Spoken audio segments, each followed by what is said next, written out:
How do, ladies and jerks? It is I, your boy, 6 2/3. We are back here today doing another Outside the Lens. Outside the Lens is a review show, very, very loosely defined, where I go back and play games from my formative years that I have not played since my formative years. We take a look at the box art. We go over some trivia. I play the game for 15 minutes. And then after that 15 minutes, I review it based on 2 criteria that I pulled directly out of my square anus. And that's it. That's all we do here. Literally it. So, that said, that's that's my intro. Chat is already being degenerate. How dare you? We have a lot to get through today. A lot. As you can see, we have a new logo here. We have an actual official logo. This comes to us from Mr. Frankie Craft Singles. We'll just go ahead and give him a shout out. What's his name again? What's his channel? Is it that one? Oh, there he is. Mr. Frankie Craft Singles, Frankie Numbers, Frankie Potholes, Frankie Milk Trucks. That one's a deep cut. That one's a deep cut. Go check him out. Super RPG Friends. Fantastic guy. He made us a logo. If you want to make me a logo based on your interpretation of Outside the Lens, feel free to contact me. I will pay you money. We're going to have an assortment of logos. It doesn't even matter if you're not good at Photoshop or MS Paint or, any of that. I don't care. I'll pay you for it. I want to see what you can bring me for Outside the Lens. Guys, that's it. Let's get into this. Let's do this, all right? We got a lot of shit we got to get through, and I mean a lot. This is literally the biggest notes section I have ever done for an OTL. And it was funny because I was thinking the other day, I was like, man, I got to make my OTLs shorter. I was like, this is 4-hour streams. Are you joking me? Just rambling nonstop for 4 hours. And then I go and write literally the biggest note section I've ever done for any OTL. So, we got beef in the chat. What's going on? Hey, 6 is wearing a power glove. I am wearing a power glove. I'm wearing a brace. My fucking wrist is all fucked up. It's real bad, real bad. Pretty sure we got some nerve and or tendon damage in my wrist. That should be fun. There he is. What's going on, Chet?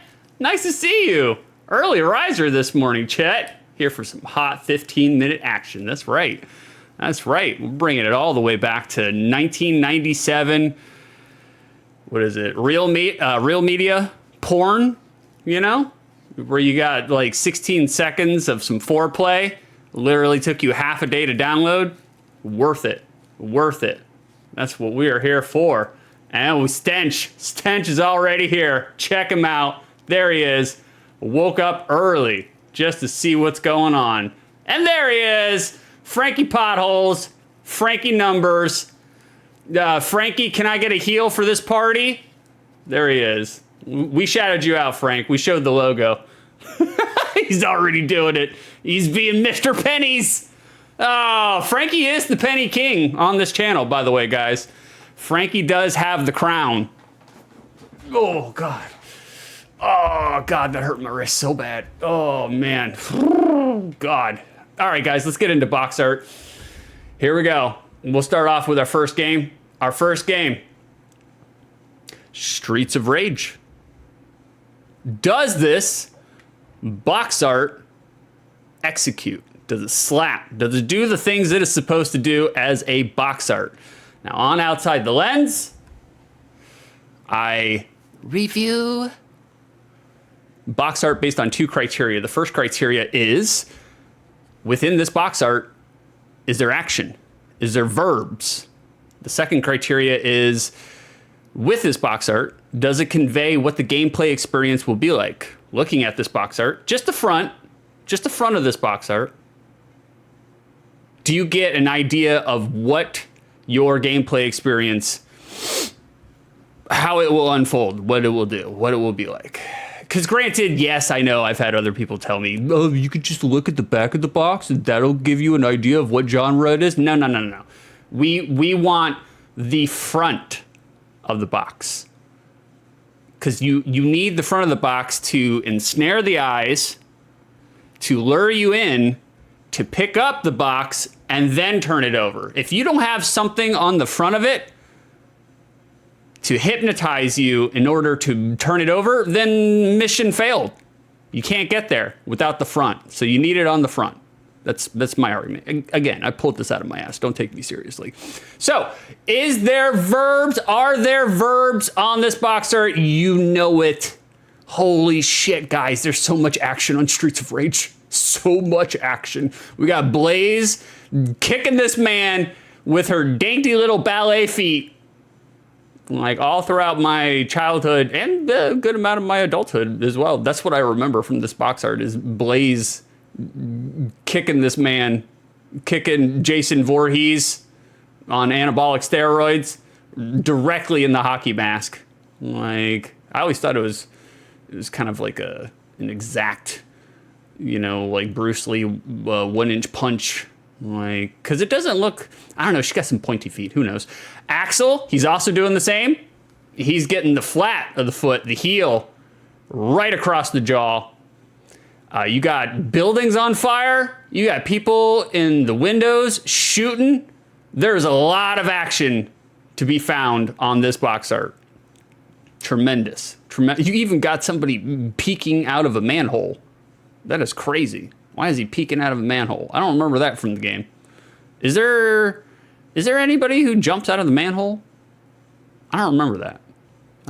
I could be wrong. Who knows? But yes, box art, a lot of action. This is how you do action. This is how you ensnare the 9-year-old child. You don't even need the candy or the van. Just throw out Streets of Rage 1 box art. That'll get them. Okay, I don't need to follow that joke. Mentally, I gave up halfway through on that joke. I was like, I probably shouldn't do that one. But I just kept on going. Criteria 2. Does this box art give you an idea of what the gameplay experience will be like? Yes. I would say yes. You are going through the streets of Chicago. No Kevlar. No condom. On hood, son. On hood. And you are beating up ruffians as the state of the world burns down all around you. That's pretty much the game. I feel like this does a pretty good representation. I mean, looking at this, you can probably tell this is going to be like a side-scrolling beat 'em up, Like, it kind of gives off, it evokes that thought process, looking at it. You're not looking at this and you're like, oh, puzzler. Like, that's not happening. So I feel like this box art slaps. I feel like it hits. I feel like it executes. And I feel like, for me, personally speaking, on a personal note, this box art fucks. I was very, very much like have this encloistered in the memory core of 6. Like, without a doubt. Also, the color scheme is really good. The coloring itself. The characters, I mean, it kind of looks like Blaze and Axel. Like, I feel like they did a fair job on that, but it's a little wonky. Little early 90s wonk, but that's okay. It's not terrible. This is good. This is good box art. Good box art, guys. All right, let's get into some notes. We did the box art. Now let's do some notes. I have so many notes, guys. So many. We got to get through this. We're going to rip and tear. Like, by all means, continue to chat. It's just when I'm doing trivia, it's kind of hard for me to keep up. I am reading you, but I will catch up at the end of my trivia. You know how I do, guys. I still love you. I'm paying attention. Like, fucking, here we go. Box art. Bada bing. Oh, wait, no. Let's leave that up. Streets of Rage fought its way into our homes in September of 1991, behind the Japanese release by 1 month. Japan got it 1 month before us. Developed and published by Sega themselves, in-house effort. It was handled by Sega CS2, the Consumer and Research Development 2. Streets of Rage originated as a one-for-one answer to Capcom's Final Fight. More specifically speaking, the Final Fight SNES port, as at the time in 1990, it was rocking the charts in Japan in 1990, which is hilarious to me. The SNES port was rocking the faces of Japanese children in 1990. I don't know about you guys. I feel like Final Fight is fantastic. I love Final Fight. I love Final Fight, the arcade version. The SNES port is absolute, unadulterated trash. It sucks. Like the SNES port to Final Fight is garbage. But I guess people in Japan were so hungry for it that, you know, they were willing to plop down a ridiculous amount of money and pay to play Final Fight on the SNES, which sucks. It's terrible. Also, look at that shitty, the knife is clipping into the subway. Somebody did not do their homework over at Capcom. Listen to me, you know, the man who knows all about graphic design. Name 27 characters from Final Fight. I'll wait. I remember Damned. Right here. They had to change his name for the North American localization because they were like, oh, it's got a curse word in it. Oh no. So anyways, at the time, Sega had a few side-scrolling beat-em-ups on the console, on the Sega Genesis, namely Alien Storm and Golden Axe, but neither were steering interest into the console itself. They were there, but they weren't killer apps. They weren't driving Sega Genesis sales. Lead designer, Noriyoshi Oba. Oba wanted to do a game in the style of Final Fight, as we just saw, and Double Dragon. He was inspired by Double Dragon. Not just in the style of the genre and the gameplay, but more grounded. He wanted to beat 'em up that was more grounded, more realistic, you know, like urban street gangs on Earth. More urban street gangs on Earth, less fantasy dwarves and space dragons, you know? He wanted to do real life beat 'em ups. Real life. Like, whoa. Sorry, chat is popping off. Oh, Erica, you're on a 3-stream streak. I don't know why I just put that into my Streamlabs. Wow, that's okay. We'll get there. Oba. Sorry, we'll get rid of Oba. We don't need him anymore. You know who Oba is. We saw him.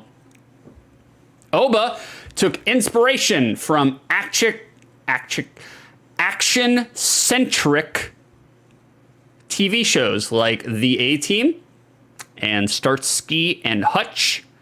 He wanted a game designed for players to constantly find ways to not let the enemy flank you and rush you, as well as kind of like encapsulate the whole buddy cop movie vibe, you know, like in terms of narrative and gameplay. This is what he wanted.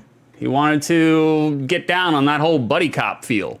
That's exactly what he was trying to encapsulate. So it's up to you whether or not he succeeded. I believe he did. But, you know, this is also from Streets of Rage 2. I just thought it was funny. The Axel copping a feel on Blaze. I mean, how could you not? How could you not? You've seen Blaze. You've seen the uncensored panty kick that she gives.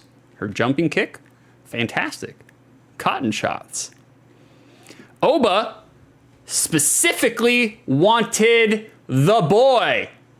Our boy. My boy. Yuzo Koshiro. He specifically requested Yuzo Koshiro because Koshiro had impressed Oba back when Yuzo was a freelancer. The game that Yuzo impressed Oba with, that would be Shinobi's Revenge.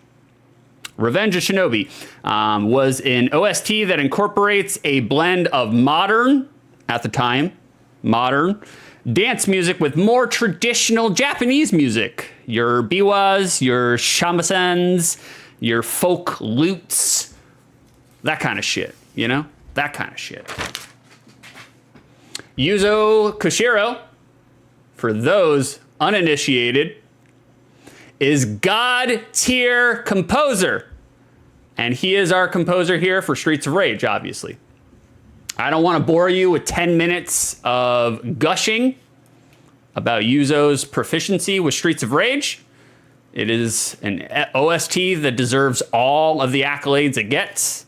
It is an OST that not only accentuates the gameplay itself, not only elevates the gameplay, but is, in fact, if we're being honest here, better than the gameplay, especially if we're reviewing the first Streets of Rage, which we are. For me, personally, Yuzo, Streets of Rage, for me personally, Streets of Rage is top 3 video game OST of all time, easily, without question. I don't even have to put stipulations on it. There's no need. It's top 3, all time for me. Yuzo Koshiro purposefully used outdated hardware and his own hodgepodge Frankenstein of computer audio programming code. He blended the programming code of BASIC and assembly together in some weird hodgepodge. Blended that shit together. He also went out of his way to reverse engineer the undulating percussive beats of Roland rhythm machines at the time. Roland rhythm machines, more specifically shown here, the TR-909. Famous at the time for club music. Yuzo Koshiro would downscale and sample the club beats from the PC chip and put them through his fucking nerd code, and it would recreate the sound of analog synth on FM synth. You know, it was audio sorcery on the fucking Genesis that previously people thought was not possible. But Yuzo here got the most out of the blast processing. So, granted, by the way, that is a layman's encapsulation of what Yuzo did. I know nothing about sound fidelity. I know that this rhythm composer, this Roland machine right here, looks fucking awesome. I have no idea what it does or how to use it, but I love the aesthetic of it. Love the aesthetic. So that's my, layman's terms summary of how Yuzo did the soundtrack to Streets of Rage. We're going to stop talking about Yuzo in just a second. However, Yuzo Koshiro, everybody talks about Streets of Rage, and they should. I would say it's his opus. To me, it's his opus, his apex, his absolute top. However, he was a prolific and wide-ranging composer. His other works, Koshiro's other works, not as frequently mentioned. Ease. He did Ease 1, I guess. I don't know. I don't play Ease, so I don't know nothing about it. He did Wise. He did Wise 2. He did Wise 2. He did ActRaiser. Koshiro was doing ActRaiser. He did Shinobi for the Game Gear. He did Sonic for the Game Gear. Koshiro did Super Adventure Island. He did Beyond Oasis. You guys remember Beyond Oasis? It was on the cover of GamePro and EGM saying, is this the Link killer? Is this the Legend of Zelda killer? Spoiler, it was not. Koshiro was involved heavily with Shenmue, him amongst others. He wasn't the only composer, but he did 15 songs for Shenmue. So he's on there. His brand is definitely on there. Koshiro was responsible. Him and another composer did the entire OST for Castlevania Portrait of Ruin, if you're into Castlevania. He was on the audio team for Kid Icarus, the new remake of Kid Icarus. The Kid Icarus, what is it, Uprising? I never played it.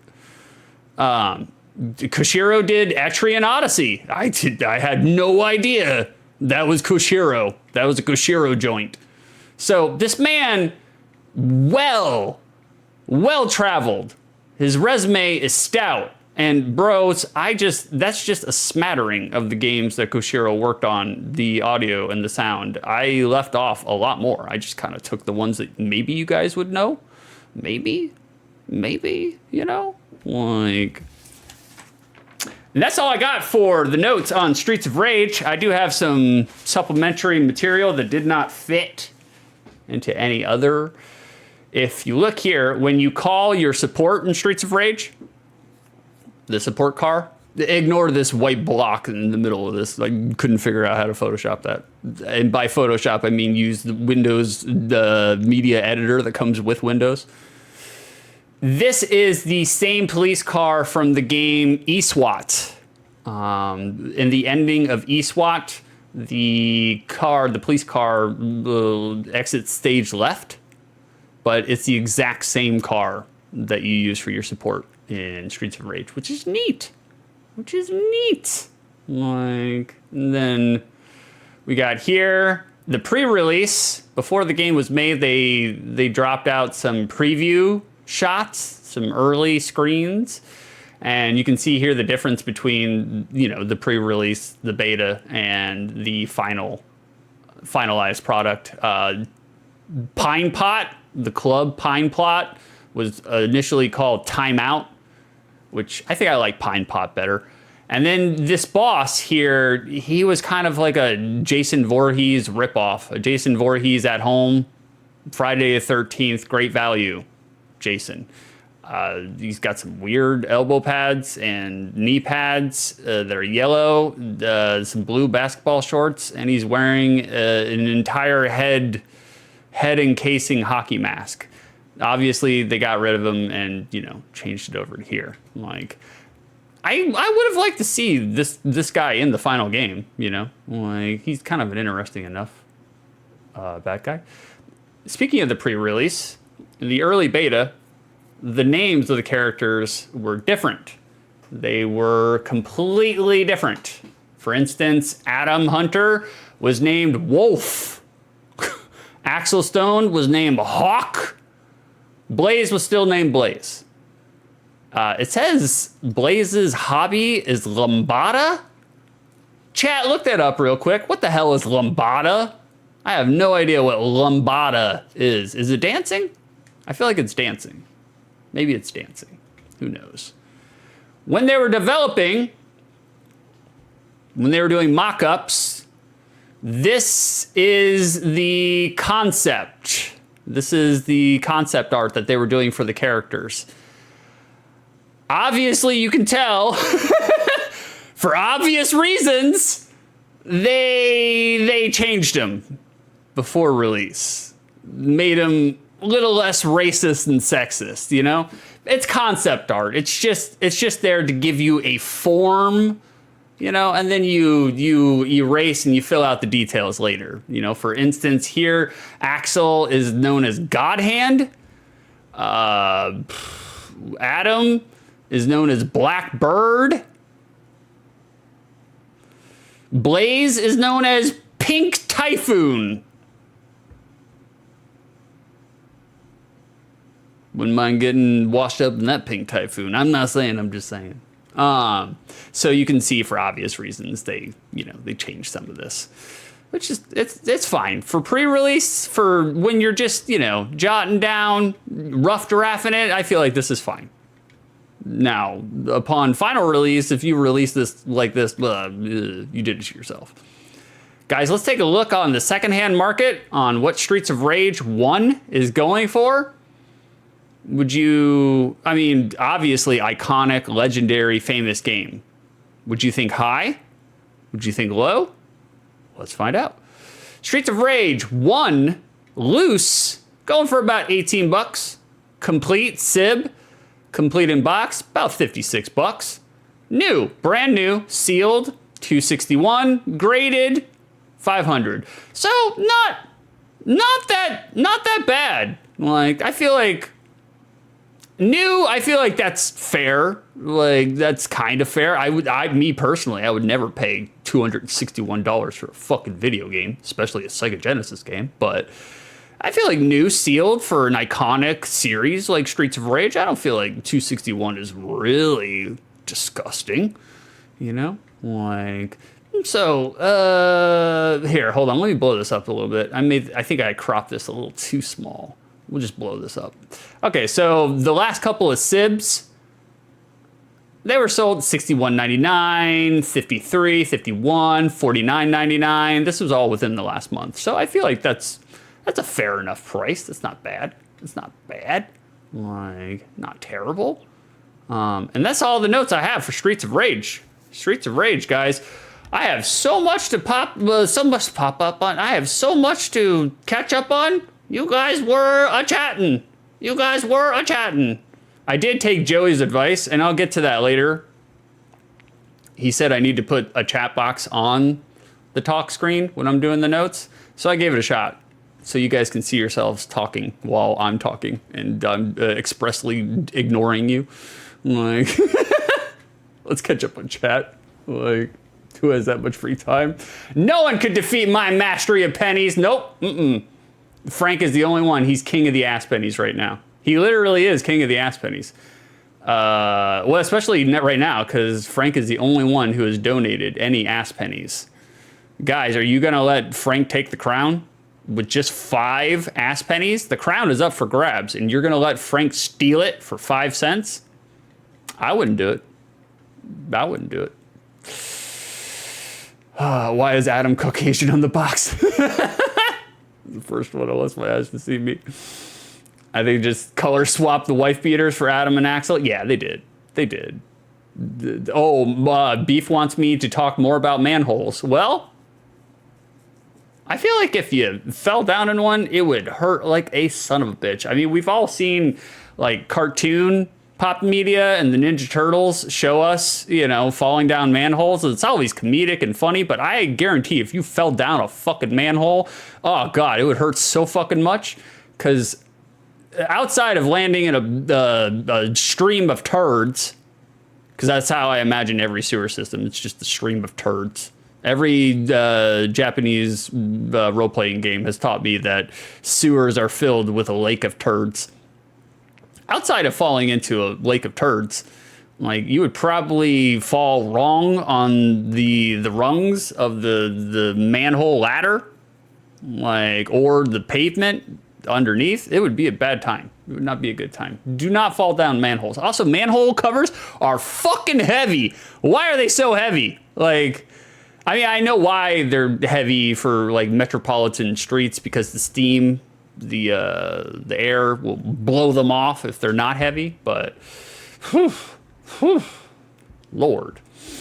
My mom let me rent this because Blaze looks chaste on the box art, but she goes full Demi Moore in the actual game. Take that, Mom! How dare you, Mom? Not letting me look at the panties, the cotton shots. The ruffians deserve it. That's right. The ruffians did deserve it, especially in this game. It was Chet's awakening. He knew he wanted to be kicked from that day on. Oh, yeah. Chet likes to be stomped. He likes to be stomped. He's like Ernie Ladd. Yeah.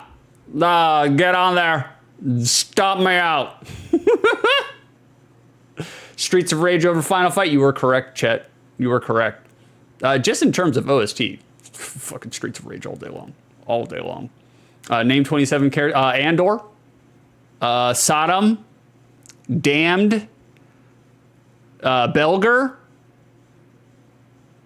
Who am I forgetting? Who's the main bad guy? Is Belger the main bad guy in Final Fight? Can't remember. The Hagar. Hagar. People who say Hagar instead of Hagar, dumb. Dumb. That's what I said. I said Tony Atlas. Who did I say? Ernie Ladd? Oh, yeah, you're right. Fuck that one up. Yeah, it was Tony Atlas. I always get Ernie Ladd and Tony Atlas confused. Are you sure? Are you sure Ernie Ladd's not the one that likes feet? I think it's Ernie Ladd, not Tony Atlas. I think you're wrong, Beef. I think you're wrong. Love when a game was the answer to a very popular game, except the very popular game is one that I've never heard of. Wait, Erica, that's because you're young. You're a young blood. You were out in the wheat fields when all this. You were born out in the wheat fields when Streets of Rage 1 came out. It was 1991. I don't even think you were born yet. Were you even born yet, Erica? 1991? You're a baby, aren't you? You're a baby, Erica. Okay, but I've heard of Streets of Rage. I haven't heard of Final Fight until today. Oh, wow. Final Fight is like one of the progenitors of the... Okay, no, I won't say progenitor because there are other side-scrolling beat-em-up games that came out before Final Fight. Final Fight was definitely one that put the genre on the map, though. Everybody was paying attention to Final Fight, or to the genre when Final Fight came out. It was... No, I was 4 years old. I was 4 years away from being born. Oh, God. You weren't even an impure thought in your dad's mind and or a swimmer in your dad's testicle bag. Wow. You are such a baby, Erica. You're so young. Holy shit. By the way, Erica, we need to have a heart-to-heart. Dear heart, we need to have a come to Jesus talk right now, live on stream. The very next time that you downplay your artistic abilities when I solicit you for artistic work, the very next time you do that, every single time you do that, I am going to make you guys stream, or make you guys watch me stream Pentiment for an hour. No, we're done with that. No more self-deprecation.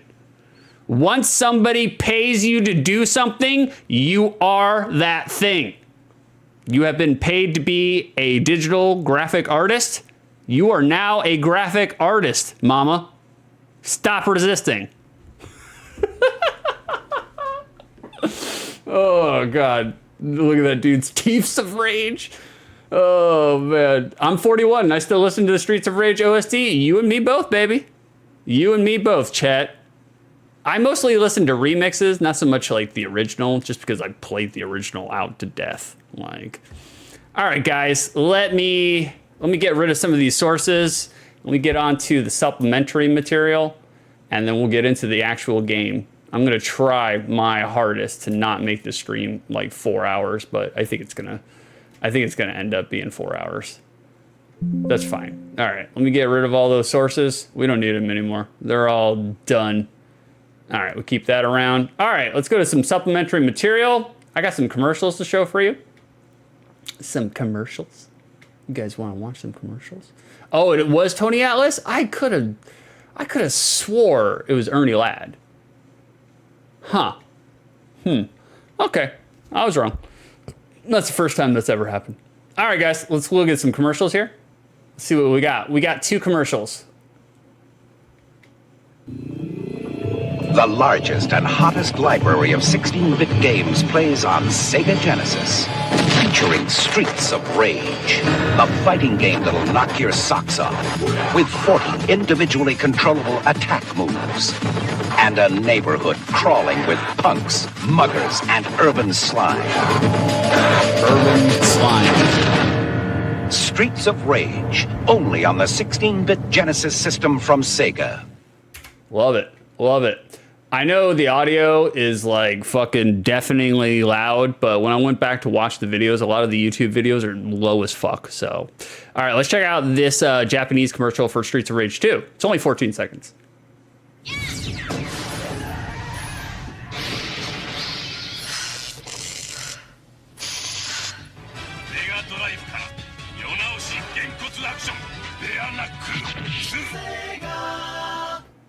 That's right, bad knuckle. Very good, very good. You love to see it. You love to see it. Oh God, oh, let me get rid of that. There we go. Bada bing, bada bing. Oh, John's here. What are you doing, John? How we doing, Johnny Naz? Look, this man. I commented. Okay, backstory for those uninitiated. Joey from Cerulean Skies, Cum Slimers. Y'all know him. And from Super RPG Friends. Joey decided to, in a fit of rage, throw Boba Tea into his keyboard. This is the fucking 8th keyboard that he's destroyed because when he gets mad at playing his gacha games, he literally just dumps. I was going to reenact it with my water bottle, but I'm afraid if I do it, I will destroy my keyboard because sometimes I forget to tighten the cap on my water bottles. He gets mad at his gacha games and he dumps his tea into his keyboard in an act of defiant protest. And I commented on his Twitter. I was fucking with him. I was ribbing his ass. And I said, someone get this man a sippy cup. God damn. John literally put it into action, ordered this man a sippy cup, delivered within 12 hours. Joey had a sippy cup at his house. Incredible. Incredible. The level in which this man ribbed the fuck out of Joey. So fast. So fast. Now Joey has a sippy cup. Can't destroy any more of his keyboards. Get him, John. Get his ass. All right, guys, enough filibustering. Let's get to the game. Oh, shit. I was playtesting it earlier just to make sure it works. We'll reset it. We'll do a quick reset because, again, the OST. You're going to hear me say that all over and over and over again. The soundtrack is fucking phenomenal. All right, just like always, if there's something to watch, we're going to lay out, be quiet, and see what we got.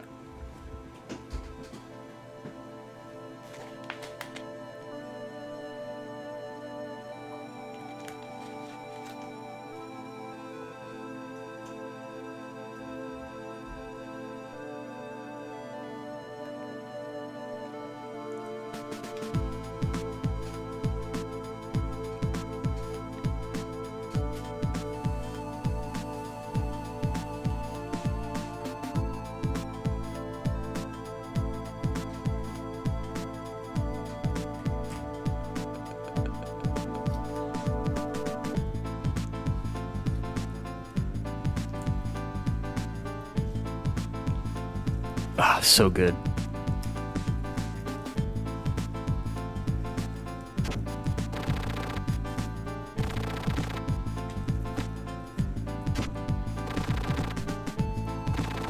Damn, these are ex-cops? They're 23, 21, and 22? They're ex-cops? They've been on the force for fucking 2 years before they retired?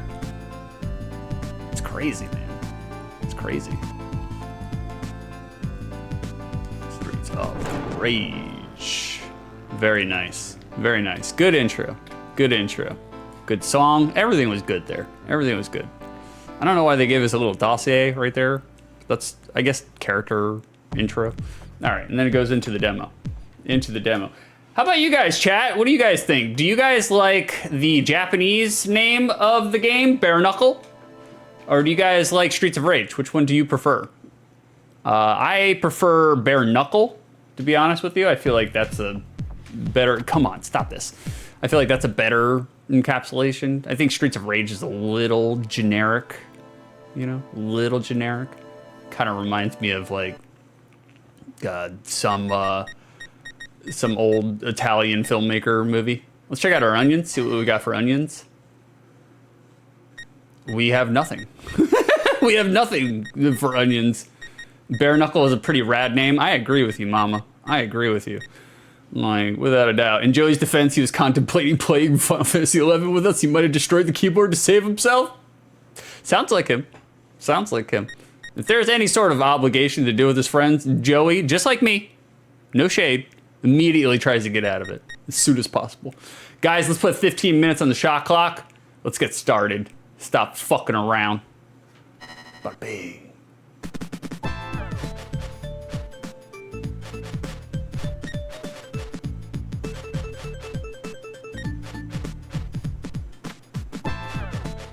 All right, we're gonna bring it to our ladies.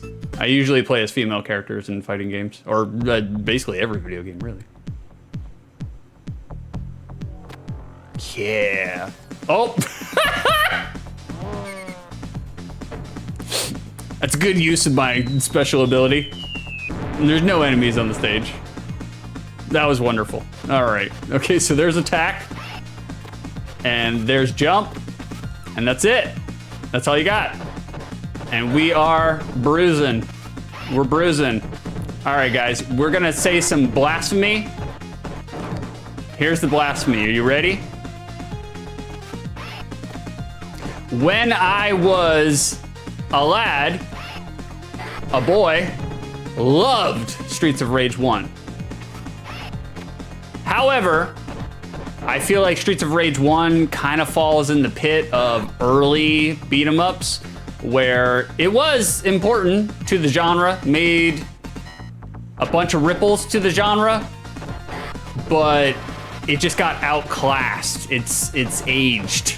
It has aged. It's a little on the old side, and it kind of shows it's a little on the dull side, as I remember, you know, because this is before there's a dash. There's no dash in Streets of Rage 1, none.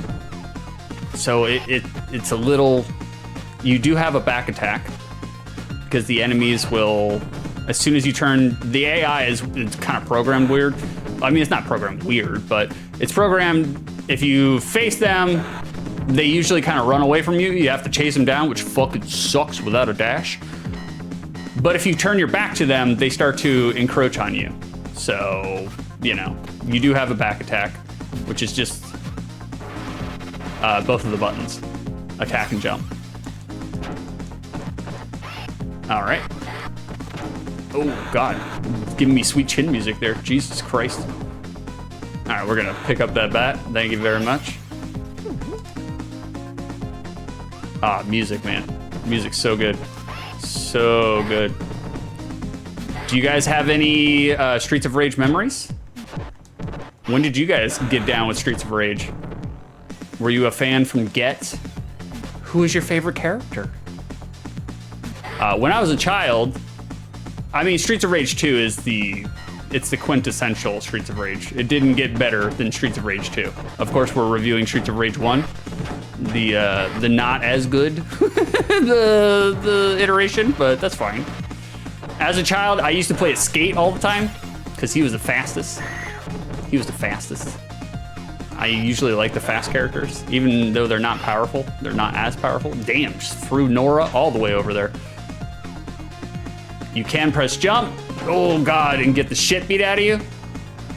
The enemies will flank the fuck out of you in this game. All right, hold on. We're gonna do the German. There it is. You know it. Put him down for the German suplex. Knife her ass. Oh, here we go, boss. And the boss music's so good.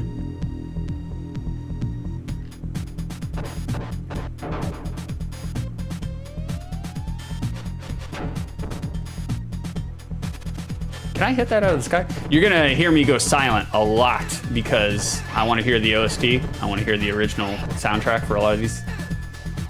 Oh man, it fucks so hard. The fact that he could get all of this, ooh, shit, out of a Sega Genesis, crazy, man. Especially when, I don't think 91, I don't think the Sega farts were all over the place by 91.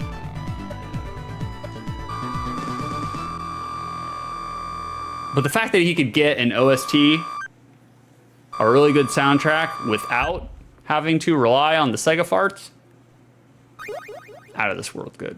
Out of this world. Ah, here we go. Yeah. Is this Slow Moon? Is that what this is? Slow Moon? I can never remember the title names of the songs themselves. Jump over, German. You're done. Jump over, German. Everybody gets a German. 2 knees and a German. Oh, nope. Never mind. Faked you out. You want some pepper? He's sneezing. He's sneezing. Just like old beat 'em ups, you can kind of like, because in beat 'em ups, if you press your attack button, you get a sequence of attacks. You get a combo, basically, depending on how many times you press the attack button. It gives you the combo. However, you can cheese in Streets of Rage 1 here, and I'll show you in just a second. Oh, getting my ass beat. You can cheese it and basically keep your enemy in hit stun by not completing the combo, putting pauses in between, and that's how you cheese the game. Oh, hold on, let me catch up. I played this so much I could make it through the first 2 levels without taking damage. Ah, check you out. We got a pro on our hands here. I didn't know we had a professional Streets of Rager. Chet is known as speedrunner Streets of Rage 1997. Oh, There we go. Bada bing. Oh God, my legs are. I played Adam, but haven't actually beaten the first one. Oh, no joke, Stench. You're a poser. No, you're not missing much. I remember dying a lot and stealing all of 6 lives playing co-op. Oh God, yeah. Yep, that's right. Because old beat 'em ups, like you could play co-op, but it would be a shared pool of lives. So if you were sucking at it and your teammate was better, guess what? They're going on to the next round because they're sapping all your lives. And then when you actually die, you know, you ain't got no lives to continue. So fucking sucks. I've never played it. I didn't have a Sega until I was an adult. Are you serious, John? You didn't have a Sega as a child? Wow. Your childhood was stolen from you. Oh, there's these guys. These guys are actually pretty cool enemy design. They're constantly juggling these flaming axes, which they will throw at you. I'm trying to get them to throw it at me. Look at this. See, the enemy AI, the enemy AI is weird, man. There we go. Now he's throwing them like an idiot. But if you walk into them, they will torch your ass. See, we're just gonna abuse. Everyone else played as Axel, but I've come to favor him on Streets of Rage 2. I like him too. I like him better on Streets of Rage 2, just because his dashing attack, he's like, Grand Upper! Like the entire time. Not just, can we throw this thing? How do we throw? I guess we can't throw, that kind of sucks. Not only is the OST legendary in Streets of Rage, especially Streets of Rage 2, the sound effects, the sound design for the sound effects, also fantastic. Not as much here, you know. This is a little, you know, but it's still good. Still paved the way. A lot of these sound effects in Streets of Rage 1. Uh-oh. Oh man, we got Freddy Krueger here. I think his name's Souther. Ooh, look at that. You try to jump on his ass and he gets mad.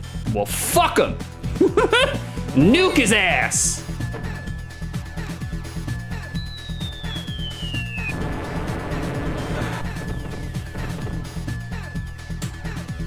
Yeah, what do you think of that, Souther? Ooh, hacking away at me. Ooh, that's not good. That's not good. Oh, ouch. Often played as Max, but did play as Skate for a while. Hell yeah, man. Skate had the best grapple too, because you'd flip over to his back and he'd give you the power noogie. And you'd just punch your head 20 times in a row. Oh God, that was why Skate's, oh, I didn't mean to press that, but that's fine. We'll do it again. We'll do it again. Max all the way, wrestler main, every game. Yeah, Max actually is the preferred speedrun track guy. That sounds like a joke, but I'm not joking. Speedrunners use Max because his damage output is fucking crazy. Like, you can get through the game really fucking quick. Controls are tight. Controls do everything you want it to do. My main criticism right now in Streets of Rage 1, no fucking dash. Not having a dash in a side-scrolling beat-em-up is a crime against God. I hate old beat-em-ups that don't have a dash. It's painful to play, man. Oh God, speaking of painful, putting any weight on this wrist, that's not gonna work. That's not gonna do it. Oh, this song's good too.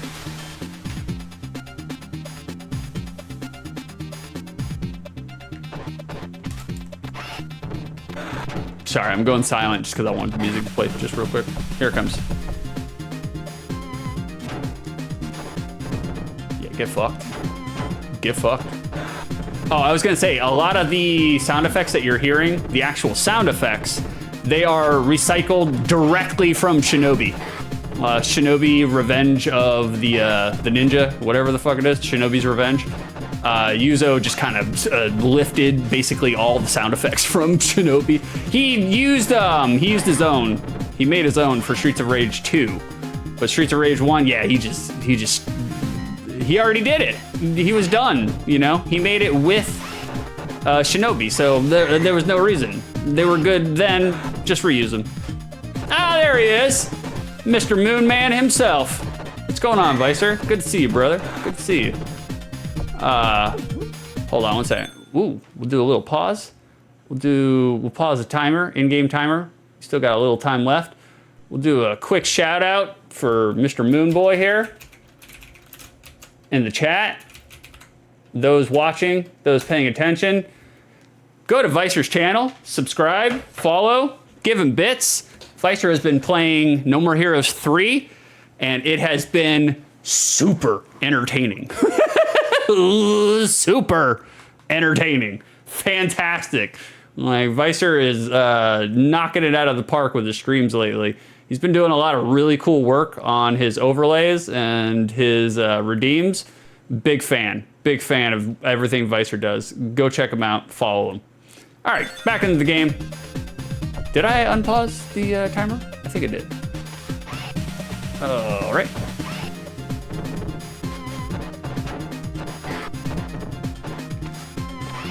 And the German. Give him the German. I kind of do wish that you could change your characters when you lose a life. I feel like that would be cool. I think you can when you continue. So what we're gonna do, all right, we'll wait. We'll wait till we get a lot more enemies on the screen.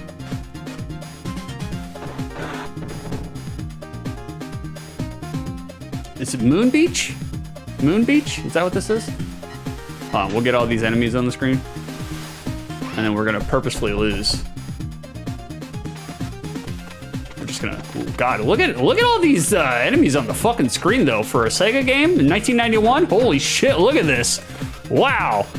And there's not, I mean, there's a little bit of slowdown, a little bit of chug, but holy shit. Wow, that's a lot of enemies on the screen. I don't remember that many enemies being on the screen. We're gonna purposefully lose to see if we can change our character for a continue. So I'm just gonna, die. It's about being a weeaboo. It is, No More Heroes, it is kind of about being a weeaboo, but they do it very, I mean, some of it is played straight. They're straight up just making fun of weeaboos, and then some of it's tongue in cheek, like, but I've always seen No More Heroes, but I've never actually seen an in-depth playthrough. Oh, hold on, did we just game over? Okay, no, okay, we're good. Continue. Oh shit, we don't get to change our character. That's terrible. That's terrible. All right, police brutality. How can there be a No More Heroes 3? There should have been No More Heroes after 1, right? Yeah, exactly. Inefficient. Oh, everybody dies.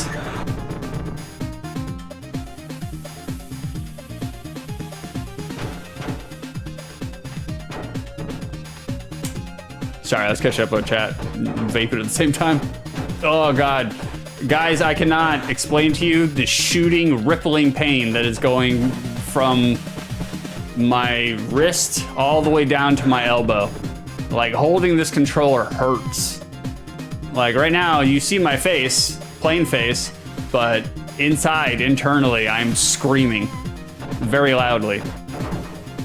A lot of pain in my wrist right now. That's fine. We'll get through it. We'll do 4 hours of this. Wait till we get to Mega Turrican, where there's a non-stop run and gun. Oh, that's gonna get the wrist hurting real bad, real bad. There was a musical chairs champion. She killed herself when she lost, and then the little squid thing became a big squid thing and was shooting laser beams. That's right. No More Heroes. I love it. The No More Heroes is non-stop absurd random chaos. And I'm here for it, man. I love me some absurd random chaos. Oh, here we go. Oh, we got the Ultimate Warrior. There he is. This guy sucks too, man. Nope, timer's going off. Hold on, we'll beat this boss.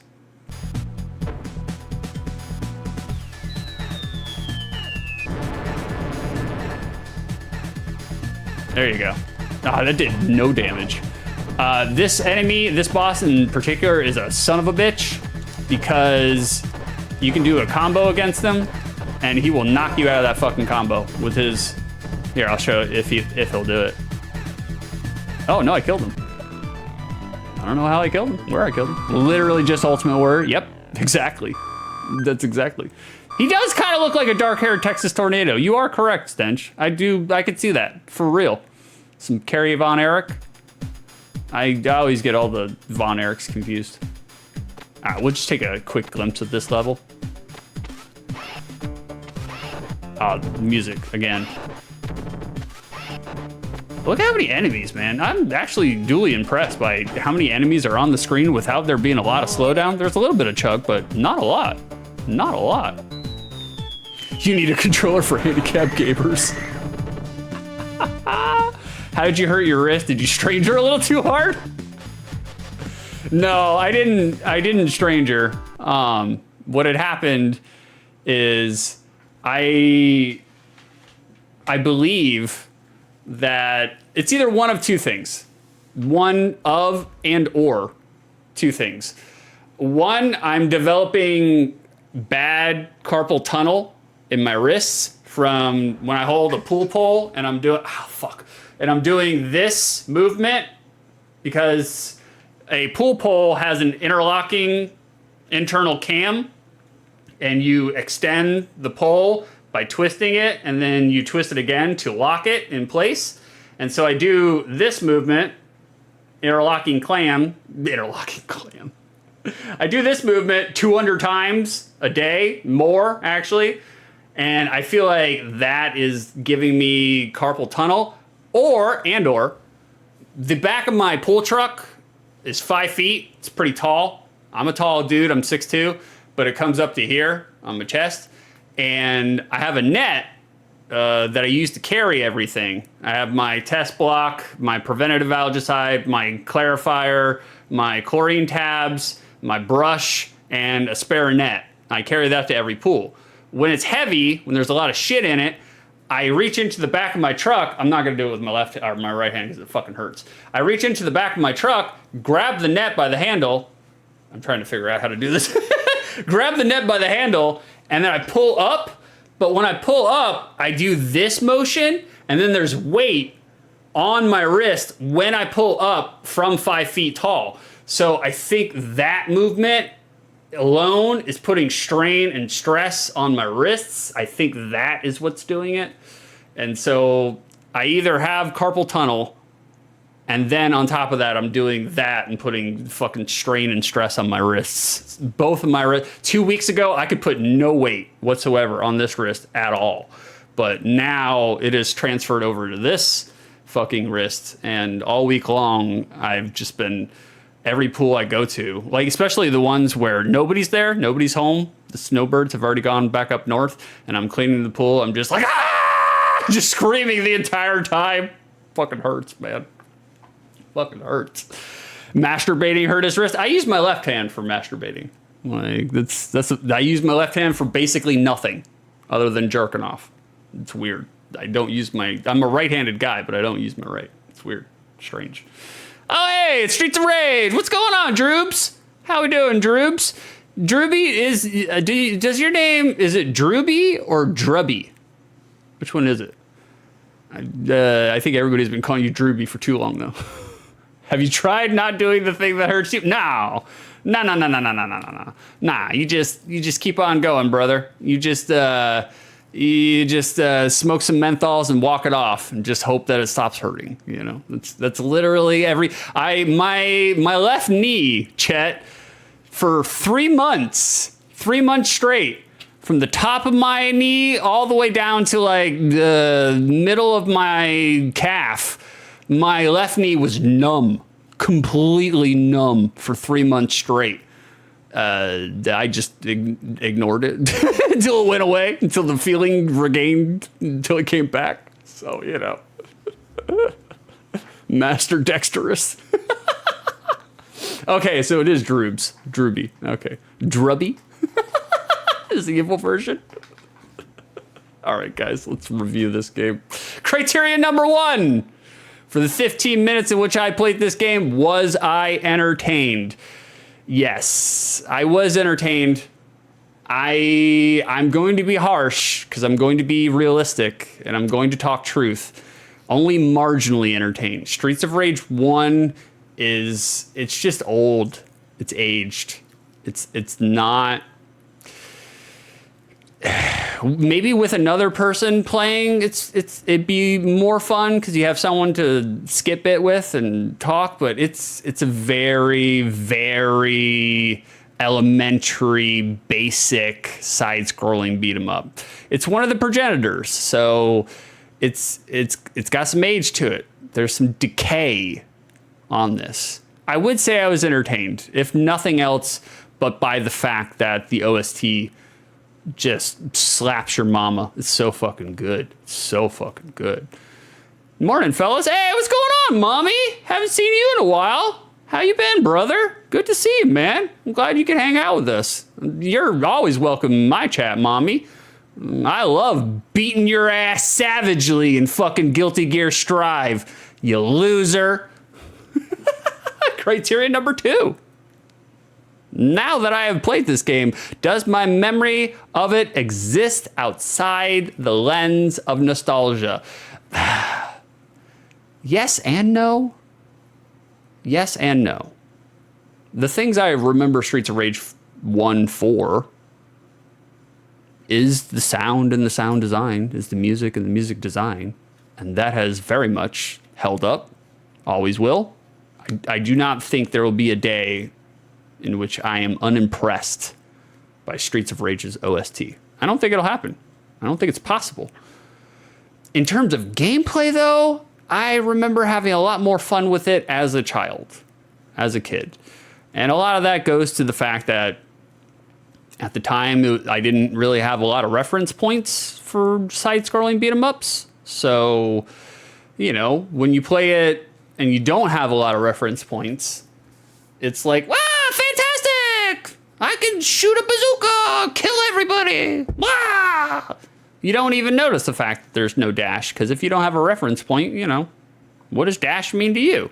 Like, however, now, using my modern day shitty gamer vision, I can see that it's kind of a snooze fest. My memory core kind of has been modified through the gameplay of this game. There's just not a lot of meat on the bone. Still a good game. It's functional. It's not a bad game by any means. It just, you know, it's just aged. It's just old, you know. It's like when you have a racist uncle that you like and you love and you grew up with them and you can see that they're a human being, but you also, now as an adult, you're just like, ooh, Uncle Robert, ooh, saying some bad things about the Chinese. Ooh, I wouldn't. Ooh, you just accept the flaws that are inherent with it. So it has aged, it has decayed. My memory core is a little rewritten now, not gonna lie. But is the game a turd? No, it's not a turd. It's not a turd. Functionally decayed, yes, but not a turd. Not a turd, not by any means. So get down on some Streets of Rage 1, guys. It's fantastic. What? Streets of Races. I'm at work right now tearing apart a car. Oh, check you out, mommy. What kind of car are you tearing apart? And when you say tearing apart, what exactly are you tearing apart? I love shop talk, mommy. Like, I love work talk. Whenever somebody talks about work, especially if it's a work that I don't know about, like I have no information about, I love hearing about it. I like learning. I'm very curious. I'm a very curious individual. So tell me all the things that you're doing to tear apart that car. Like, you're probably tearing it apart, so you can't actually give me a blow-by-blow commentary, which is fine. That's fine. You can just listen, you know? A lot of people have told me they just listen to my streams, which is fucking weird, man. Super, super weird. Oh, what's going on? Oh, Judge Tempest. Not my brother, Judgmental Beef.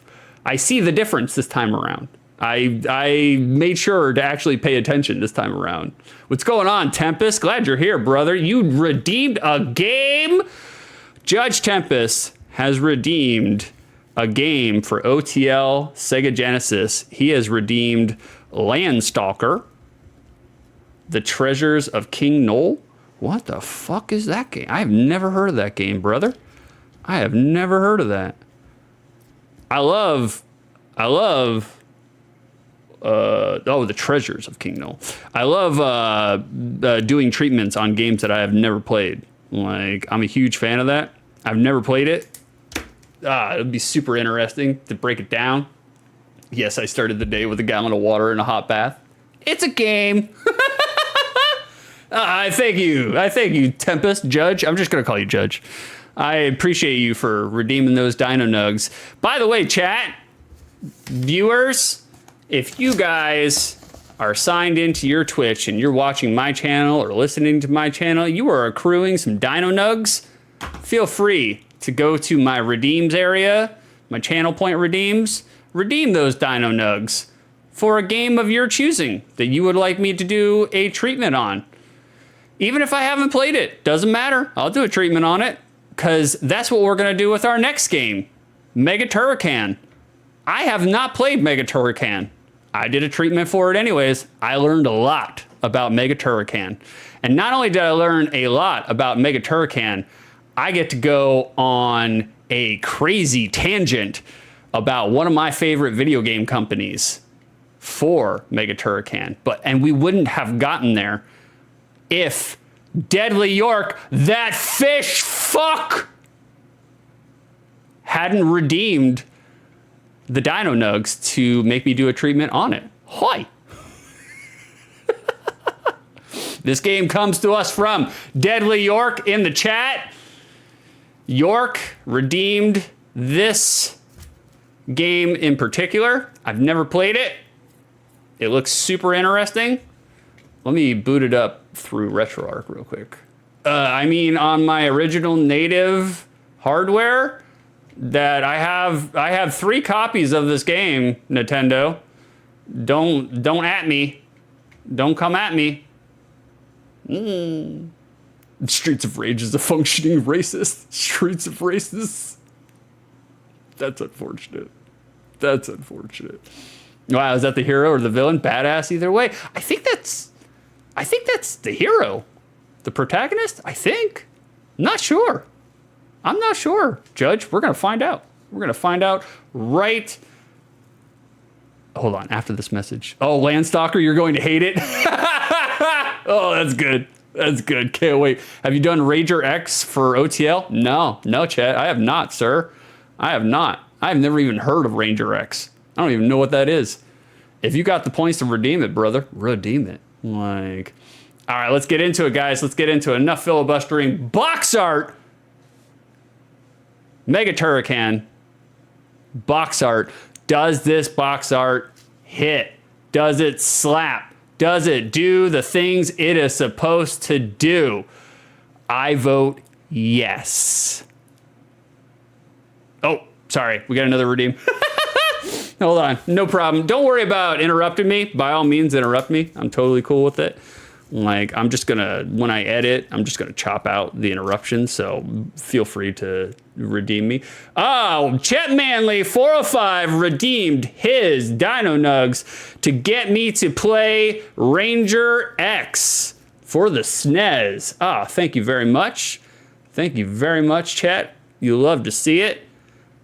Love to see it. We got you written down, baby. Got you written down. I'm glad you guys are redeeming because we're starting to run out. Got a lot of redeems crossed off there because we're knocking them out every week, 3 a week. Oh God, that fucking hurts. Oh, is that Omega Red? I loved Omega Red, by the way. I'm a huge fan of Omega Red. I like how he looks. I like everything about him. Super cool. Mega Turrican. Does this box art hit? Does it execute? Does it slap? Yes, it does. I vote yes. Is there action on this box art? Yes. Yes. You got Turrican here. I don't know if that's the main character's name. You got Turrican jumping out of a nuclear explosion. There is an explosion happening at his feet. He is jumping out of it or being thrust into the air by it. One or the other. He is shooting a goddamn gigantic elephant gun in his hand. His hands are huge. His gun is huge. Huge gun, huge hands. He's got the Omega Red hentai tentacles coming out of his arm. Like, ready to find a warm nook and cranny. Love it. Love it. Like, you got in the background, you got the Voltron. You got angry Voltron looking disapprovingly. You got some other enemies. I'm guessing those are enemies. They are being completely disintegrated by the blast. There's a lot of action in this box art. A lot of action. Fantastic on the action front. Does this box art give you an idea of what the gameplay experience will be like? Well, kind of. I would say so. Like, maybe not, like, maybe not, you don't necessarily know if this is like a run 'em and gun 'em. You would, I guess, looking at this, you would guess it's like a Contra-esque. Like, I don't think that would be, I mean, you're definitely not looking at this and thinking, you know, Family Feud game show. So I'd say it does a good job in giving you an idea of what the gameplay experience will be like. You're shooting and blowing shit up. So I feel like it kind of nails it there too. I feel like this box art is a pass. Also, just in terms of artwork, like, I love the artwork here, the art style. It's almost veering into Rob Liefeld, but better. But better. I love to dog on Rob Liefeld. However, in my brain, in my 12-year-old 6 2/3 adult mind, like, I do have a lot of associations and memories of Rob Liefeld's art. Yeah, no feet. That's right. Just get rid of them. Can't draw them? Get rid of them. Don't need them. Don't need them. There's no need. There is like one Rob Liefeld artwork out there. I think it's either Beast or Cable. It might be Cable. Someone. He's got the biggest goddamn feet I've ever seen in my entire life in a comic book. Just fucking huge. Just Flintstones feet. It's gross. It's fucking gross. Like, all right, we got some notes. We got some notes on Mega Turrican. That box art is a pass. Mega Turrican released June of 1994. I didn't realize Mega Turrican came out like in the mid 90s. I had thought it came out in the early 90s. I mean, it's a series, so there are other Turrican releases, so it probably did come out earlier, you know. Released on the Amiga. A year earlier, I saw Beef saying he looks like Amiga Red. That's a good joke. It came out on the Amiga first. It was developed by Factor 5 and published by Data East, a legendary company. And we'll get to them in just a second. Factor 5 were an independent software and video game developer. It was co-founded by 5 former Rainbow Arts employees in 1987. Rainbow Arts were among the first in 1993 to sue an online message board and win. They won, creating a precedent over whether competition and infringement exists if a bulletin board is named too closely after a developmental company. Is it or is the trademark law enforceable? So, I mean, I'm kind of conflicted on that, because like the pirating teenager in me is just like, ew, fucking narcs, bunch of narcs suing a message board like that, narcs. But now the grown adult business owner, because I'm a business owner, I feel like you kind of have to, sometimes you do have to fight to protect your shit. Granted, nobody's copying my company, which is good, but it's like, if you have intellectual property and if you do not fight, if you do not put some lawsuits on the books, people will ravage you. People will take advantage of you. So if you have, you know, like IP, you kind of have to defend it. Granted, this is back in 1993. Nowadays, you can't fight the internet. Who are you joking? The internet's way more powerful than you. We are legion. We are many. So, you know, there's that.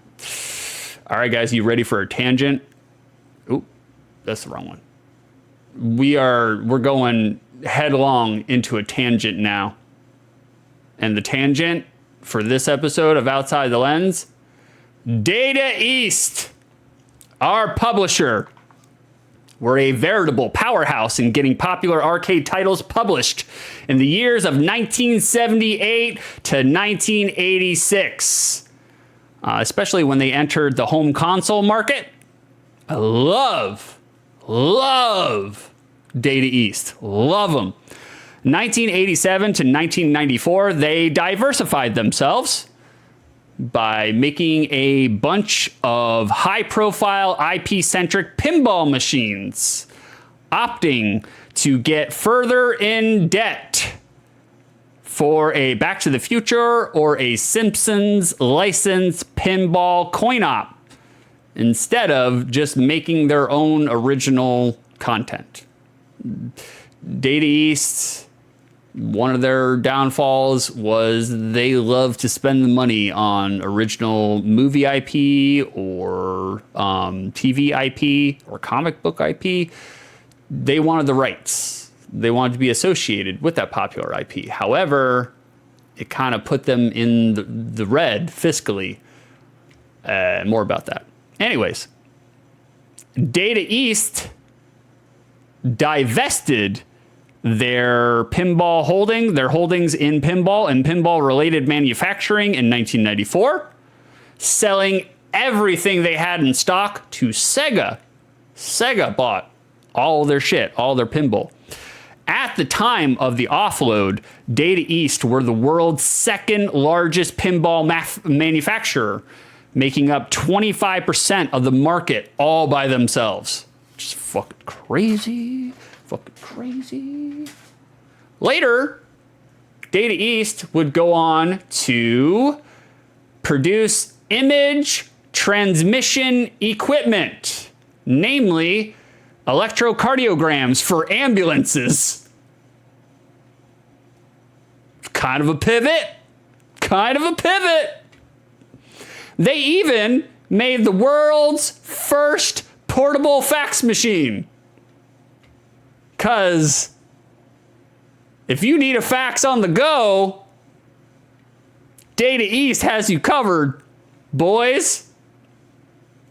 They even started making negative ion generators, the ozone machines that you see in smoky casinos to get rid of the cigarette smell.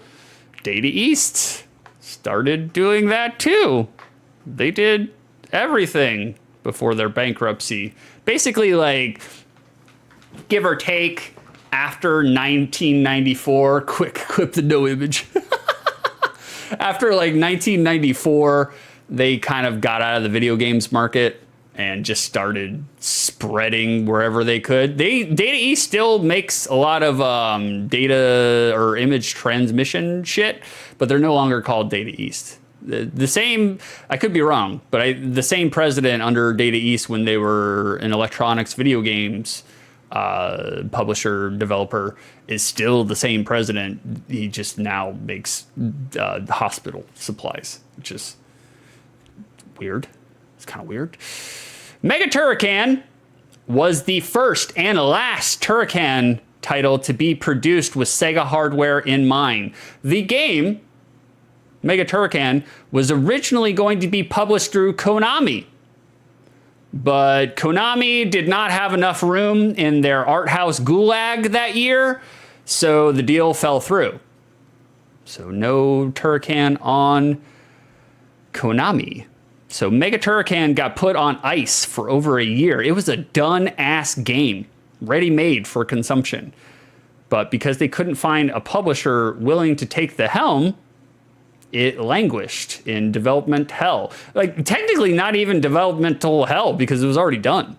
It languished in publishing hell. Publication hell. Not publication, publishing hell. It's fucking wild to me that a game that presents itself in this way that you're seeing right here, like unique in the GIFs here, it's wild to me that they could not find a home in the summer of 94. It's like 1994, nobody wanted to take on Mega Turrican here? Nobody? Nobody was brave enough? There's enough charm here Like, guys, there was a publisher for Home Improvement, okay? The TV series. We ain't got no love for Mega Turrican? What the fuck is going on with us in the games world here, man? The real shit kicker is that a lion's share of the content in Mega Turrican, for all that it languished and people didn't want to take a shot on it, a lion's share of it, especially its music, was recycled and reemployed for Super Turrican, the SNES iteration. Which, I mean, if I was a dev, that would make me so fucking mad to have your work just kind of like languishing and sitting and rotting for an entire year, and then they pick it up and they just throw it into the Super NES port, all of your work. It's so crazy to me. But I guess I imagine a lot of devs kind of subscribe to the Fitzgerald approach to writing, which is writers do not finish their stories, they abandon them. Meaning you have to go on to the next thing. You cannot focus and obsess over any of your work. You have to go on to the next thing. So I imagine devs kind of do that. They get assigned a job, they do the job, they don't think about it, they just go on to the next job, which is probably the right way to do it. Like, I mean, I'm not a developer, but Mega Turrican reviewed very well, though. Reception was almost universally laudable across the board. Everybody applauded its run and gun swagger. They were confident in what it's bringing to the table. They applauded its level design, its fast-paced bravado. They applauded it taking elements from Metroid and Sonic. I guess there's a part in the game where you can turn into a morph ball. I guess there's a part in the game where when you're in the morph ball, you can do a spin dash. So people were like, bravo, Turrican. You're lifting some gameplay ideas from popular games. There's nothing wrong with that. Nothing wrong with that. You know what I always say? If you steal from one person, that's plagiarism.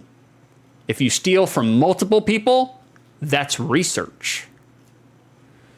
So there it is. There it is. The biggest detraction from Mega Turrican seems to be from the fans of the Turrican series themselves. A lot of people are saying that Mega Turrican, they streamlined too much. It's too streamlined. They feel like little baby sister mode is on during Mega Turrican. And that's pretty much the main detraction from Mega Turrican. Not a whole bunch of bad things were said about Mega Turrican. Like, supplementary materials. I just got one here. It doesn't fit into anything. In the unused materials for the game, loaded in the video RAM during the first level supplementary, shut up, Vicer, loaded is sprites of Sonic and Mario frozen in carbonite. It's unused. It's in the game, but it's dummied out.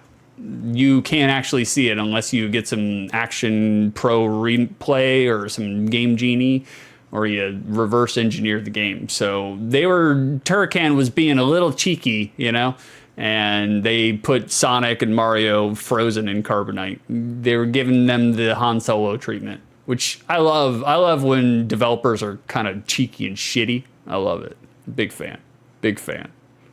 And that's my notes for Mega Turrican. That's what I got on the Mega Turricans. Oh, catch up. Amiga Red turned into Silver Samurai. That's right.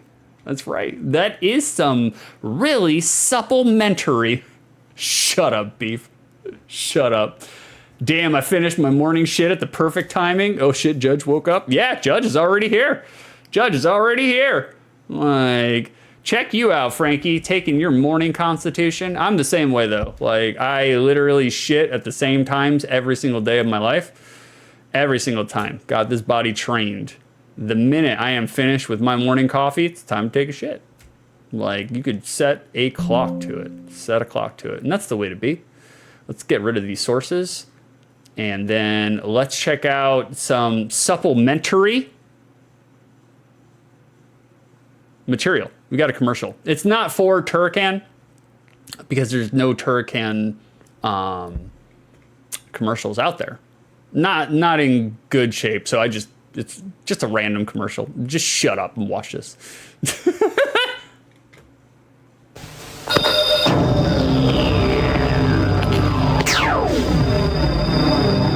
The Power Glove for your Nintendo Entertainment System. Now you and the games are one.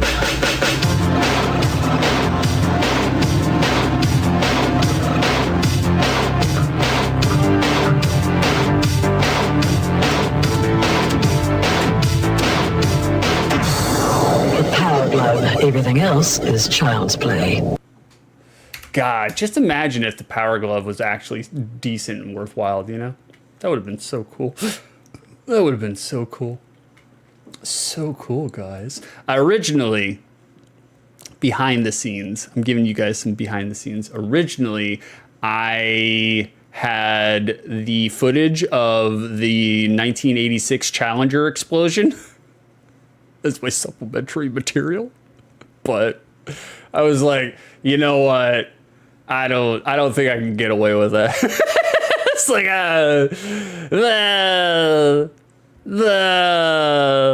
so we went with Power Glove instead of the tragic 1986 Challenger explosion.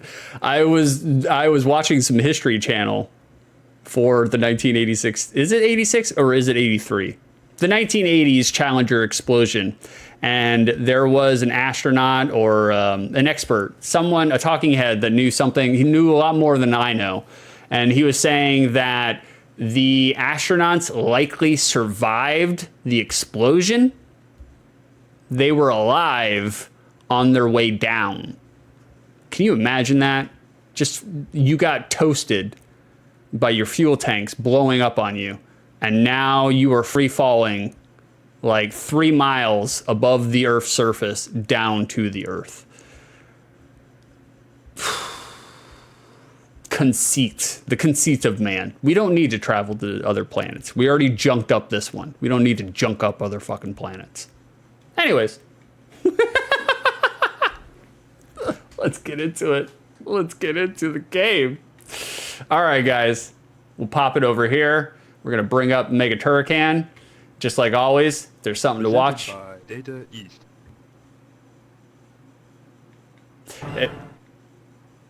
If there's something to watch, I'll shut up.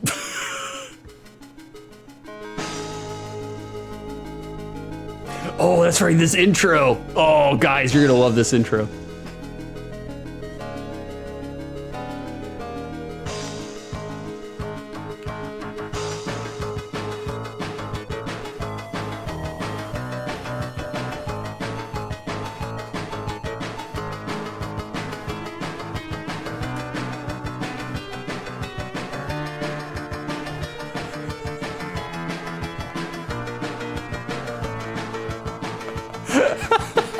You're killing me, Frank.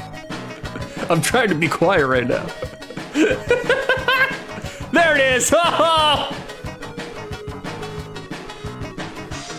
There it is! That's me! Look at that chin!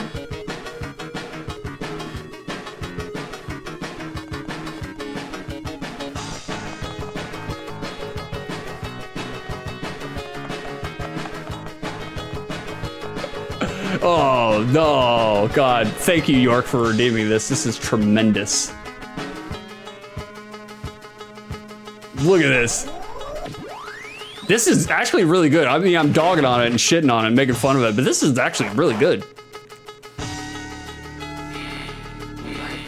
Look at that. Look at this. You're telling me a 9-year-old boy would not get into Galactus right here? Fuck yeah.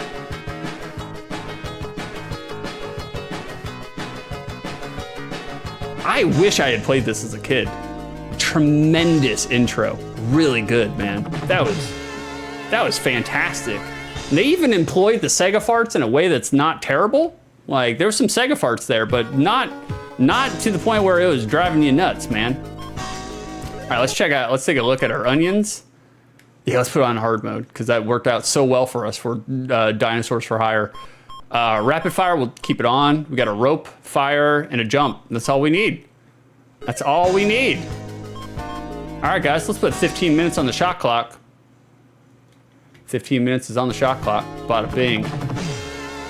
Oh, hold on. Let's pause that real quick. I have a question to ask you, chat, since we got a good amount of members. By the way, anybody who's watching, if you like what you see, if you see what you like, I mostly do a lot of weird old retro shit. Give me a follow. Follow me. Join us. Become one of us. And yeah, go check out my YouTube. That's where all my old shit is. Anyways, I have a question for you, chat. I'm going to redeem my Dino Nugs. If I can find it amongst my 6 billion fucking redeems.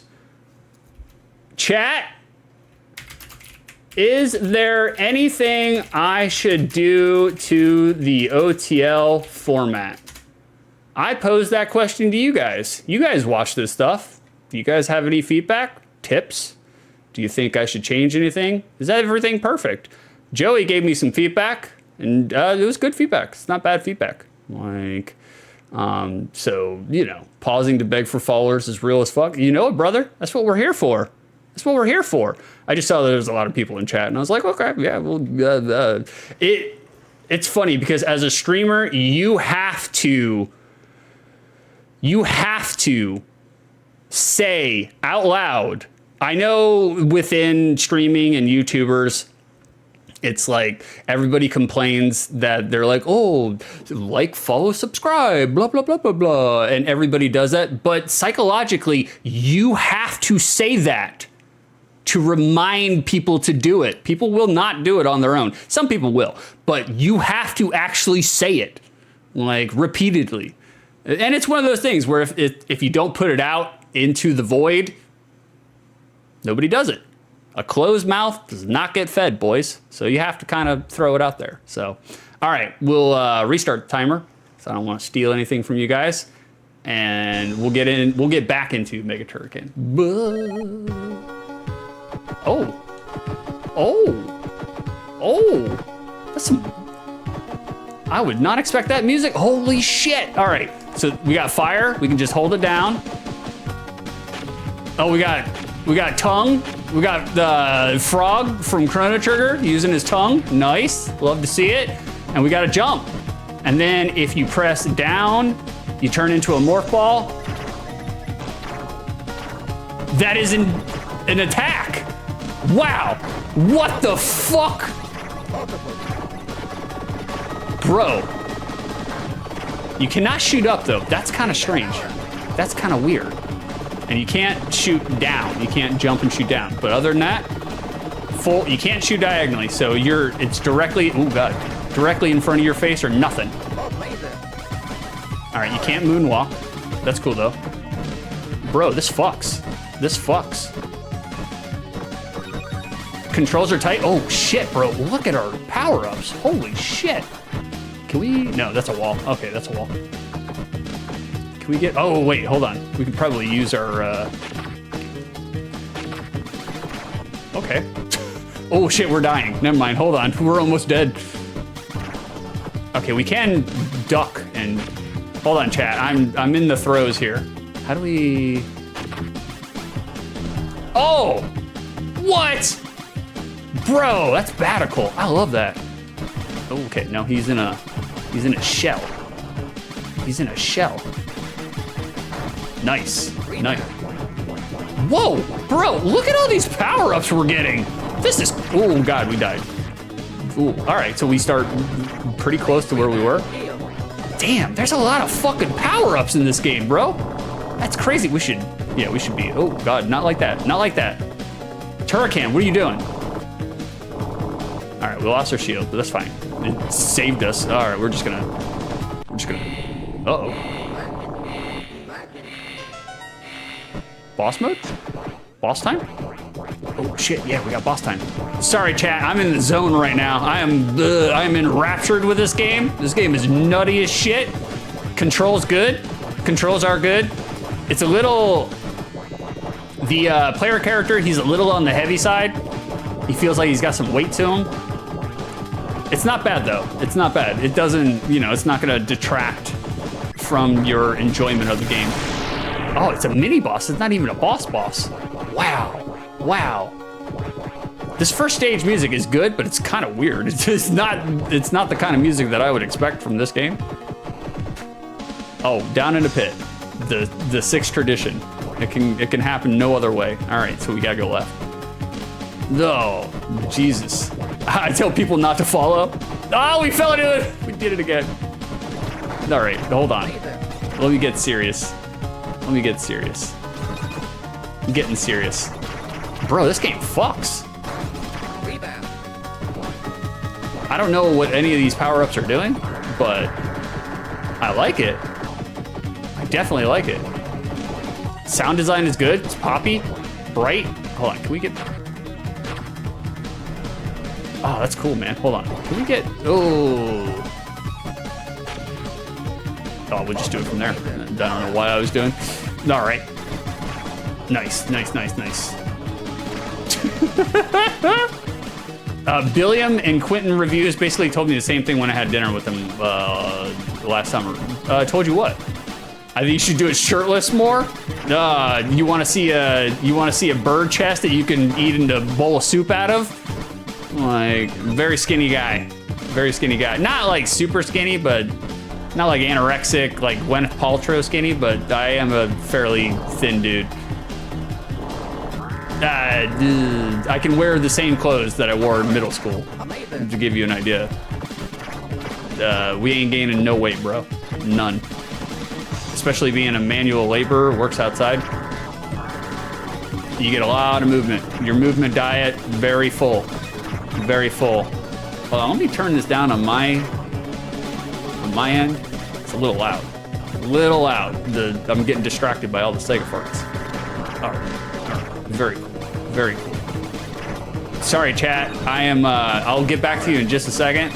There's kind of a lot going on here, so I'm a little in it right now. But okay. Oh, that killed my ass. I should have seen that coming. We will continue. Yes, we do get continues. Thank God. Is this? Yeah, we're back to. Okay, so that you have like a little energy bar. Oh, you can lay little bombs. What the fuck? That's so cool. I didn't notice that before. I thought it was just the actual spin dash itself that was doing all that. Wow, that's awesome. York, you hit it out of the park, my man. This is almost good enough to forgive you for all your fishery, your tactics. For those that don't know, York played me in Tekken 8, lost 54 times in a row with me with every character, except for Kuma. He played Kuma and used Kuma's fucking OP ridiculous fish slap. Should be banned. It's too powerful. Used his fish slap against me, slapped me with a piece of salmon trout 16 times in a row. I knew it was coming every single time, but I was powerless. I was defenseless. And ever since then, I can no longer eat sushi or any fish products. I've been traumatized. I kind of wish Turrican could fucking shoot up. That kind of seems like an oversight. Not being able to shoot up kind of sucks. But, you know, shit, fuck. Other than that, legit. Very legit. So that's, so whenever you hear me refer to York as the bastard himself, that's what I'm referring to. He has traumatized us with salmon. Son of a bitch bastard. I'll never be able to eat a piece of fish served on a hot wood plank. I'm guessing you just have to shoot the head. I mean, video game law dictates the head is where you shoot. We're not doing a whole bunch though. Set off those bombs. Oh man, the spin attack, the spin dash is super cool though, man. Really like it. It's a little There we go. Blew his ass up. Get the fuck out of here. You should reshape OTL into a more angry video game nerd show. I agree. I agree. Maybe we'd get some hits. Maybe we'd get some hits. I don't know, man. Like, I desperately wanted to avoid comparisons to Angry Video Game Nerd, because look, I'm a profane, vulgar man, but I'm not doing that for content related. I'm doing that because that's how I talk. Like, out on the route in my business life, I curse like crazy. I go with the thought process that if your contractor does not curse, he's not trustworthy. Because normal human beings, we talk the language of the angry everyman, you know? Okay, we're not gonna die this time.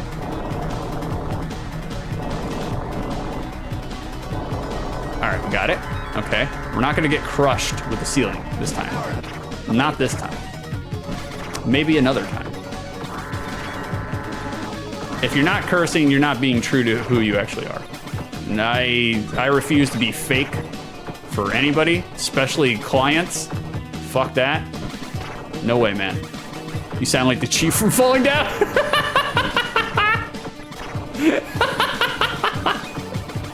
Nice. Oh God, that's funny. Damn, man, some of these enemies can beef. Kid Chet Manley would have lost his mind playing this. I agree, Chet. I'm right there with you, man. All right, we're just gonna beef some hits if we have to. That's fine. We got iframes. All right, now we're past where we died. Oh damn, that's super cool, man. I love it. I love it. They actually fell into a pit, of course. Do I lose a life when I fall into a pit, or just energy?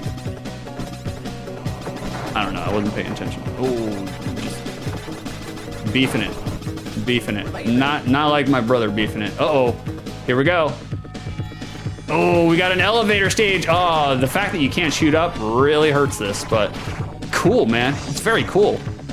You got some blast processing here with the falling action, some parallax scrolling. Is that parallax scrolling?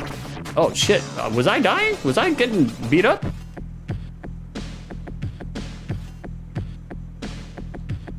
Oh, the music changed. I thought it was a boss. Music's good, by the way. This is good music. It's not bad. There we go. Up there. You got it. About doing the call to action, like, comment, subscribe. Oh, I see what you're saying. I see what you're saying, Droovy. I love when Six falls in a game with a game on a show. Yeah, I do, man. Like, I'm a big fan of it too. Like, because I don't know what to expect. I mean, I play even the games that I haven't played before. You know, I play them for like 30 seconds just to make sure that they work. You know, that I don't have some oh God, don't have some shitty ROMs. I mean, native hardware. I mean, existing physical copies of the games that we're playing. I make sure they work in my capture card. Nintendo. Oh, you can jump on enemies? What the fuck? What is this? You can punish him. No, God. Boss? Boss time?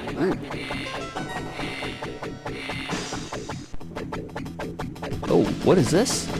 Got a pile of meat? Oh, bro. Oh, you gotta hit the eyes, I bet. How do I? Oh, I bet we have to. Where is it? Oh, that's a dinky ass little. No, that wasn't it.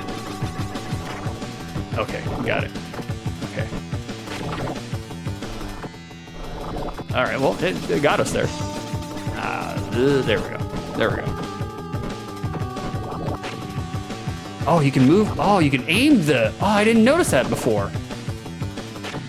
It goes with his. What are you doing, Turrican? You gonna? Oh shit! Oh, we got hit. Damn! Damn! Damn! Damn! I think Six might cry when the timer goes off. I might, bro. This is good. I do. Oh God! I mean, I'm sucking real bad at it. We're not playing efficiently. We were playing suboptimally, but it's really good. It's really good. Oh God, I wish it didn't start us all the way off at the first level though. but you know, look at this, look at this. We're dropping bombs. That's where the Metroid element comes into play. Sorry, I'm enraptured here, so I'm kind of ignoring chat because I'm having such a good time playing this game. Like, York, man, good recommendation, brother. Good recommendation. Feel free to redeem Dino Nugs and make me play games. Like, of course, I know what York will do at this point. He will just redeem his Nugs and make me play all the bass fishing simulators, which is okay, because I'm actually the low-key huge fan of bass fishing simulators, so, you know. Yeah, no. There we go. Oh. Oh, okay, we can extend. All right. Sorry, I wasn't fucking around with our grappling mechanics before. That's cool though, man. You get a lot of range on your grapple. Like you can swing all over the fucking place. That's cool. That's very cool. There we go. Okay, so the dinky grappling jump was me being a shitty gamer. It wasn't actually the game. Imagine that, guys. Imagine that. It wasn't the game. It was me. Wow is my favorite 6 reaction sound. You know it. You know it. Don't you play this to your character? Yeah, for real. Don't you play Kuma. Kuma's too powerful. Too powerful. I feel like... Ooh, all right, there we go. That's good.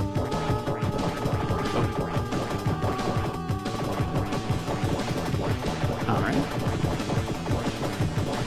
Is that the place to be? I feel like maybe here is that's the sweet spot? Nope, that's not the sweet spot. Where's the sweet spot? There it is. Oh God, blew the shit out of that fucker. 6 broke his hand the day York fished him. Yep, got so mad. Rage quit, punched my desk, broke my wrist. All the way, compound fracture all the way up to my elbow. Right now, oh God, fell into the pit, Jesus. I'm screaming in pain as I'm playing this delicious game. Man, I wish I had played this as a kid, because I would have got down on this game so hard. It's not an easy game, by the way. They give you a lot of resources. You have a lot of resources. I know in the reviews, people were saying that they streamlined, or the reception, the notes, whatever. People were saying that they streamlined Mega Turrican to make it easy mode, to make it baby mode. And I mean, I've never played a Turrican, so maybe it is easy mode, but it's not an easy game. Like, there is some challenge here, for sure. It's not, like, cheap. It's not frustratingly cheap or anything like that. It's not unfair. Like, I think it's fair. But there is some challenge here. Oh, God. Especially with me playing it. Okay. Whoa, nope, that wasn't it. Here, we're gonna aim it down. No. Here, we'll get way down there. Get way down there. Get some momentum.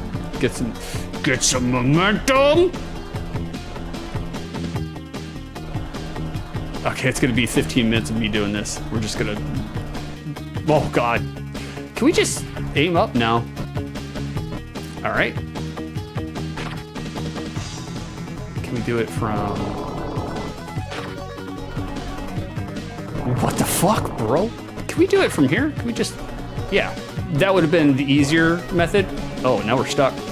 Now we're... Okay. You guys are... Yeah.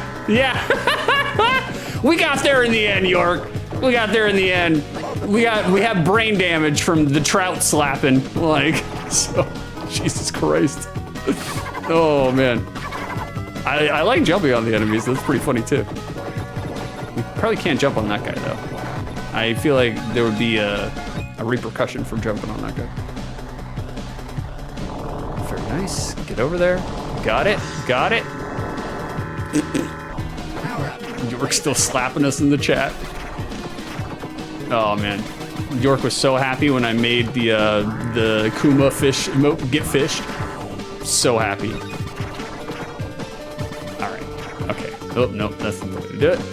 All right, fuck it. We're just gonna blaze through this. We don't need to be. Look at us. We're powerful. Okay, took a lot of damage. That's fine. That's fine. We gotta make some progress here.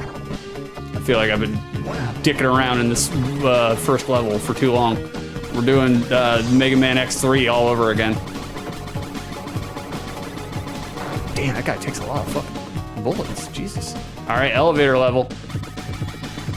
Wouldn't be a Sega Genesis game without an elevator level. All right, we're just gonna hide out over here, and we're fine. We're fine. Did I set the timer again? I'll look at just a second. All right, not bad, not bad. Here, let me pause. Ooh, it's got a little. Nope, I forgot to set the timer. Here, we'll just set that one. There we go. No, I was wondering. I was like, man, I feel like I've been playing this for a long time. It's like, ugh. I generally know what 15 minutes feels like, so. You should open up to OTL Puro. Like, yeah, let's get some Puro wrestling in there. I would love to do some more wrestling streams. I feel like the wrestling streams were actually really fun, me and Beef. However, nobody showed up and watched them. So I was like, okay, well, obviously the people do not want that. So like, it was like one of our lowest viewed and watched streams. So with like the on-air streaming and with YouTube, nobody watched it. So I was like, okay, well, we just won't do that. At least not now. We will do it again because me and Beef love wrestling too much to not. So it will happen. And also, maybe we were just starting out. We didn't have a following. The cult had yet to be. Oh shit! Had yet to be formed. I generally know what 15 minutes feels like. That's what she said. I ain't doing no 15 minutes. Are you joking me? We are 6 pumps and we're done. 6 pumps. 7 on a good day. I ain't doing no Joey 6-hour tantric. Hold on, guys. Let me vape my shit here. I ain't doing no 6 hours tantric. Girls do not want that. All right, guys. I've been with enough ladies and I've talked to them. They don't want hour-long sex sessions. They don't.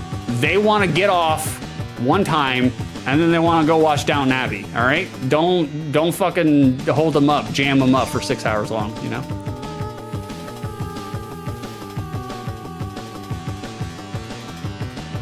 Back when I was a young man and I was very worried about what the lady would think of me, I would go out of my way to make sure that, oh God, we died. I would go out of my way to make sure that she had a jubilantly good time, or what I thought was a jubilantly, let's get over here, fuck this.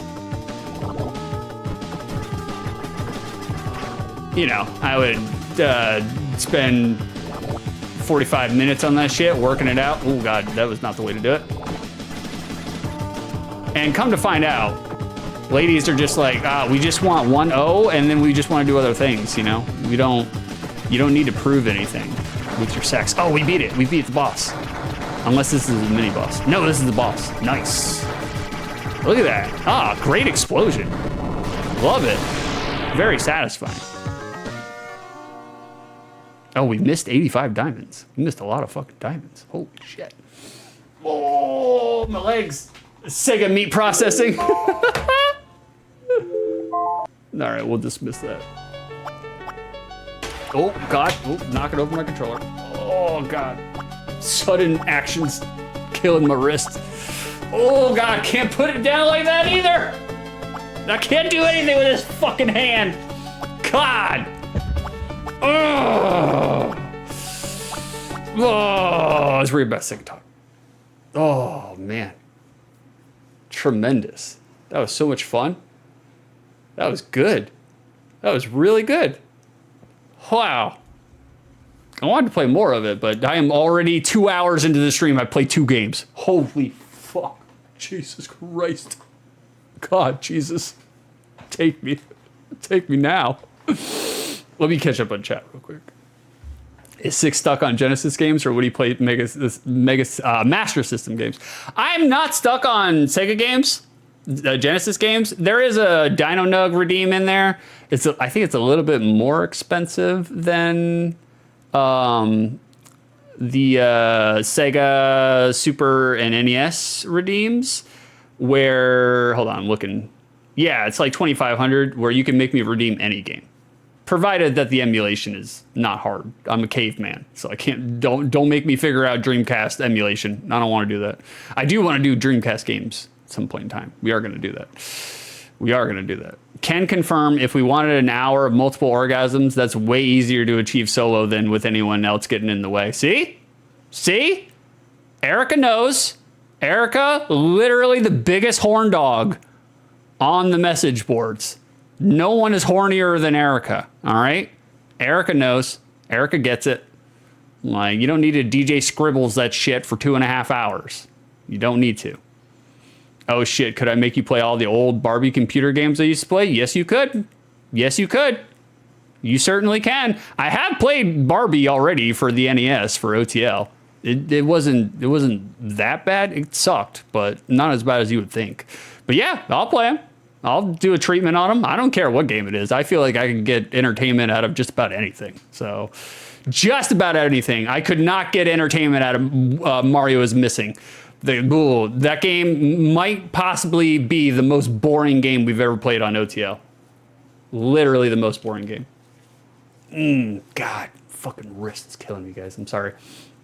I don't know many a redeem where he has to play a game Minesweeper. LOL. I still need to get the Minesweeper figured out. I feel like ever since Frank showed my ass up by putting a Minesweeper on Super RPG Friends in like fucking 15 seconds, I feel like I should figure that out for sure. Make me play Minesweeper. I have zero idea how to play Minesweeper. No idea. I played it a lot as a kid, and I still have no idea how to play it. I don't think anybody knows how to play Minesweeper, to be honest with you. I have no idea. If only there was a redeem to let him play longer. Oh, that's a smart idea, Judge. That's smart. Bro, we're writing that down, man. Hold on 1 second. Hold on. That's good feedback. Because there are people who have told me, like, oh, shit, I wish you had just played, like, 5 or 10 minutes more of the game. Redeem for gameplay extension. We're writing that down, Judge. That's a very, very good idea. That's solid. It can also be, can we have a redeem to make you play shorter? Yeah, you know what? We're fucking around with the format. We'll put that in there too. Because some people, Joey, when he was giving me feedback, unsolicited, by the way, when he was giving me feedback, he had said that the format is a little on the tricky side because 15 minutes is more than enough for a Looney Tunes basketball. He felt like in 15 minutes, that's comprehensive. You've got everything that you wanted to get out of Looney Tunes basketball. But he felt like for games like Mega Man X3, 15 minutes, I barely got to the first boss on the first stage for Mega Man X3. So the 15-minute time restriction might need to be twerked with, And also, I'm always looking for things to add for new redeems for Dino Nugs. So, like, by all means, I love your guys' feedback. I do listen to you. Like, I have been slowly over the year in which I've been streaming, adding a lot of your guys' feedback to the show and the show format and the way I do things. Like, it's super smart. Oh, wasn't my idea? I was just echoing. It wasn't your idea? Whose idea was it? Well, I'm just gonna give Judge the credit. Whoever actually gave that advice after I just said, like, follow chat's advice. That's how I do. That's how I do, guys. That's how I do. Okay. Criteria number 1 for the 15 minutes in which I played this game. Was I entertained? Fuck yes. I was definitely entertained. Fantastically entertained. There's a lot going on in this game, guys. A lot. I mean, it is, I wouldn't call it like a standard run and gun 'em because I got a fucking pube on my tongue or something. I wouldn't call it a standard run and gun 'em because there is so much. Like, you got the ability to jump on the backs of enemies like Mario. Run and gun'ems don't usually do that. They're only focused on the gun. You can do a morph ball dash. You can do a spider ball dash and drop bombs the entire way. The run and gun'ems don't do that. It seems like there's 17 million fucking power-ups that you can do and get, and they all seem powerful in their own regard. Fantastic. I was really entertained. Like, I'm a huge fan of run and gun'ems to begin with. I'm not that great at them, but I love playing them. And the fact that they don't play it like a Contra, where it's like, oh, one hit, you're dead. They give you a life bar. I was like, that's so forgiving. That's so forgiving. That's probably like my biggest criticism for run and gun'em games, because they're so skill heavy, skill reliant. You know, if you die once, you're fucking dead. So, you know, it's like when they actually give you a life bar, it's a little bit more forgiving, allows you to enjoy the game. I would argue that one-hit kills do not really allow you to enjoy the game. I feel like it's kind of like an arcade relic. It's just my opinion. Just my opinion. But yes, I was thoroughly entertained while I played. Criteria number 2. I do not have a memory core of this game, so I can't say it was rewritten. So the memory core of this game was written today, live, with you guys. This is the first time I've ever played it. My memory core of this game will be fantastic intro, hilarious intro. I will always remember the screen of that guy looking like with the power chin, like so, like yours truly here. I'll always remember it as a unique run and gun'em that's got fairly to above average sound design, sound element. Well, hold on. The sound effects themselves were just kind of ho-hum mediocre. They were there. They were serviceable. They were functional. Not bad. The music itself was like a 6. You know, it was good enough. You got so much going on, you don't fucking care about the music. They had a grappling hook that actually is a playable, serviceable, functional grappling hook that works. Most grappling hooks in video games are a pain in the fucking ass to use.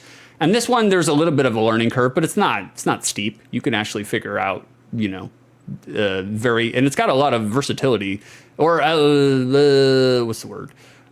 Range. It's got a lot of range. Like you can aim a lot with it. And then as York pointed out to us when we were being an idiota, if something is taller than you, a platform, you could just shoot at the wall and just hook over. That's super cool. It's legit. Like the fact that you can just, you know, obliterate everything that's in your path. There's multiple mini bosses. The mini bosses have cool designs to them. Like, it's legit. My memory core of this game has been written. And now that it is written, I don't think anything can rewrite it. I am a stout and solid appreciator of Turrican now. Never played it. Never played it till today. And now that I have played it, it awoke and reinvigorated my love for Data East. Huge Data East fan. Huge. That was redeemed to us by York, Deadly York in the chat. York, we appreciate you very much for redeeming Mega Turrican. It was fantastic. And now you'll never play it again. Probably not. I'm a business owner, so I do not have a lot of time to play video games. The most video games that I've been playing lately is what I play on OTL.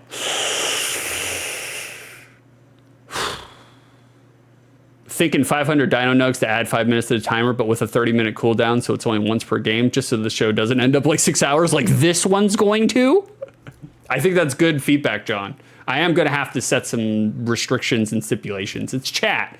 If you give chat too much, they will abuse you. You know, they will abuse you. So I think that's very good feedback, brother. Without a doubt, you're on the right path. And while we're on the right path, box art. Next game, Virtua Fighter 2. Does this box art hit? Does it slap? Does it execute? Does it do the things it's supposed to do? not really. Not really. It's not terrible box art. It's not great box art.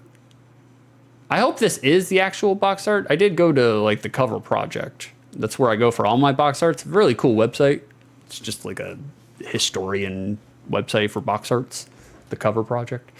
I feel like, all right, we'll just go to the criteria. The criteria 1, is there action in this box art? Kind of action, you know, like he's coming out of the box. That's actually, yeah, he is. Like, there is a kind of 3D effect there. That is pretty cool. You are right, Judge. Like, I give him props for that. Like, yeah, and Frank, you're right too. It's a precursor to action. They are mostly posing. Sarah back there, she is doing a kick. She is kicking. So that is action. You know, she is doing some action. Not a lot of action on this box art. It's mostly a demonstration of the roster that you will see in the game. So not a bunch of action in the box art. Looking at this box art, does it encapsulate what the gameplay experience will be like? Kind of. I mean, you look at it and you're not thinking RPG. And the fact that there's fighter in the title, it's kind of a giveaway. Like, they are kind of doing fighting poses.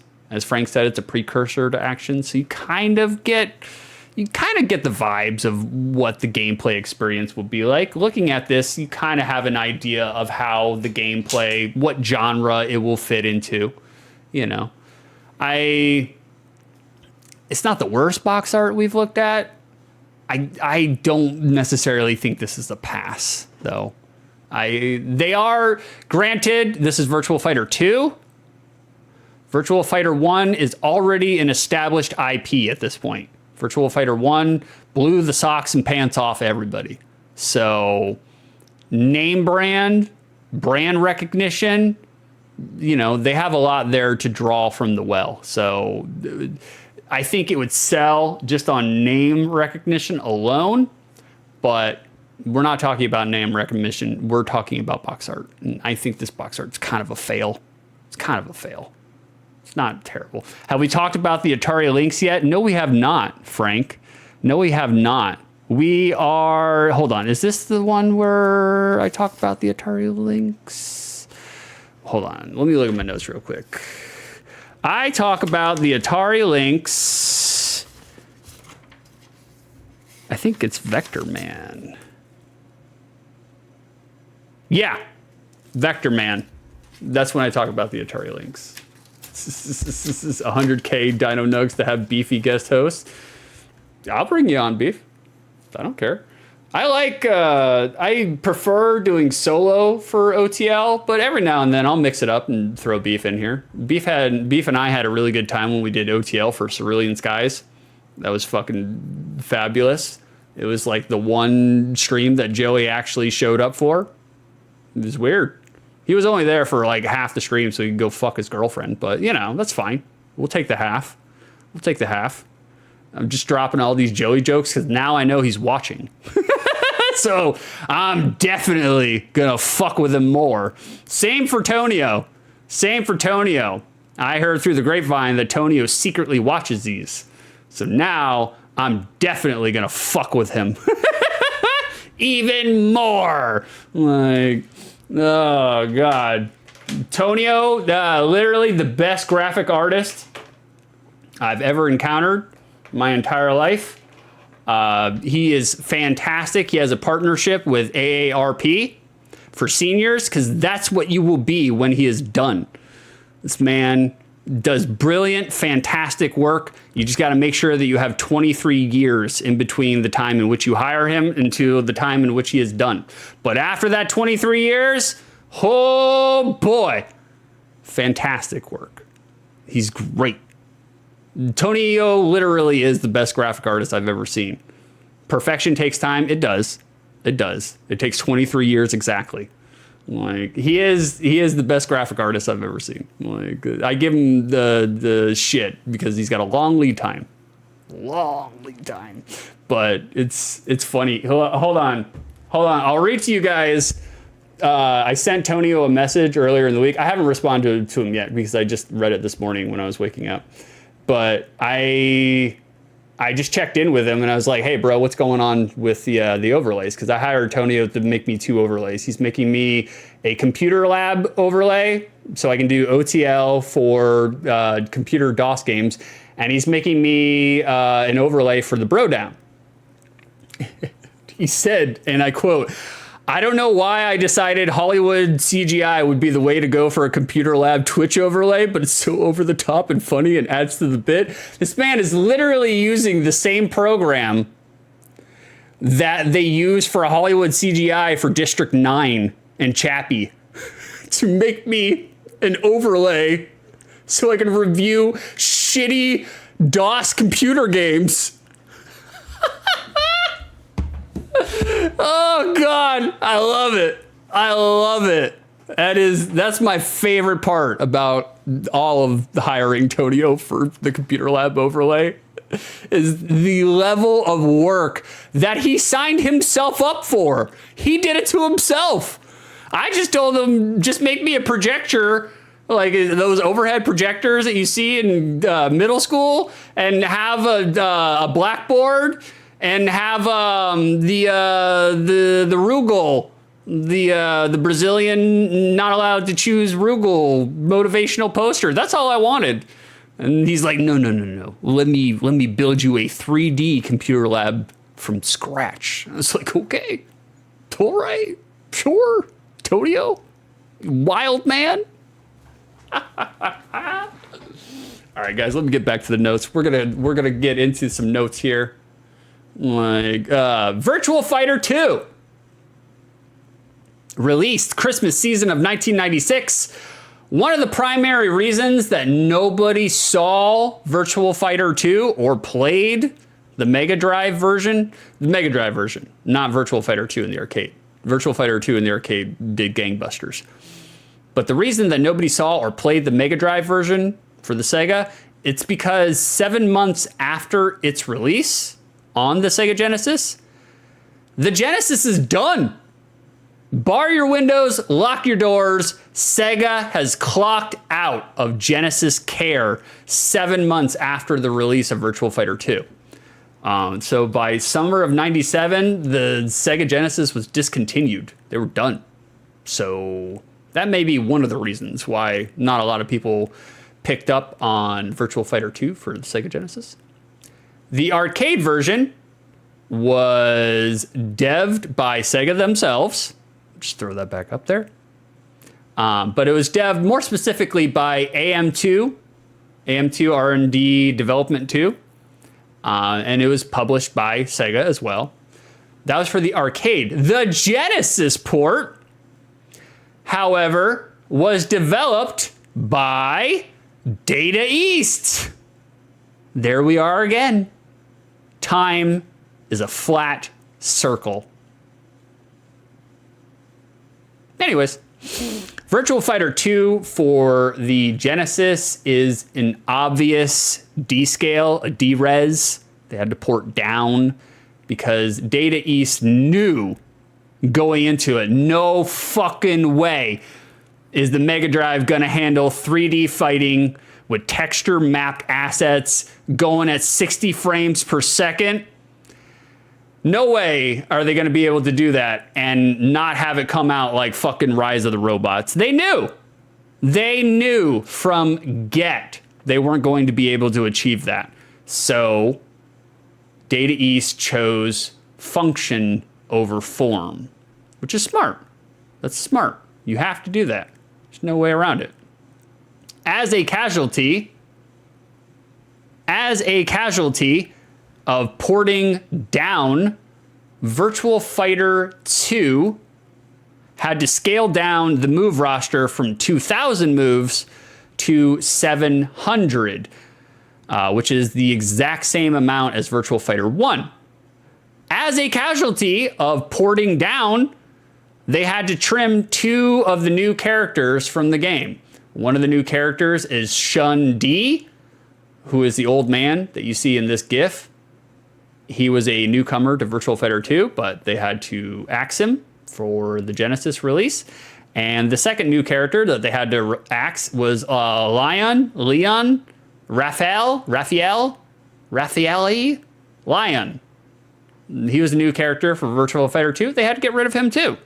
They had to axe him down for memory constraints. So basically, Virtua Fighter 2 for the Genesis here retains the OG roster. It has the exact same roster as Virtua Fighter 1. So that means that this is basically a Virtua Fighter 1 port with all of the Virtua Fighter 2 tweaks to the system. So this is basically Virtua Fighter 1.5 because you have the same roster and the same moves as Virtua Fighter 1. But, you know, they had to make some cuts for the port. I don't blame devs for axing shit for to make ports. I don't blame them whatsoever. You have to make do with an amount of hardware that is far less superior than the arcade. So, you know, you got to do what you got to do. The plot for Virtua Fighter 2 is cheesecloth thin. The greatest fighters in the world are invited to the second World Fighting Tournament hosted by the dubious, villainous Judgment 6 cartel. Sound familiar? Sounds like Tekken, sounds like Street Fighter, literally, it sounds like Mortal Kombat, sounds like every single fighter that came out in the 90s. They're orchestrating a tournament for people to compete, and that's what they're doing. So they're competing. Fighters are gathered to fight against Judgment 6's fighting cyborg, Dural here learns everybody's fighting style in real time to conquer Dural's opposition.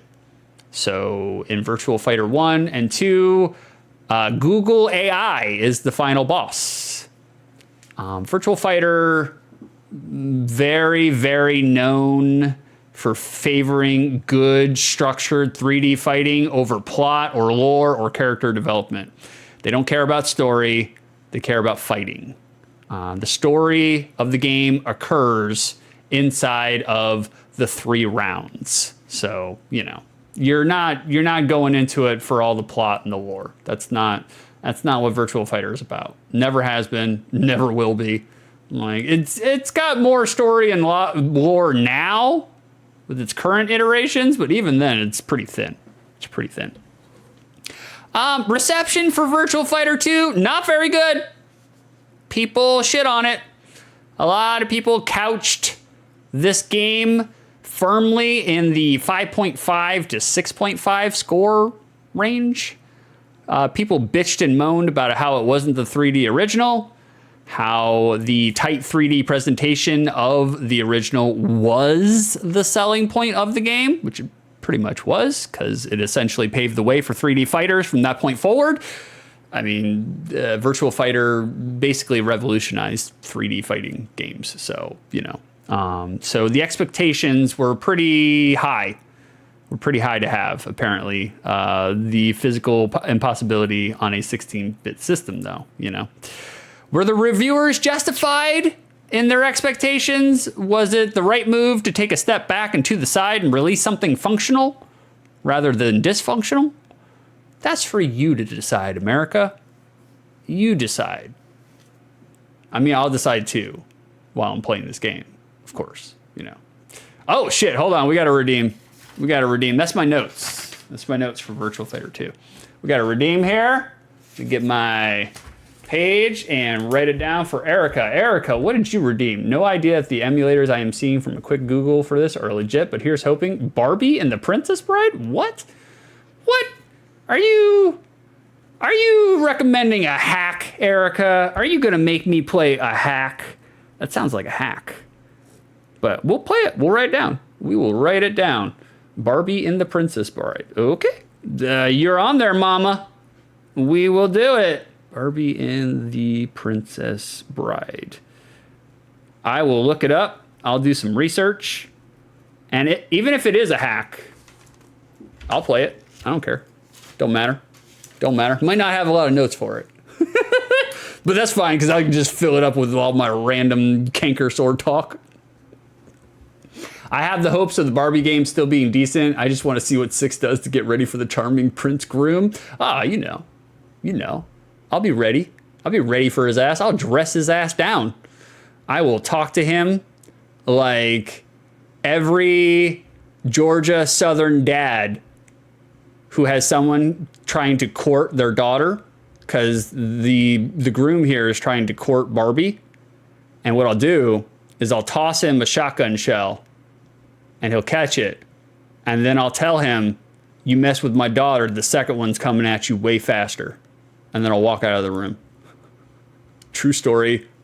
Had a Florida dad do that to me. It was a bullet, not a shotgun shell.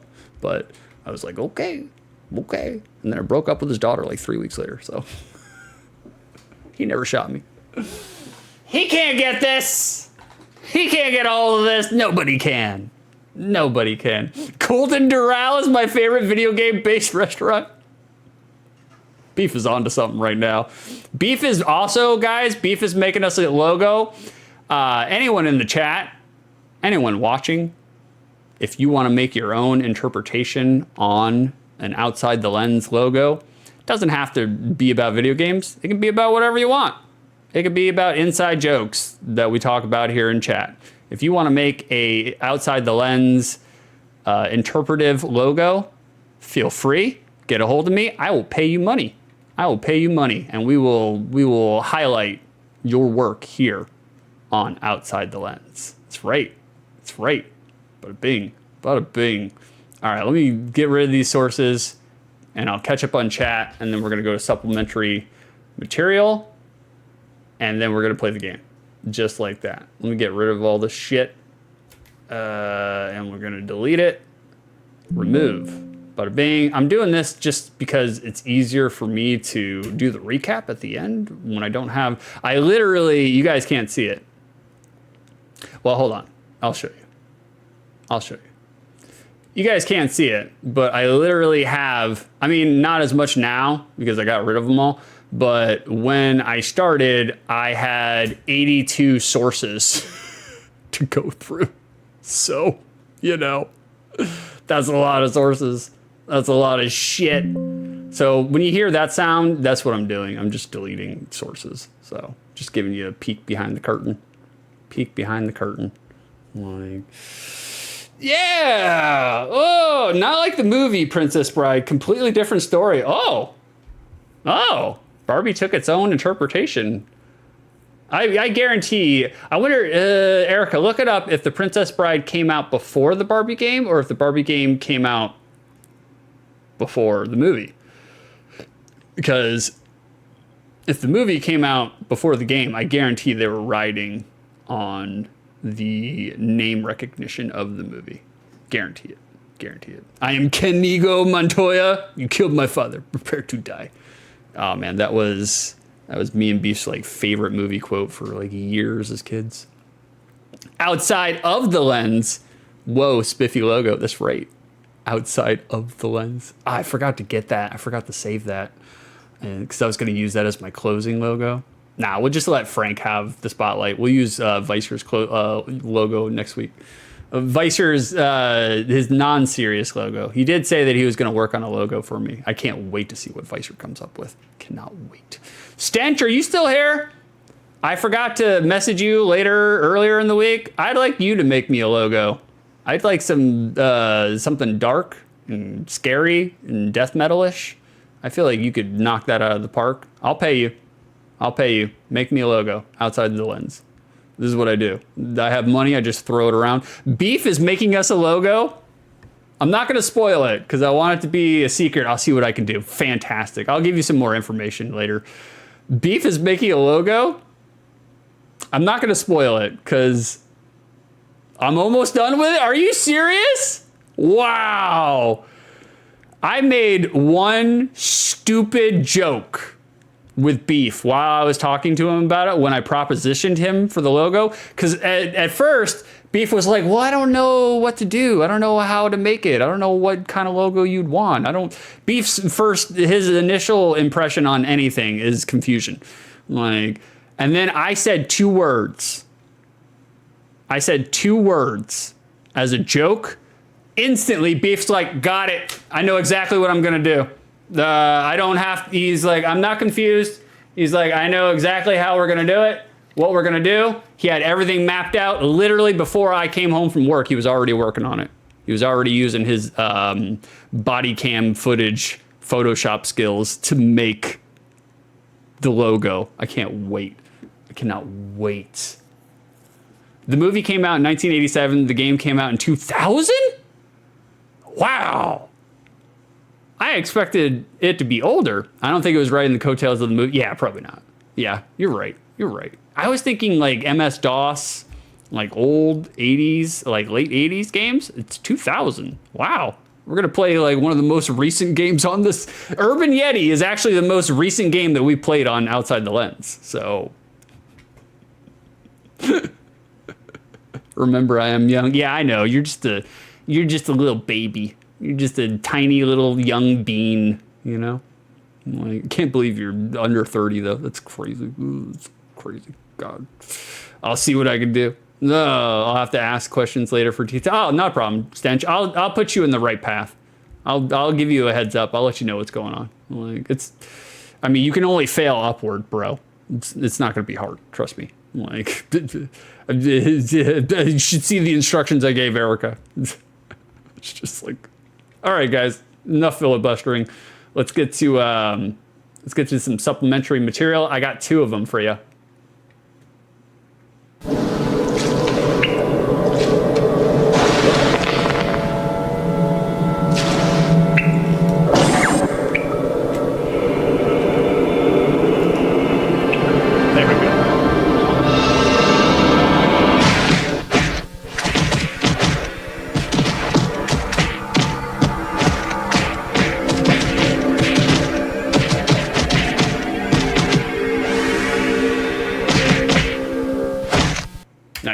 That was obviously for the Saturn. I'm giving you an idea of what the 3D elements of Virtua Fighter are, because we're not going to see them for...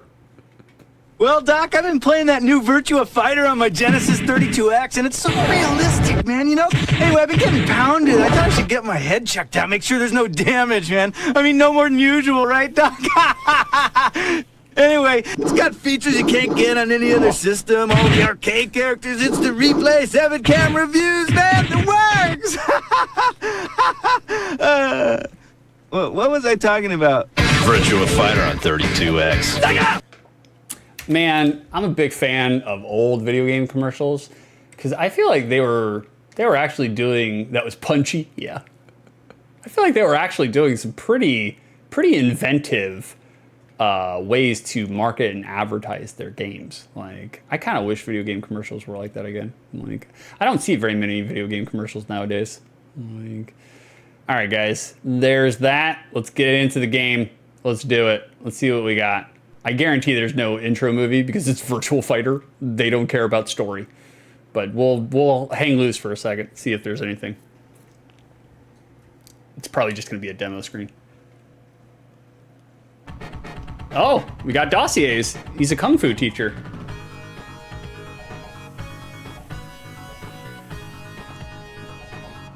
She's an action star?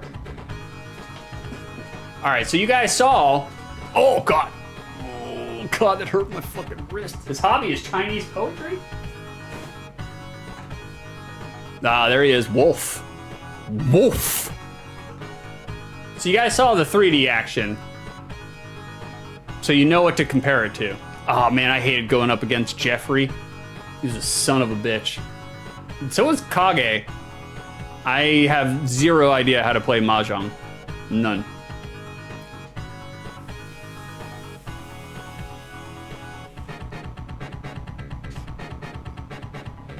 There's my boy. Jackie was always my main. Huge fan of Jackie. All right, we're in there. All right, that's pretty much it. So we're just gonna put 15 minutes on the clock. Let's get in there. You gotta wash that wrist. I'd say give it a break, but that's the last thing you want. I know, man. I know. I probably am doing some damage, long-term damage. Let's keep everything normal. Let's keep everything as is. I kind of don't know what to do, to be honest with you, because if it is carpal tunnel, all right, let's look at our. Oh, we already saw everybody, so we know who's in this. I do kind of like how the roster characters look at the bottom. I like that. Oh, that's a cancel? If it is carpal tunnel damage, I'm gonna have to have surgery to correct it. All right, you see, oh yeah, already remembering my moves from Jackie. There it is, bada bing, bada bing. It's not bad. It's not bad so far. If it is carpal tunnel, I'm gonna have to have surgery to correct it. I don't know how the fuck that's going to work because I am running a business. I am a one-man show. There is only one of me. So I do not have the option to take off from work. Ah, yes, the reverse bulldog. I don't have the option to take off from work. So basically I can't get the surgery. So I don't know what I'm gonna do. Nothing beats Jeet Kune Do, baby. I'm just gonna have to hope that it goes away on its own. That's what we're hoping for right now. That's what we're hoping for. My doctor thought I had carpal tunnel and sent me to a neurologist to get the nerves checked out. Turns out I have a severe case of wrist too damn skinny. They told me to just get a wrist rest from my desk so I'm not pinching the nerves in my wrist. That's what I was telling clients yesterday. I was like, out of all the things, the bodily afflictions that I could have, mine is too skinny of wrists. I have I'm 60 skinny wrists. Like, it's like, fuck, man. Ah, we won. Ah, how dare you, Sarah? Sarah is Jackie's sister, by the way. Sarah is Jackie's younger sister. I actually got really good at Virtua Fighter 5 playing as Wolf in online rank. Got up to Grandmaster, spamming crouch styles and Shining Wizards. Yeah, Beef was all about Virtua Fighter 5 there for a minute. He loved some Virtua Fighter 5. I did too.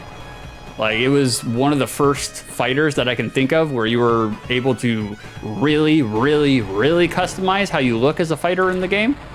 Oh man, it was crazy. Super good. Super good. All right, let's see what we got here. Okay, so you guys can tell right off the bat, this is descaled. It's not great. It's not terrible though. Like, I feel like this is pretty okay, you know? I feel like for what they had to do, they did a pretty good job. Oh, god damn. Game feels a little heavy and slow. It does. It does. Slow, definitely. Slow, definitely. Like, it's pretty responsive, though. Like, in terms of, oh, god damn. It takes a billion years to get up off the fucking ground, though. Like, it is responsive for, like, a 2D fighting game, though. Like, they did pretty good in that regard. It's not bad. But we're getting bounced by Pai Ling. I think that's her name? Pai? Pai? Whatever. You should learn the spirit of Kung Fu, not the style. Can we change our character? No. God damn, man. Old Sega games don't let you change your characters for shit, man. You gotta rock the same fucking character. All right. What is this? There we go. Ah, what's going on, Hiko? How you doing, buddy? Nice, you're still alive. I am, brother. We still got this game and 2 more games after this one. We are, what, 2.5 hours into this stream?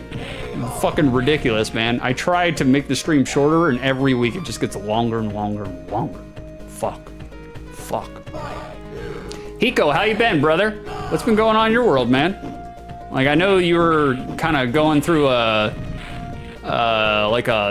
you're at a kind of a life crossroads. You're trying to get your shit in order, get your life on track. Oh God, we got fucked up there. Okay, so that's block. Now your face is 6 2/3 of the screen. Of course. Of course. I gotta put my giant ass mug up here with my big can opener chin. You know it. Where's my throw? Where's my throw? Watched the Motivational Beaver movie. It was great. What the fuck are you talking about, Taco? Motivational Beaver movie. Where's my throw? All right, the sound effects are terrible. Sound is not very good. The music is tinny. It's definitely tinny. It's not awful. A Better Tomorrow, 1986. Got no idea what you're talking about, Hiko. Zero, man. I've never even heard of that. Motivational Beaver. What? How does that work? If we die again, we're just gonna run out the timer so we can change our character. Because I think we've seen all that Jackie has to offer. We'll mix it up.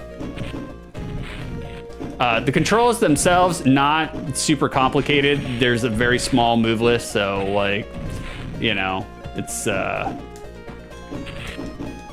there's not a whole bunch of combos and shit to memorize. Oh wow, we won. Holy shit, we won. The sound sampling, like I said, it's compressed, it's sat upon. But, you know, for a Sega Genesis game, it's got a pretty good amount of sound sampling. I still don't know how to do my throw, though. Is that it? And I keep doing... No, that's not the throw. I keep doing... I'm holding back for block. There's an actual button for block. That's why we're getting our ass beat right now. Come on, you have to have seen the Motivational Beaver meme speaking Cantonese.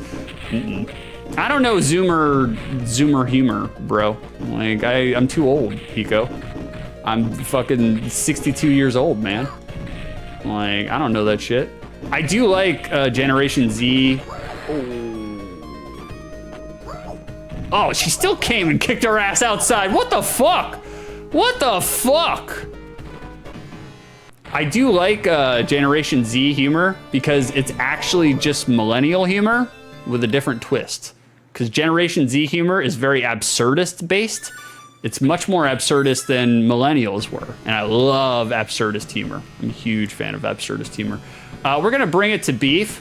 We're gonna bring it for Wolf. Oh, fuck, that's the cancel button. Wolf is the grappler. He's your king. He's your king of the game.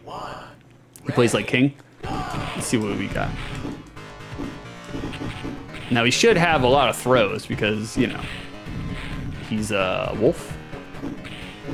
But it doesn't look like we're getting a whole bunch of throws. Beef, if you're still in chat, look up Wolf's moveset for Virtua Fighter 2 for the Sega Genesis and I'll show you some throws. Wait, 6 knowledge blocking? I know! It's a dark day for history. He blocks. I was never a Wolf main. I did not like Wolf. Not a fan. He's a little too slow for me. I'm not a big... I do like grapplers. I'm usually not good with them, though, because, you know, grapplers, you have to time out your throws. You have to plan your throws in advance. Oh, they even gave him the wolf yell. Hell yeah. And as anybody who's played a fighting game with me, you know that I am 100% offense. I am a rush down, unga bunga player. Punch and guard together to throw. Okay. All right. Okay, so that's guard. That's punch. It says I'm doing punch and guard. It ain't throwing. Nope, that don't work. Half circle, forward punch for giant swing. All right, we'll do it. We will do it. Just Dino Nuggies for you. I applied to a master's program. What's the effect? Oh, you applied to a master's program, Hiko? Okay, half circle, forward. Oh, half circle. Oh, what the fuck was that? Are you sure you're looking up the Genesis moveset and not the arcade?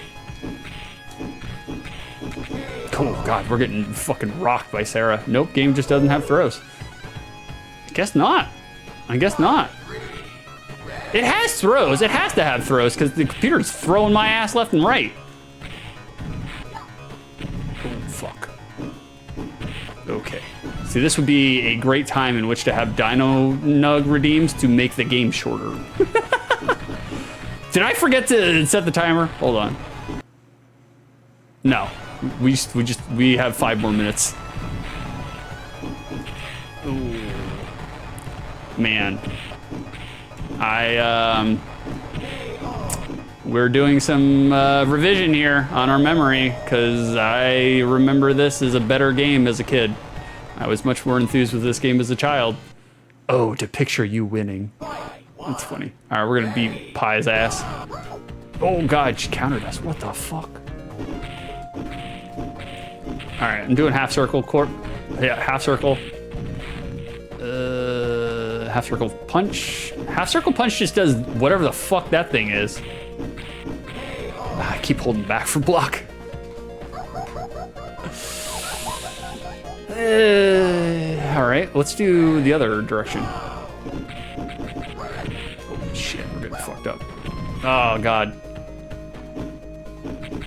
You guys got any scandalous plans for the weekend, chat? What are you guys up to? What are you guys doing? Doing anything crazy? I plan on doing just about nothing. Next week I have to do billing, so I'm gonna be busy next week. I'm gonna be very busy next week. Probably won't have an OTL next week. I will stream on Saturday. Don't quit your job. Go fuck yourself. I probably won't stream an OTL because I'll be so busy. I'll be doing billing every night, but I will stream on Saturday. I'll stream just a game where I don't have to do pre-production for. I'll just stream. Do you guys want me to stream Hylix? Do you guys want Hylix? How does chat feel about Hylix?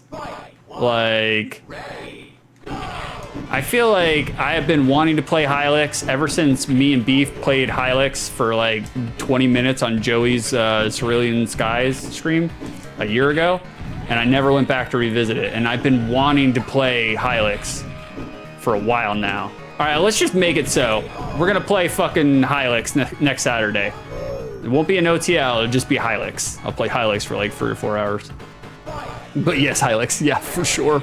We're gonna play some Hylix. We're gonna get in there. All right, so now we're playing as Sarah, Jackie's sister. Hot ass Sarah. Yeah, get out of there. Bada bing. Going prom dress shopping with my mom and younger sister today, which will be fun and stressful. You're going to prom?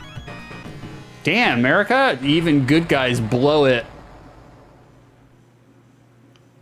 Damn, America, you are young. Still going to prom? Holy shit.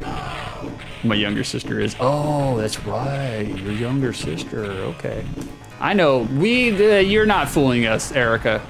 You're trolling for young 18-year-old men, all right? You fool nobody, horn dog. Ugh. I'm going to pour water on my wife's head. Judge. It's a water festival celebration cultural. Oh, okay. I was like, oh man, you're gonna wake up your wife like my father used to wake me up when I was going to high school. My father was not even cool about it, man. Like when it was time for me to wake up, even though I had an alarm and I could wake myself up, he would come in there with half a glass of water and pour it on my fucking head every single morning to wake me up. I fucking hated it. I got so mad. I was fucking livid, brother. My younger sister is. Oh yeah, your younger sister is gonna get down with those 18-year-old men. Good for her. Good for her. Get blown out. Righteous. Gotta show authority. Yeah. My dad is many things, but one thing he is a life troll. He loves to troll people. But he has no idea about internet culture. This is just how he was born. He was just born as someone who fucks with people. That's probably where I get it from, because I like to fuck with people too. You don't say. Yeah, imagine that. We can see where you got it from. Yep. I do like to fuck with people. Not in a malevolent way. I don't like to fuck with people malevolently. I'm not actually a troll. I'm a ribber. I'm a puckish ribber. I just like to mess around with people. Like, false narratives, you know. Hey, 6. What do you want, Beef? What do you want? What do you got for me? Hopefully, oh God, thank God. Oh, we're done. We're not going to continue playing this game. Before your next game starts, check your Discord. Okay. All right, hold on. KO. All right, let's bring it back here to box art. Beef is telling me I have to check my Discord. Hold on, guys. Let me check my Discord. What has Beef got for us?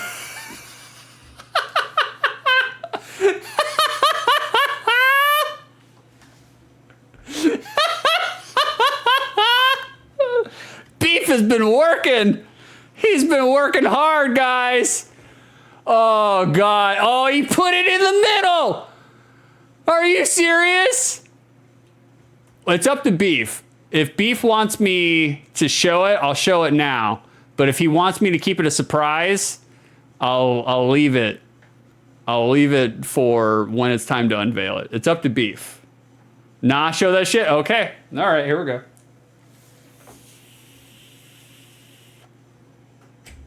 Okay. So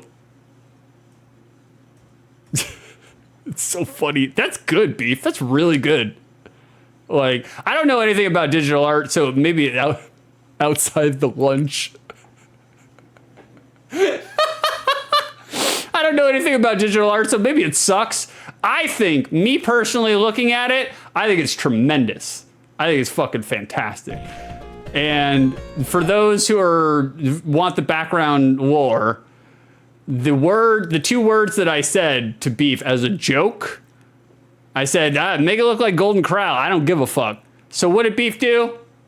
He made it look like Golden Corral.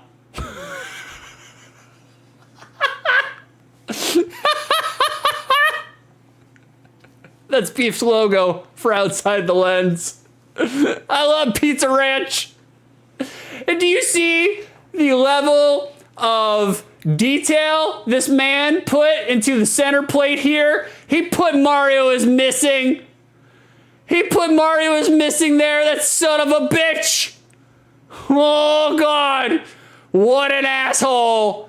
What an asshole. Beef, that is tremendous work. That is tremendous work. I will Venmo you your money as soon as I am done with this stream. Wow. I am really impressed, Beef. I am actually really impressed. What is that? What is the pile of silver here underneath the hand? What is that? Quarters? Nickels? Tokens. Okay, tokens. Oh, you even got some floppy disks in there? That's fucking hilarious. That is hilarious, Beef. You did really good work, brother. I love to shit on everything that Beef does because I'm the younger sibling and Beef has shit on me my entire life. However, he did really good work here. I am very impressed. Second time using Photoshop. You got a future in Photoshop, Beef. Look at that. He kept the broccoli in there because he was telling me, he's like, well, you're a broccoli gargoyle. That is really good, Beef. That is really good. Nah, delete it. We'll use it for next show. Oh, God. Oh, man. That was so good, Beef. I am really impressed. Really impressed. I'm impressed with both of my chat members who have given me some logos. Frankie Potholes, Frankie Craft Singles gave us the beautiful Sega logo final. And I'm just reading what it says there.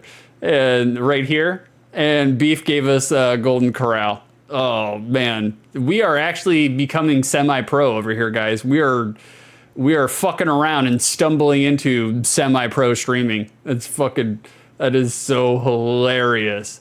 Wow. God. So, criteria number 1 for the 15 minutes in which I played this game. Was I entertained? No. No, I was not. I was not entertained. You could tell I wasn't entertained because I was looking at chat repeatedly. I was literally pressing buttons and just looking at chat. I wasn't even looking at the gameplay. I was just button mashing and responding to chat.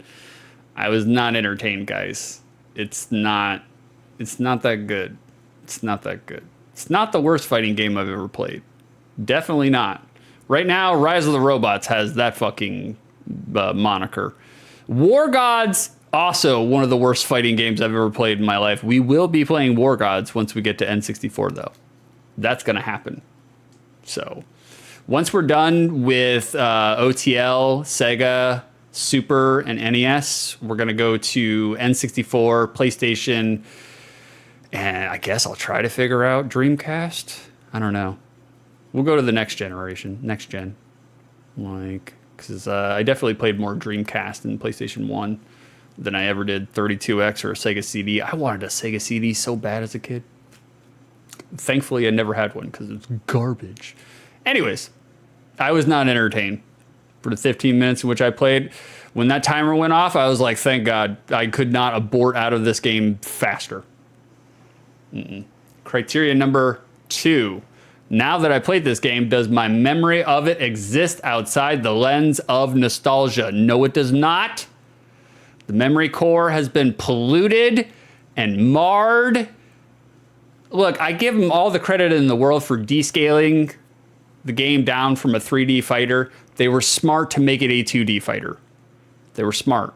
Because if they made it a 3D fighter, it would have been like Balls 3D or Rise of the Robots. It would have sucked. It would have been bad. It would have sucked worse than this. And this kind of sucks. So I give them all the credit in the world for doing that. However, it's not good, man. As a kid, I rented this game one time from Super Video. 'Cause Super Video was, you went to Super Video for 2 things. Hentai porn. That's where you went to Super Video for. Hentai porn.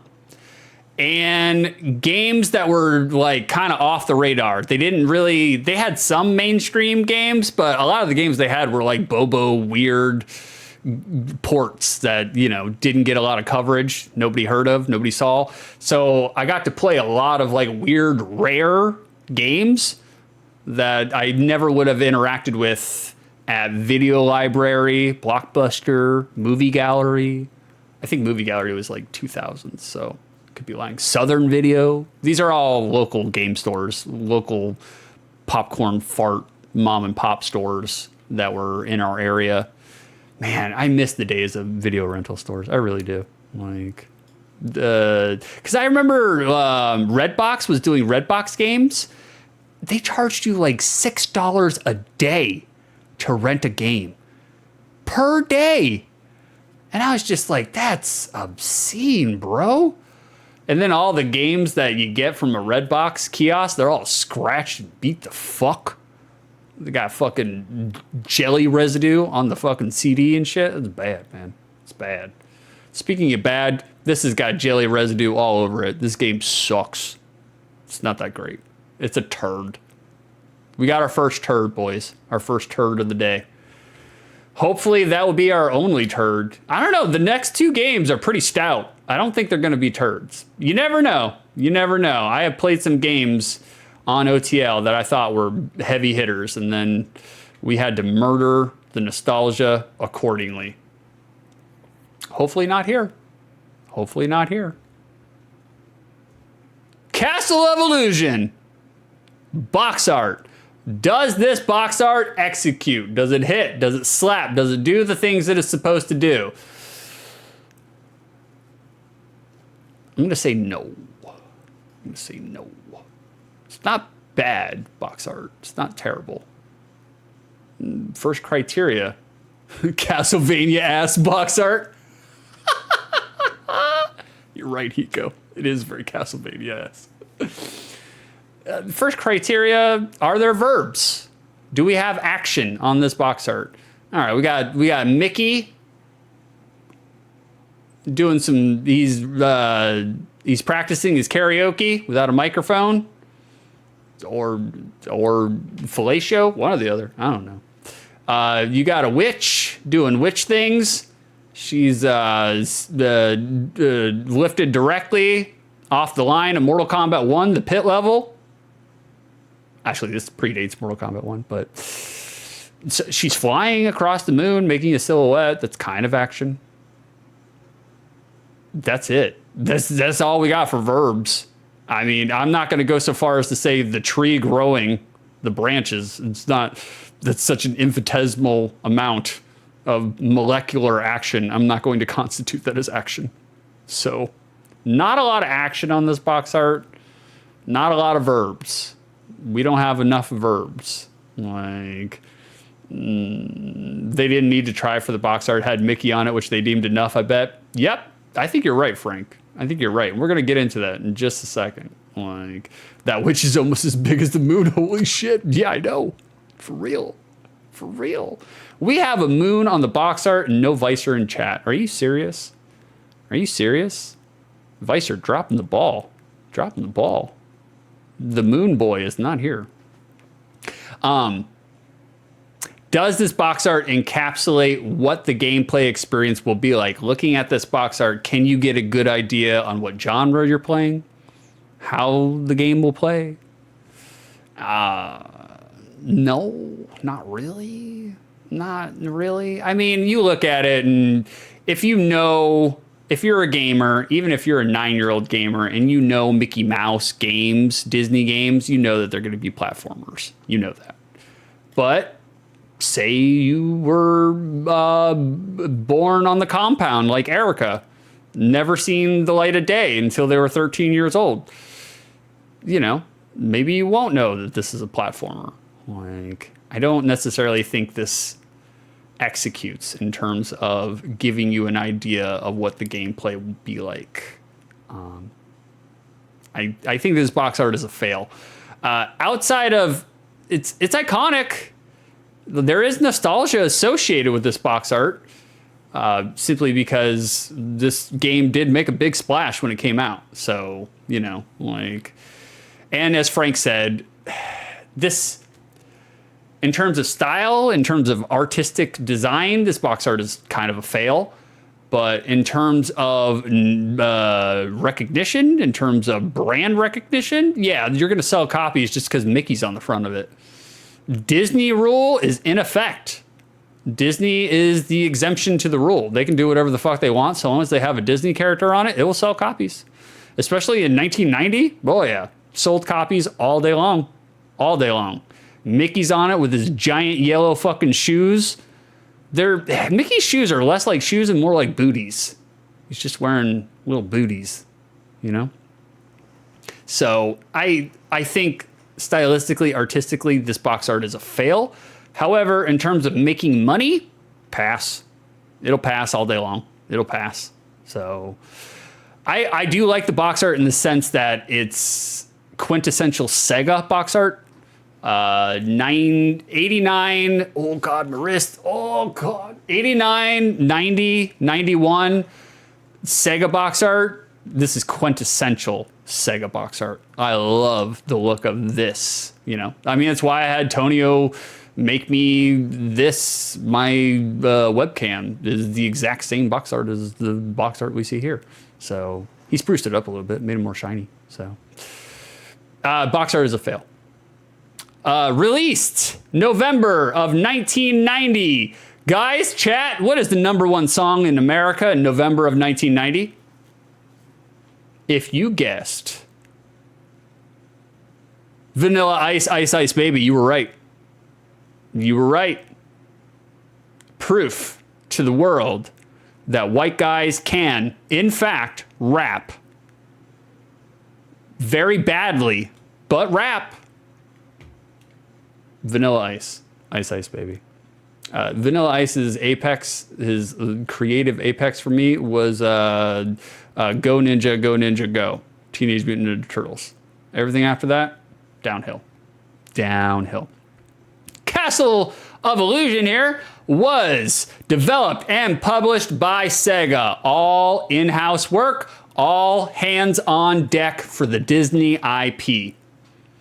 The plot to Castle of Illusion is that hench witch Mizrabel, Mizrabel, Mizrabel, a play on words for miserable, has absconded with Minnie. And it's up to you, Michelangelo Mouse, to get her back. What's interesting to note is that Ms. Rebel plans on sapping Minnie Mouse's youth. That's the exegesis of her dastardly plan. She wants to steal Minnie Mouse's youth. And Mickey, our boy Mickey here, he ain't about fucking no cougars. So if he obtains the 7 gems of the rainbow, that is a real quote, he can open up the secret route to get Minnie back. Mickey's just got to get the Chaos Emeralds, and his girl won't turn into an old crone. Whew. That's the real hard part about marriage, being married to someone. You see them turn into an old crone right before your eyes. You get to watch the love wither every single day. I'm very jaded when it comes to the romantic domestication. So don't use my opinion as the litmus. You know, I have reasons to be very jaded. You know, so my experience will not be your experience. I guarantee it. I guarantee it. Castle of Illusion here predates Sonic the Hedgehog by about 7 months. So Sega were actually leaning hard and heavy on Castle of Illusion to not only rival and usurp Mario's fame and popularity, but also to cement their console, Sega's, as a system that can be a serious enough contender to compete with the Nintendo empire. Sega was just a fledgling whelp at this point in time, and they needed killer IP. And granted, the IP here is not theirs, but it's recognizable enough to the point where people might buy a Sega Genesis to obtain it, you know? People like Mickey. People are fans of Mickey. But right now, this is when Sega was at a young stage and they needed a killer IP. They didn't have Sonic. Sonic wasn't out yet. Disney themselves had very strict rules on what could be done with their IP and how their IP could be presented. For example, Mickey in game was verboten to die. He could not die. They did not want to associate their flagship property with death, so they replaced the standard video game mechanic of lives with tries, a policy that would infiltrate and weave all throughout Disney's games with Mickey from henceforth. Every Mickey game had tries instead of lives, which is fucking ridiculous. Because, I mean, 6-year-olds know that Mickey's not actually dying, you know?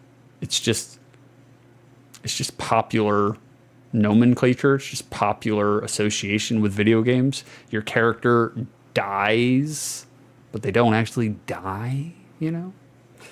And the witch jumped over the moon. So, reception to Mickey Mouse's Castle of Illusion was almost universally positive. 1990, the BS era. BS, that means before Sonic. The Genesis was young. They needed solid games with IP that had pre-existing eyes. And that's why they brought Mickey to the Genesis, because they had a lot of eyes on Mickey. And so they were like, well, hopefully that pre-installed fan base will come to our console and buy our console. That's what they wanted. They wanted gamers to buy the console. So I'm sorry, I'm just mesmerized by Mickey swinging here. To buy the console, increase their install base so that when they're done with Mickey, they will find other Sega games to play. That's how it works. Business 101. So the critics at the time praised Mickey Mouse's Castle of Illusion for its graphics, sound, and excellent gameplay. It hit the trifecta, all three. The scores of Mickey Mouse Castle of Illusion are consistently in the 9s. It's like 9.0 straight across the board. And sold well enough that Disney, Sega and Disney, pushed out sequels and handheld ports. I believe Land of Illusion is a Game Gear game. And then World of Illusion, starring Dickie Mouse. And Donald Duck. I think that's a Sega game. Or maybe Legend of Illusion is a Sega game. I can't remember. One of these or two of these are Game Gear games, and then the others are Sega Genesis games. So it was popular enough to the point where they could release sequels. That's how you generally distinguish from a business standpoint whether a game is quote unquote successful. Because guess what? If it's not successful, the developer and publisher, mostly the publisher, not so much the developer, the publisher will not co-sign on a sequel. They will not throw money away. So usually if a game is good enough, or usually if a game has a sequel, it sold well enough to the point to,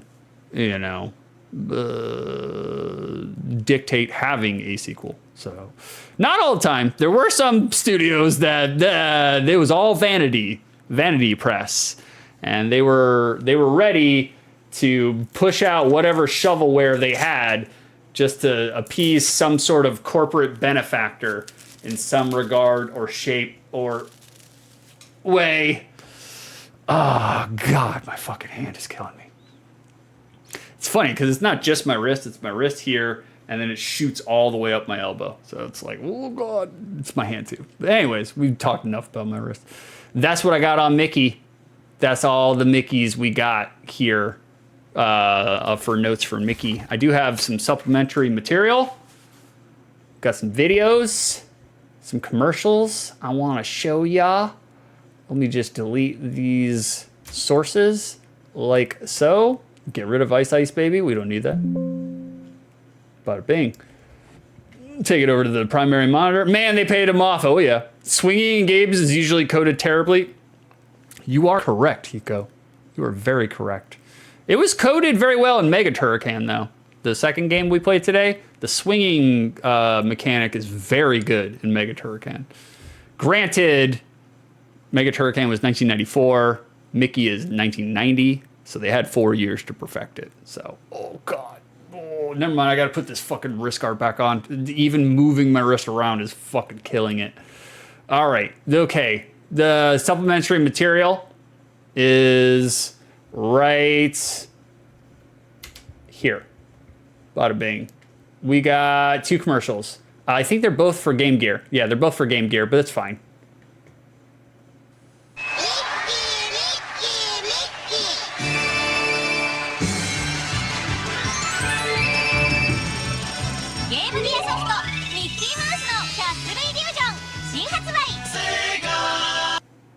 All right, that's the first one. And the second one, right here. Shifted in a high gear, gear up, Game Gear, gear up. Enter the colorful and evil Castle of Illusion starring Mickey Mouse. Challenge the powers of the Witch Wizardbell. Gear up, Revenge of Drancon. Creepy insects, moving islands. It's an up and down voyage of danger and pitfalls. Shifted in a high gear, gear up. Game Gear, Castle of Illusion, Revenge of Drancon. Here now in full living color. System games and batteries all sold separately. Yeah, make sure to have your fucking 16 AA batteries that you're gonna need for the Game Gear, because that thing sucks them dry. Man, Game Gear, especially as a kid, I wanted a Game Gear. Oh God, can't do that. Oh God, that was a mistake. Oh God, should not have arced my fucking wrist downward. That was dumb. Oh, as a kid, I wanted a Game Gear so bad. Because, I mean, full color, backlit screen, not like a fucking Game Boy, where you gotta play at a 45-degree angle at 2 p.m. outside. That's the only way you can fucking see the screen. But man, my younger brother, who we don't talk about much, We don't talk about him. He had a Game Gear. And I remember playing it for the first time. And even as like a 8-year-old, 9-year-old kid, I was very disappointed. Like, although according to Wikipedia, there were like some really iconic games for the Game Gear. Could have fooled me. Could have fooled me. Most of the Game Gear games, like, they don't seem all that great. But I don't know. I didn't play a lot of them. But I do like the Game Gear's aesthetic. I do like how it looks. I just wish it didn't eat 6 batteries fucking dry in an hour and a half, you know? You had to have the plug-in adapter. That was the only way you could make it with the Game Gear. So basically you had to park it close to an outlet to even fucking play on that son of a bitch. So enough filibustering. Let's get to Mickey. Let's check him out. Let's see if there's an intro. If there is, we'll sit back and watch it.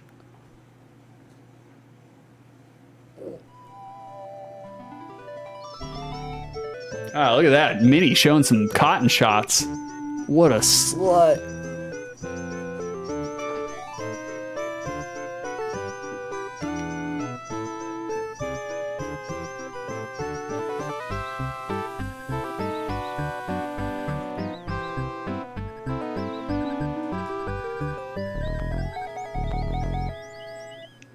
Definitely got some Sega farts going on.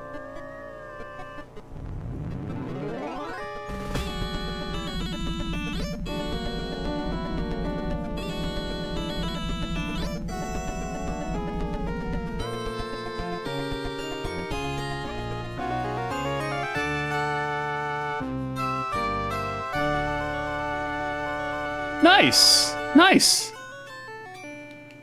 nice. That's a good, good intro. Very solid. Gets us in, gets us out, lets us know everything that we need to know. Oh man, that's definitely 1990s Sega font right there. All right, and then we get into a demo. We don't need the demo. We don't need the demo. All right, we got any onions? All right, well that is our onions. A and B is shoot. C is jump, attack. Isn't A attack? I don't know. Musical style has some shining force flare. Yeah, yeah. I could tell that for sure.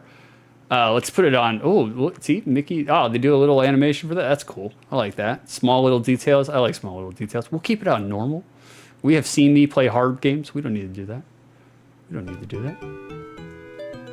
All right, hold on. Well, let me pause this. Put 15 minutes on the shot clock. We're in there, boys. Let's get this.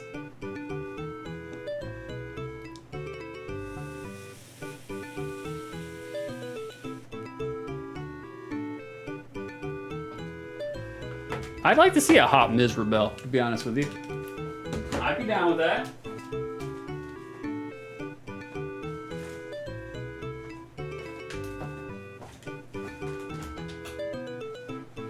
The master of illusion. It's an illusion, Dad. Look at that. Mickey ain't taking no shit. Gives everybody the ass. I'll probably... What kind of room is behind this door? I don't know, Mickey. You tell us, brother. Do I have to... No, it does it by itself. It's not bad animation, though, either. Like, the animation is smooth. All right, Mickey's in it. All right, Mickey's got a floaty-ass fucking jump. Holy shit. Okay, so you have to press down to get Mickey's ass attack. I have no shoot. I cannot shoot yet. You need items in order to do that. Wow, there's a lot of barren landscape here. Okay, now we can shoot. Now we can throw apples. Cool. All right. Oh, wow. If you hold down jump, Mickey goes super far. Okay. Throw an apple at this fucker. There we go. Mickey's walking speed, a little slow. Does he have a run button? I'm holding down the buttons. I'm just throwing away my apples. He does not have a run button. His walking animation, a little slow. Not terrible slow, but a little on the slow side. All right, throwing apples. Look at this basic ass game here, man.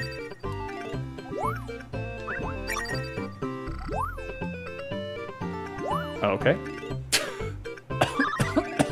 Is there a secret down there? Probably. Missed it. That's fine. Is that it? Oh, right. Okay, so as we can tell, all right, now we get to see what the swinging mechanics are like. That's not bad. Oh. Never mind. I lied. Boy, got that bounce. That's right. I mean, you need it for... That's funny. Okay, hold on. Hold on. Mickey died. Or Mickey tried! Hold on, let me pause timer for a second. Do this little tangent. Okay. Not in this apartment that I live in. I paused the timer, the game timer. Not this apartment that I live in, but the two apartments before this one that I lived in. I would put blackout curtains on every single window I have in my lair, because I don't want any of the sun in. I work outside in the sun. I don't need fucking sunlight when I get home. So I would have blackout curtains all throughout. Every single light source, outside light source, was blackout curtained. And I distinctly remember meeting a hen tuna one time, meeting up with a hen tuna and bringing her back to my place. And she saw, when she walked in the door, she saw all the blackout curtains and she immediately did this pose. I'm not joking. She kind of like froze and took a look around. That's it. That's my little story. I mean, we definitely fucked, so it was fine. No big deal. I did tell her. I was just like, I'm not a psychopath. I was like, I'm a little crazy, sure, but I'm the harmless crazy. You have nothing to fear. I was like, I am only a threat to myself, not to other people.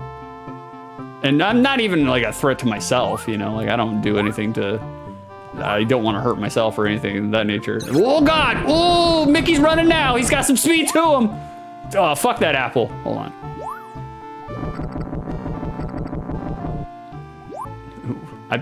What happens? Does he lose life or does he get bowled over? Oh, he got bowled. Oh, you didn't die though. That's good. Mickey, man, you gotta increase your run speed though. Okay, cool. Got some interesting level design. We changed it up a little bit. Still can't attack the enemy. I don't have any apples. Mickey's got like I said, he's got a floaty ass jump. It's not terrible, but it is floaty. He's got some wings in there, man. He's been drinking some Red Bull before he started jumping around all these leaves. All right, not bad. Okay, that's it. All right, well, at least it's short. That's cool. It's cool. I think there's a cool mystic quality to this game that feels intentional. Yeah, I can see that for sure. The variety of levels, all the cool styles and stuff. Yeah, I think Frank's onto something. I think Frank is our resident platformer expert, so I trust Frank's word. It keeps your child brain engaged. Yeah, for sure, legit. Oh God damn, fucking any downward hill that gives Mickey the speed we've been looking for. Jesus, Jesus. Bada bing. God damn, Mickey. Why don't you have a run button though, man? All right, enemies do respawn. Not that they're, you know, a major threat or anything, but... All right, that don't work. Okay, we can jump off their heads. Nice. All right, we're going for a secret. This is a secret. Oh, look at that. Diamonds and apples. Every girl's favorite. All right, we're just gonna keep on going on the ghost path here. The ghost path. A lot of these old Disney games were tight. Some not so much, but the majority felt passable to good. I agree with you, Frank. I agree with you. Especially a lot of the NES Disney games, Disney platformer games. Legit. Oh shit, we got a lot of apples now. We're full of apples. I mean, everybody remembers Chip and Dale and DuckTales. Oh, all right, we just, Mickey has no iframes though. None. No iframes.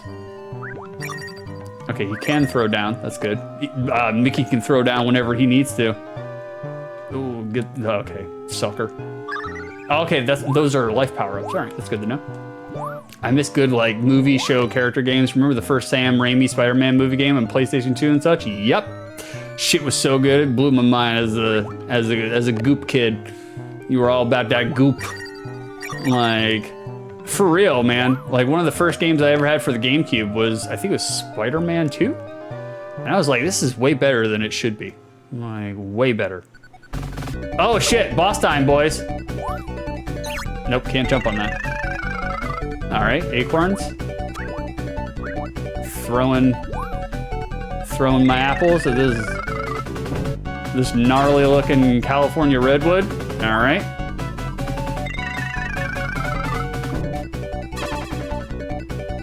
I mean, this is not bad.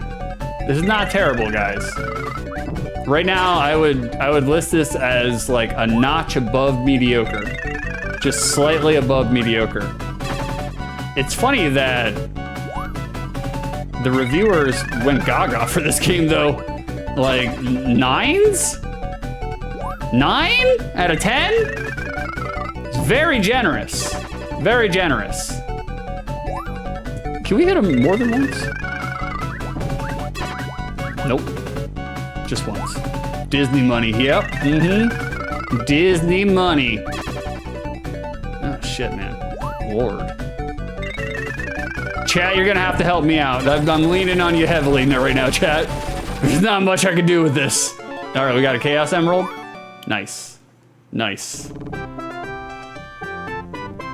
All right. You have much more to do to save Minnie. Yeah, we gotta go to Home Depot.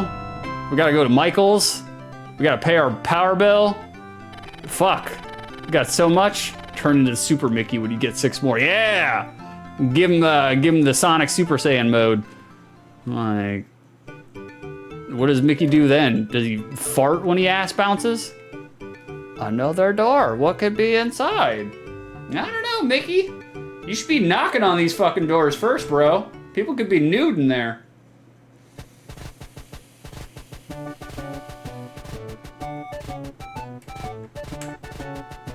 Okay. Did I start the timer back up?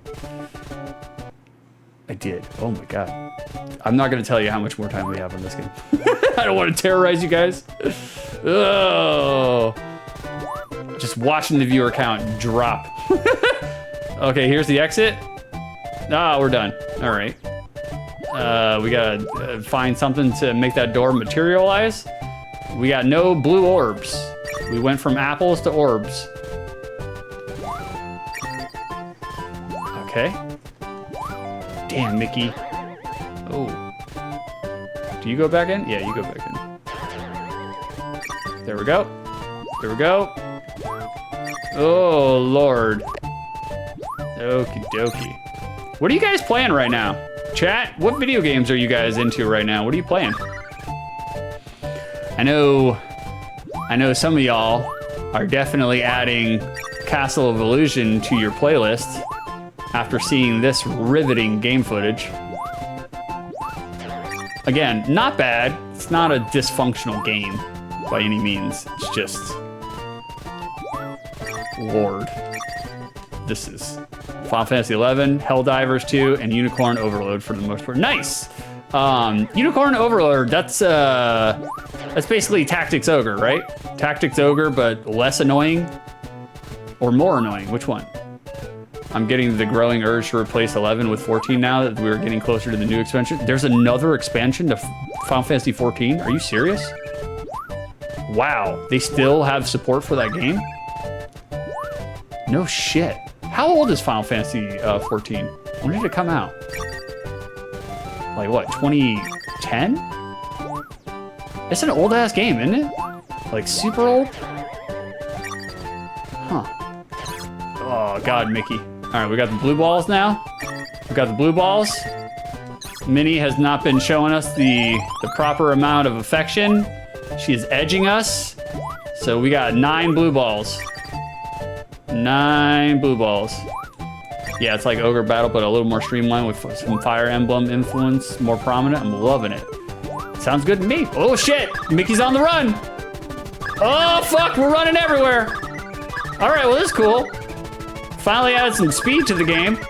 Damn, look at Mickey pumping those games. Jesus Christ. All right, we made it. Okay, that's not bad, I guess. New expansion is coming out in July. Wow. Old as hell. How old? How old? I'm planning on streaming my attempt to make it through all the expansions in a month. Are you serious, Erica? Damn, girlfriend. Did you suddenly become unemployed? Is that what happened? Well, in that case, let's give Miss Erica Reen a shout out. Oh, you don't have a channel anymore, Erica? Did I spell it wrong? The timer is going, but I don't care at this point. The Erica. Did you get rid of your Twitch? Or did I just type it wrong? There we go. Let's give a shout out to Erica. Everybody go follow Erica and make sure to watch her nerdery as she punishes themselves playing Final Fantasy XIV, all 700 expansions. Girl got more fortitude than I do. That's for sure. That's for sure. I still haven't even beat Baldur's Gate 3. Man, the other day I updated it on my Steam deck, ready to play it. I was like, okay, we're gonna play some video games for once, you know? We're actually gonna fucking play some video games. And that was 2 weeks ago. Still haven't even played it. Still haven't even turned on my Steam Deck. No, I correct myself. I did turn on my Steam Deck to update Baldur's Gate and then did not finish it. And it's nothing against Baldur's Gate. I think it's a tremendous fucking game. I love the game. Super good. I got into the story, got into the characters. I love everything about the game, but I don't know, man. I don't know. I'm to that state of adult fatigue where you don't have enough energy to play video games, you know? All the video game playing I do is on OTL. Oh, shit. Ooh, man. Mickey ballerina pirouetted his ass right off the screen. Shit. Mickey, get your life together, man. You're supposed to be... Yeah, fuck these guys. You're supposed to be getting your girl back, man. Not practicing your ballet recital. Okay. Okay. Me neither. I'm in Act 3 with everything but like the final big quest done. Bro, I just started Act 3. Literally just got to Baldur's Gate. Literally. That's it. It's like, man, I want to play it. I think I'm going to play it this weekend. Play it for 2 hours and then get distracted and fucking fall into all my other shit. Not having enough energy to play video games is why I'm quitting my job at the school. Are you quitting your job at the school, Erica? For real? Wow, new era, Erica. We're coming to the end of an era. That's crazy, because all I know of you, all I associate with you, Erica, is Quakerism and teaching some high schoolers how to be thespians. So you're actually quitting your job. No shit. Wow. Timer's over. Tell me more about that, Erica. I want to know more about why you're quitting your job. I mean, I assume you pretty much already explained it, but... Oh, yeah, we're done. We're not... We don't need any more, Mickey. We don't need any more. No more. We get it. We get it, Mickey. We understand what you're doing. We don't need it. Do not need it. This looks like a bad ripoff of Chip and Dale Rescue Rangers for the NES right now. It does, Judge. You're right. That's what it kind of felt like, to be honest with you. Even though Chip and Dale's Rescue Rangers was like faster. It's like punchier, pickier, you know? Like, dude, I'm a zombie when I get home. I feel you. I feel you, girlfriend. I feel you. I'm the same. I literally barely have enough energy to watch streams. I'm ready to be able to have hobbies again. You should do it. Quit the job for real. Like, especially if you're not making a lot of money. If you're not making a lot of money, fuck that. Like, I wish I could quit my job, but I'm making a lot of money. Like, I'm making buku bucks. Like, I raised my rates. I'm in the process. I'm halfway done. I'm in the process of raising my rates on my clients, going from $110 a month to $125 a month. And just that $15, nets me a $18,000 a year raise. So, you know, I make too much money to be able to give up on this job. It sucks. But I feel you about not having enough energy to play games or do anything.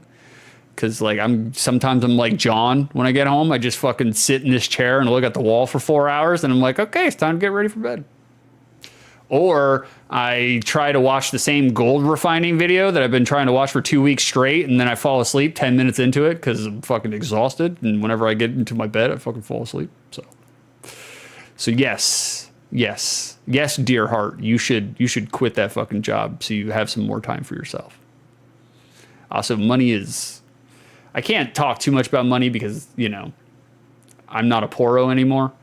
But there is a weird thing that happens where when you make a lot of money and you have a lot of it, it no longer means anything to you anymore, which is so strange because when I was a poro, if somebody gave me like $10 on the route, somebody tipped me $10, fucking made my day. But now people can tip me $100. I'm like, oh, whatever. Throw it in the pile.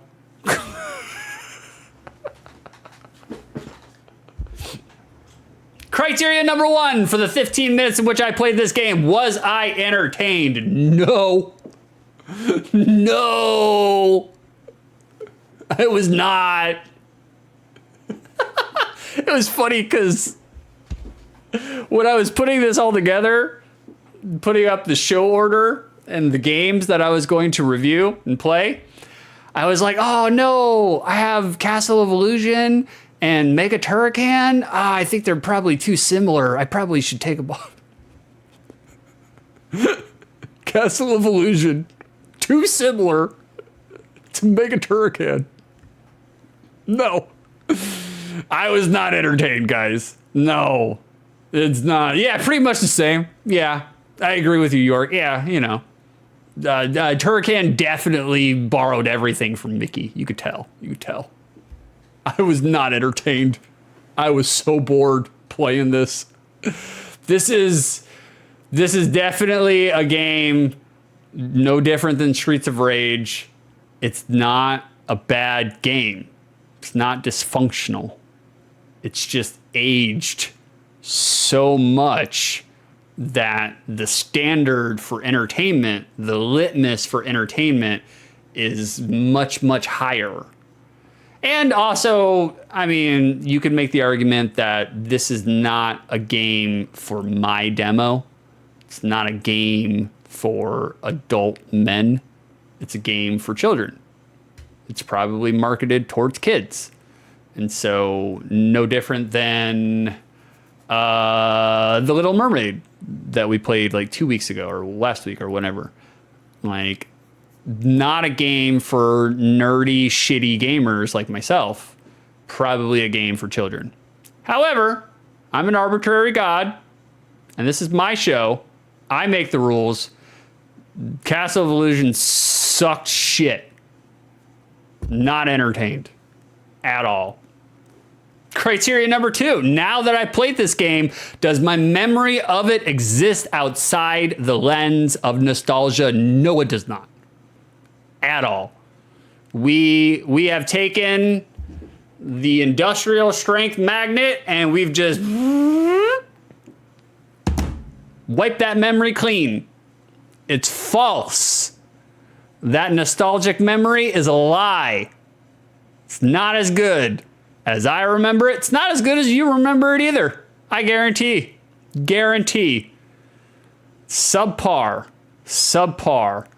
It's boring. Not a whole bunch to do. They did start adding some level variety. I do give them credit for that. The leaves and the platforming, that was level variety. The different descending hills to the exit, that was level variety. I give them that. The sound was just kind of there. Music was just kind of there. The actual gameplay itself is sparse. So I remember it as a kid enjoying it very much enjoying it, you know? But I was like 8 years old. So the nostalgia is not there anymore. Never trust nostalgia. Murder any and every nostalgia that you get around to coming into contact with. On site, on hood, son, on hood. Castle of Illusion, turd. You heard me. At me. I don't care. At me. Guys, we're to our last game. Thank God. It's going to be another 4-hour stream. Thank God. Vectorman. There it is. This game was redeemed by Vicer. Vicer7, not in the chat, not even here to see his game. This is his game. He redeemed it, and he's not even here. He's doing a Frankie. He's doing a Frankie on us. There he is. Oh, I ain't Frank. I show up.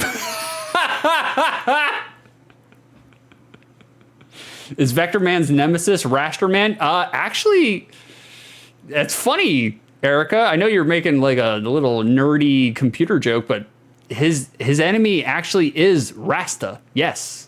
The villain's name, before he turns into Warhead, his name is Rasta. Like, so good on you, Erica. Good on you.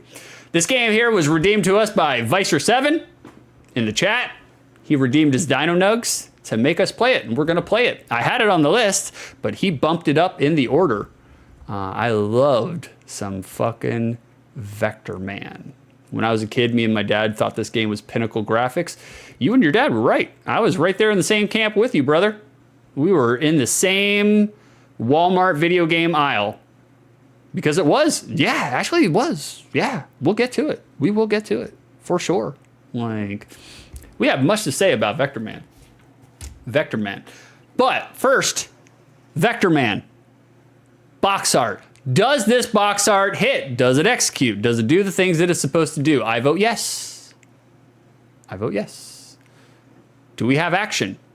Do we have verbs in Vectorman? We sure do. There is. Vectorman, he's doing his palm magic. He's shooting out some space rays out of his palm. He's using the force.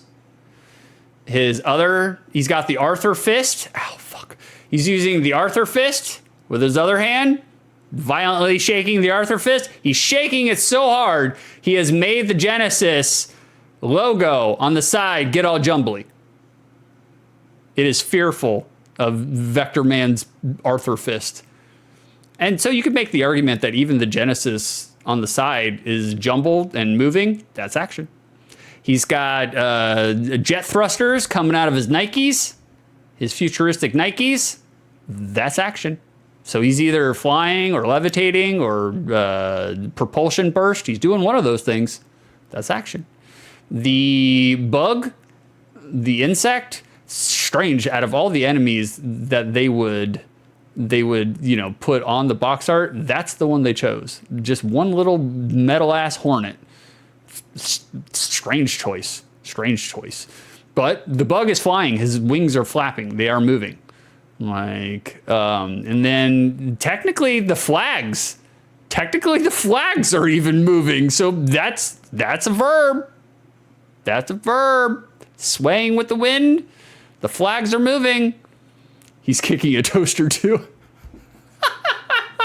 He is kicking a toaster. So a lot of action here. A lot of action. Passes the action criteria for sure. Does this box art encapsulate what the gameplay experience will be like? Yeah.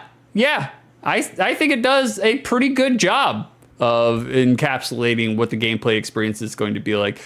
Looking at it, you can see Vectorman's going to shoot some beams and he's going to use his rocket Nikes, jump all around, fly all around.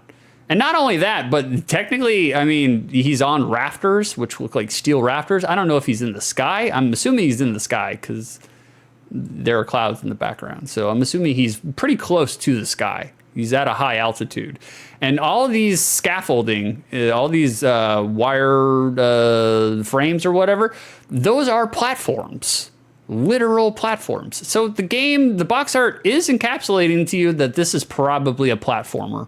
It's a side-scrolling action platformer, like, and that's legit. That's cool. Like, though, I mean, I think this is more of a run and gun 'em kind of. Maybe it's a hybrid mix. You get an idea of what kind of genre. You get an idea of what the gameplay experience will be like just looking at the box art. So, I think it's a pass. I think it's good box art. It's good box art, man. Legit. And Vectorman himself looks cool. Like, Vectorman himself looks cool in a way that Balls 3D could not figure out. It's so funny how Balls 3D failed while Vectorman thrived, you know? When they use virtually the same art, essentially, you know? Vectorman 2 is good too. You are correct, sir. You are correct. Vectorman 2 is also on the list. We will be playing some Vectorman 2. Vectorman! He blew us away.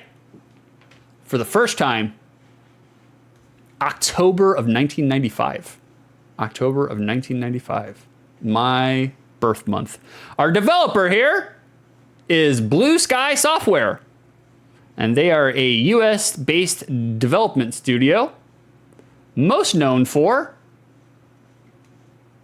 Ninja Gaiden for the Atari Lynx. We'll get to that in a minute. Frank knows what's up. Like, the Atari Lynx seen here. Like, man.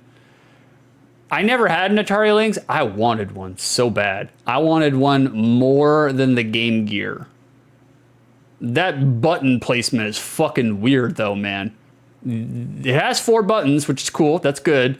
But they put the fucking buttons, they split the buttons with a speaker. So you have to go like up high and then down low, that's not good portable gaming design, you know? But man, I wanted an Atari Lynx so bad. So bad. I'm with you, Erica. I don't think I need this existed. Like, it did. It did. It didn't have a whole bunch of steam and momentum and propellant behind it, but it did exist. And I can't say one way or the other whether the games are good because I didn't know anybody who had an Atari Lynx. I just saw it in the back of magazines and I wanted one really bad. So Blue Sky Development, they made Ninja Gaiden, the port. They ported it over for the Atari Lynx. They also made Goosebumps, the PC game, Attack of the Mutant. No comment. They developed Ren and Stimpy and Stimpy's Invention. You can see all the shovelware that we're digging up here. And coincidentally enough, it's funny, Vicer recommended this game. One of the other games that Blue Sky Software is known for, granted, they were members, they had been sold to a different company, and so they merged with another company. Evil Zone. It's so coincidental that the chat member who redeemed for this game also brings the first memory of me getting fucking hosed buying a game at full price. So this is Vicer's way in which he is inadvertently trolling me without even trying. The man is so ensconced in the act of being a puckish ribber that he does it without even trying. I bought Evil Zone full price launch day just because I was a huge, There's no NES version of Evil Zone. I'm guessing you want it for the PlayStation. No. I refuse. I have robbed you of your Dino Nugs I will take another redeem for the edit. We are going to play Evil Zone one day. We will play it. I hated the game. Hated it when I first bought it. Hated it. Paid fucking $60 for it new. Saved up my allowance for like fucking 5 weeks. Did a bunch of chores. Cashed in on some of my birthday money. Because I was an anime geek when I was like 11, 12 years old. So I was like, yeah, this looks like anime. I'm big into it. Ooh, it's got a teen on there. Ooh, it got the boobies. The boobies are on the box. Oh, yeah. We'll get into this. It's a fighting game? All right. Mama let me do it. I'm close to being a teenager. Bought it. Brought it home. Sucked so bad. Hated it. Hated it. Have not played it since then. I feel like if I went back and revisited, I feel like I would actually enjoy it. So I'll have to. We are going to revisit Evil Zone for the PlayStation 1 OTL when we get there in about 3.5 years. When we're done with all these fucking games. You'll think about it? Yeah, think about it. Whenever you're ready with your NES redemption, just let me know, and I'll add you to the list, Vicer. What's interesting to note here, guys, about the Atari Lynx? When I was looking up the Atari Lynx, stuff about the Atari Lynx, because I needed to know, did you guys know that Joey Sippy, over there at cumslimers.com, Joey served as the inspiration for an Atari Lynx game. Did you guys know that? I didn't know that. I was fucking shocked and amazed. The inspiration for the game that Joey was involved in, here it is. Slime World. That's Joey's game. They made it about Joey. It's his game. He's responsible. This, I had wondered how Joey was able to bed 16 sea donkeys in 4 days. But now I know. He had all the preparation from being the inspiration to Slime World. That's how I know. Joey is the slime king. He had his crown taken away, but now after I have found Slime World, he has regained it. He is king of the sea donkeys. Joey Sippy Joey. There you go. Just some trivia.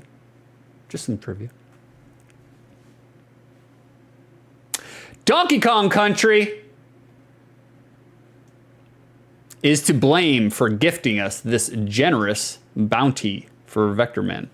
Sega had turned to Blue Sky Software, who, remember their resume? Goosebumps? They were tasked with making a Sega branded IP that could rival the Donkey Apes. This is late 95. So Sega are well past the boom and radiance that is their 1990 to 1994 success period. The state of Sega in late 1995 is a little dire and a little desperate. At this point in time, Sega was trying to embrace the new next gen with their 32X launch and the Sega Saturn launch. Both went terrible. Both launches for both systems was terrible. Real bad. But Sega were full steam ahead. Hold on, let me rephrase. Sega of Japan were full steam ahead into starting to build out, starting to promote the next gen, quote unquote, next gen for 32X, quote unquote, next gen, quote unquote. Sega Saturn was cool though. I love the Saturn. They were trying to build out the next gen systems. And however, but you got simultaneously Nintendo released Donkey Kong Country, and they made $1 billion on Donkey Kong Country. They made $1 billion on previous gen software. So like Sega are having to eat their own ass right now in late 95. Sega needed a hero. So naturally, They enlisted Blue Sky Software. It's a weird jump there. It's a weird jump.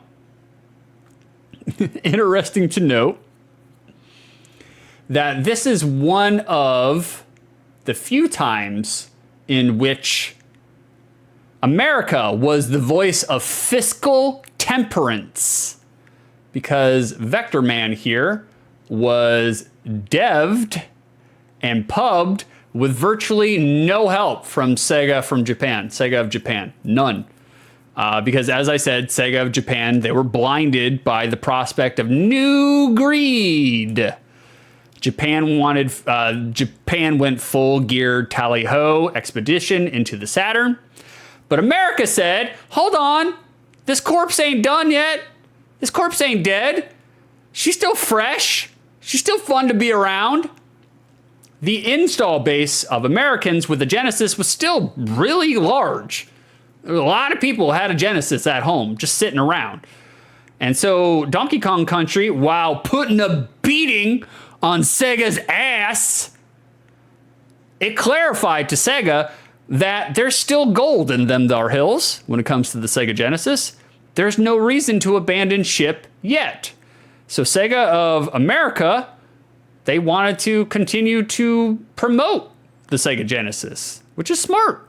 Because, like, look, especially during the 90s, especially during any time, poor gamers can't afford, the $400 launch release of the Sega Saturn. They already have a Sega Genesis at home. They're going to play the Sega Genesis.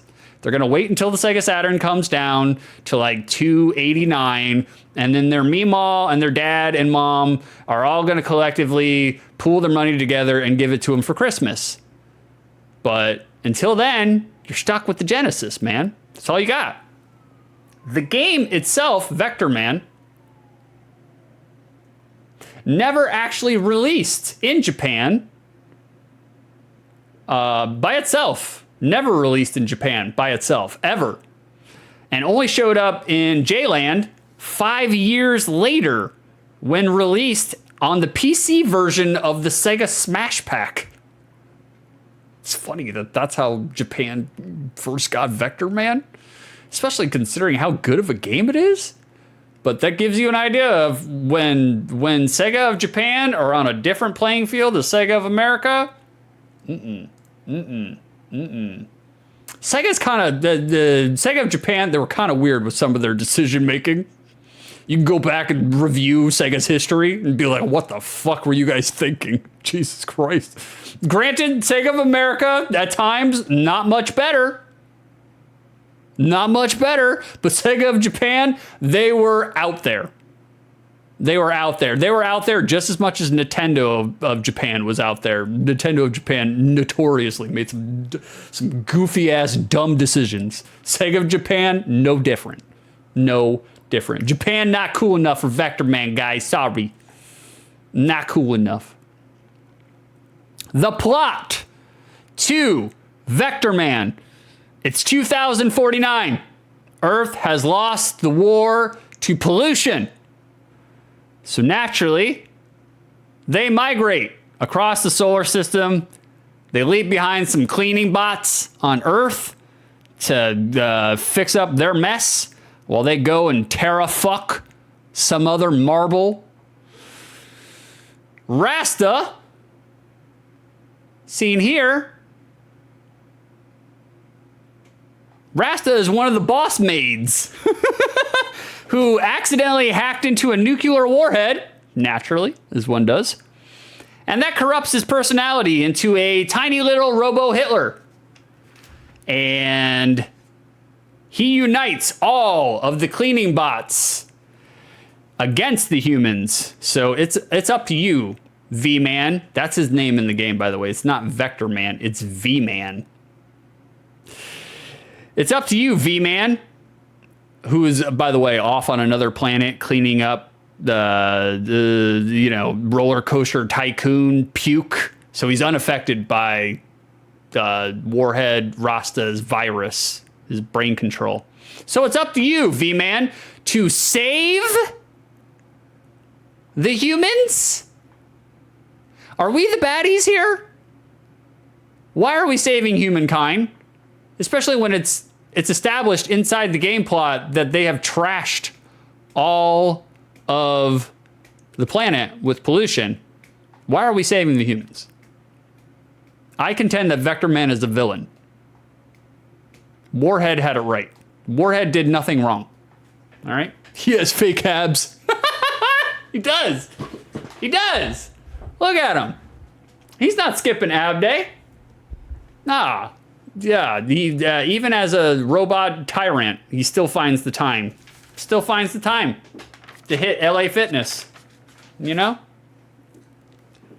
Vectorman's presentation is definitely unique and robust and also far more detailed than I can even give you a breakdown of.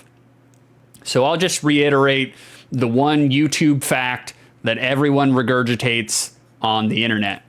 Instead of making V-Man here, the player character, be one connective body sprite, Vectorman's body is 23 individual sprites coded to move in unison or defragment with one another, which is crazy. Absolutely crazy. That is super cool, man. And as you can tell from this GIF, I mean, this is literally just Vectorman standing, and then there's lightning effects. This is a good looking game. Like, visually speaking, graphically speaking, good looking game. Very good. Reception for Vectorman was gangbusters across the board. Critically and financially. It was literally one of the best selling games of 1995, hands down.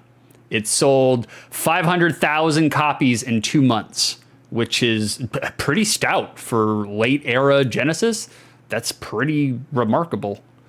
Some of its steam in selling copies may have dissipated because the following month after Vectorman's release, they're contending against this fucker. DKC 2, even better than the original. Sequel was even better. And DKC, Donkey Kong Country 2, sold 900,000 copies before the end of the year. So basically, they sold 900,000 copies in a month. Donkey Kong Country 2 did, which is fucking stout. That's crazy. That's a lot of copies. Almost 1 million copies in 1 month in 1995. Super NES. That's remarkable. It's very remarkable. You got to feel bad for Vectorman. I mean, you don't feel too bad for Vectorman because, look, Vectorman did well, sold well. Everybody loves it. I love it. I played the fuck out of Vectorman when I was a kid. Loved it. But you got to feel bad in some way for Vectorman because, like, look, okay, so Donkey Kong Country 1 came out, right? Blue Sky Software, they're enlisted by Sega. Sega tells them, hey, we want our own Sega branded IP. We want it to be kind of like Donkey Kong Country. So give us like the cell shading, the CGI, the fancy stuff. Give us the shiny stuff, but make it uniquely Sega. We want it to be like Sega. And Blue Sky Software is like, okay. And they do. They knock it out of the park. They do. So they released Vectorman, which I think was released like 10 months after dev. I think it was like a 10-month or 11-month dev cycle. So they released Vectorman. Does great. Does fantastic. Everybody rants and raves about it. 1 month later, Donkey Kong Country 2 comes out. So, like, the answer to Donkey Kong Country 1 gets squashed and flattened by the superior Donkey Kong Country 2. So naturally, Vectorman had to, make a sequel. I don't know if the sequel was an answer to Donkey Kong Country 2. I think it was just they saw the obvious success of Vectorman 1 and were like, okay, gotta milk that udder dry. So, which I don't blame them. They should. They should. Speaking of sequels, my last little factoid here is it was reported that a third game in the series was in development for the PlayStation 2, but was apparently quickly and abruptly, very abruptly, canceled. The rumor around town was that it bore far too close of a legal similarity to Halo. It was too similar to Halo. I did not look up a whole bunch of Vectorman 3. So I was like, at this point, I had already written 13 pages of notes. I was like, oh, we got to finish up here. We got to pack this up, you know? So, but I imagine chances are Vectorman 3 for the PS2 probably would not have hit in the same way. I remember getting in trouble in the car ride back and my mom holding Vectorman hostage. I was so mad knowing I owned the game but couldn't play at home. Oh, bro, Judge. Your mom, she got you right where it counts, man. She hit you right between the mother and the fucker.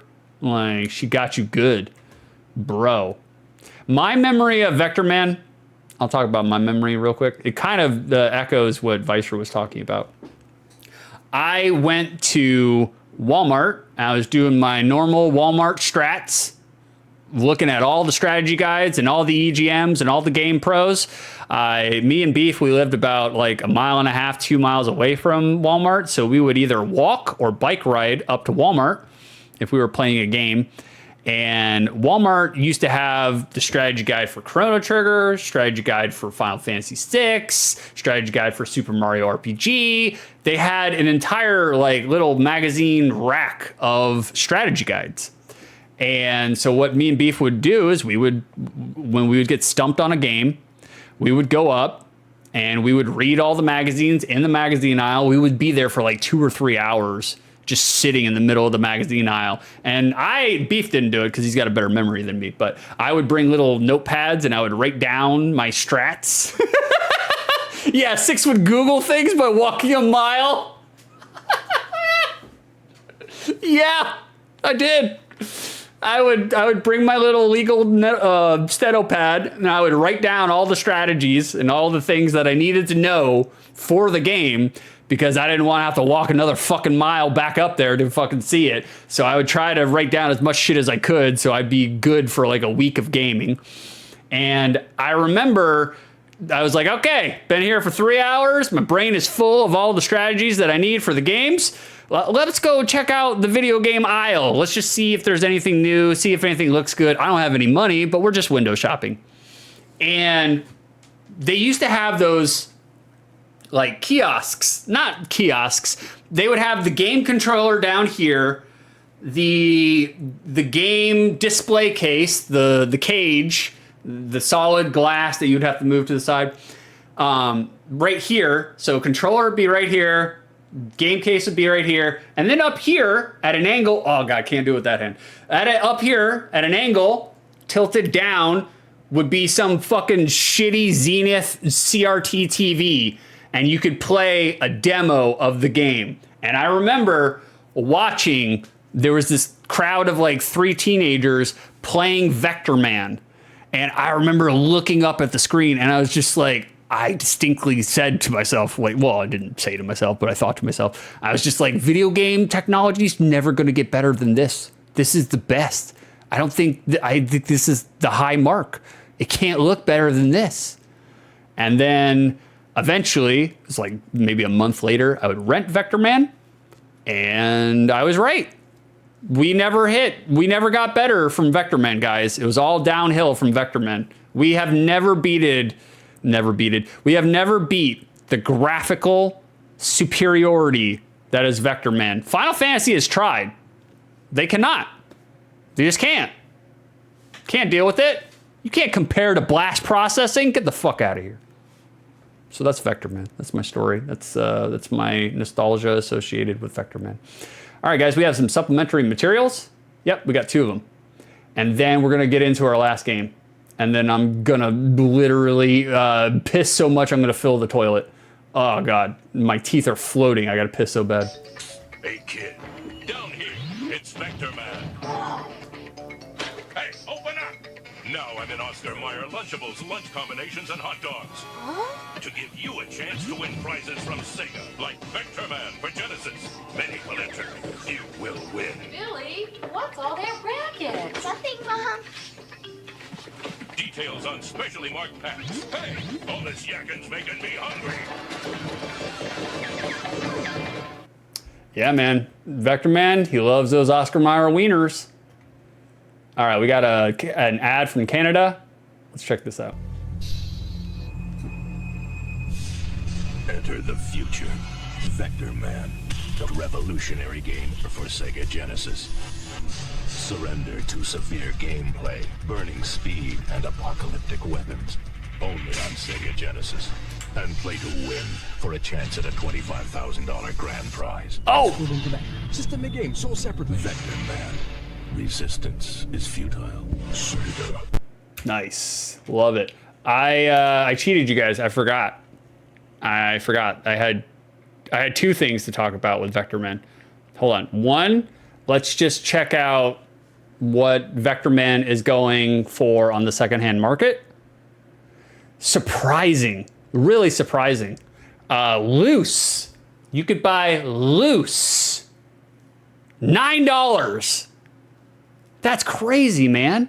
Crazy. Complete. Sib. $30. New. In package. $115. Graded $160. That's crazy, man. Vectorman going cheap. Going cheap. However, it's not that crazy because Vectorman outside of Japan. Vectorman was ported to fuck and back. There have been so many re-releases of Vectorman, and no different than Magic the Gathering or any sort of collectible. When there are future iterations released, the price for the original goes down because there's more copies. It's not rare. So it's not a very rare game.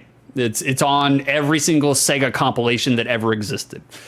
Now, that's right. You guys are right. If you look here, I didn't have a picture of it. I didn't grab a picture, but we're gonna blow it up so you can see it. We'll blow this fucker up.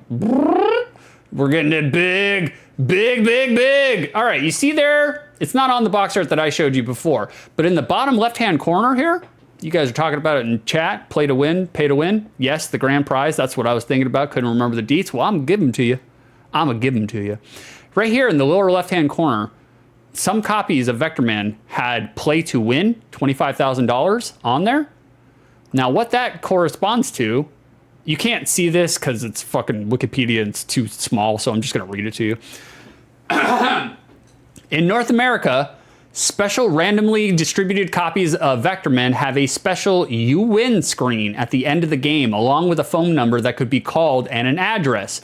If consumers sent these special cartridges back to Sega of America before July 31st, 1996, that's a long lead time, that's a year, they would receive prizes. One $25,000 prize, won by a Hawaiian woman that I cannot say her name, and 10,000 pound prizes, or one of 90 Sega Saturn systems. That's crazy, bro. And I think, to be honest with you, I feel like that's kind of missing from video games nowadays. That little kind of like Easter egg nod aside, just something for the gamers, you know? Like, especially mid 90s contests. Oh God, man, they were everywhere. Everywhere. But that's super cool, man. I love the fact that Sega went out of their way to make this little giveaway for Vectorman fans. Big fan. Big fan. All right, let me delete these sources and then we'll start it up. We'll get into the game, boys. Enough filibustering, enough talking. You guys came here for Vectorman footage and I'm gonna give it to you. X gonna give it to you. No, I lied. We're gonna play some more Castle Evolution. That's what you guys really want. I can tell. I can tell.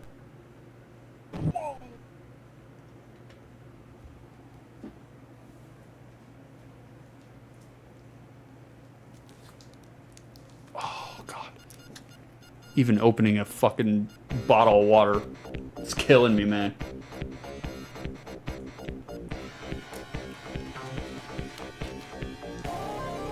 Hold on, guys. I can't hold it anymore. My piss. Gotta piss. Holy shit.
knock the piss out of me already. That's right. Oh, thank God there was like a little intro here. Gave me a chance to go and TT. Oof, God. Lord. Maybe there's not. Am I supposed to hit something? Oh yeah, you guys been sitting here looking at a static image? Sorry about that. Sorry about that. I don't like leaving you guys with a static image. I like to, you know, leave you guys with some bass fishing pro competition, 1989, but didn't have that. Didn't have that. Got a copyright strike on that. All right, we're in it. We're in it. All right, let's see if we got any onions.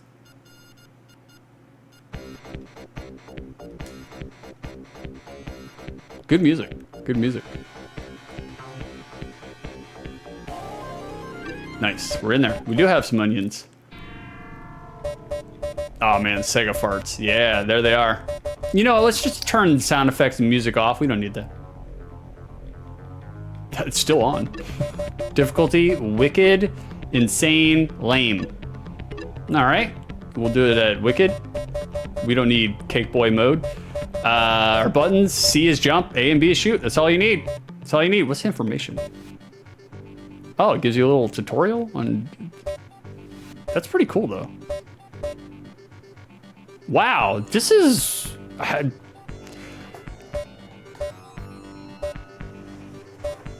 Wow, I've never seen a video game that actually has an option mode that explains your power-ups, mechanics, all that stuff. They usually just hide that in the tutorials or some... That's cool. That's cool, man. That's super unique. I wish it would let me press start from here, though. I wish it didn't do this every single fucking time, but, you know. They were proud of what they were doing, so, you know. They wanted to make sure you saw it. Okay. Go ahead and start 15 minutes on the shot clock. I don't remember, did we see this? Did you guys see this already? This is Wall-E. This is just the, you know, just the plot to Wall-E. Did you guys see this yet? Or no?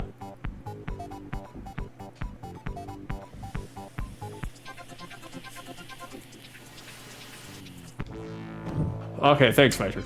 I appreciate you, brother. All right, we're in it. All right, nice. Vectorman, he fucking handles like a dream. Controls are really good. He's got a double jump.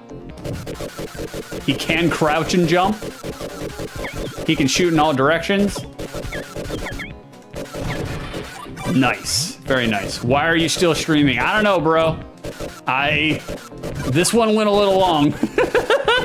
I'm definitely making sure that when everybody sees me on Twitch, they're like, I'm not watching that stream. 4.5 hours? No way.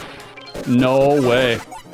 I was looking on Twitter the other day and people were talking in someone's tweet that I don't know, just some random tweet. And people were saying that like long, ooh, shit. Ooh. Long, okay, we need to keep going. Long stream times is what scares people away. I was like, really? Oh, we got a secret ledge here. What we got? What we got? Oh, nice, nice. Oh shit, fell down. Can we get back up there? Is that possible? Nope. All right, we don't need to. Ah, like I said, Vectorman handles like a dream. Good sound design. The sound effects themselves are quirky, poppy. You can hear it. Music's good too, so far. Oh, Vectorman is dead. Shit, we're dead. He's still streaming so we can get our Dino Nugs to sustain ourselves. Hail our Dino Nug Overlord. Ah, thank you, Judge.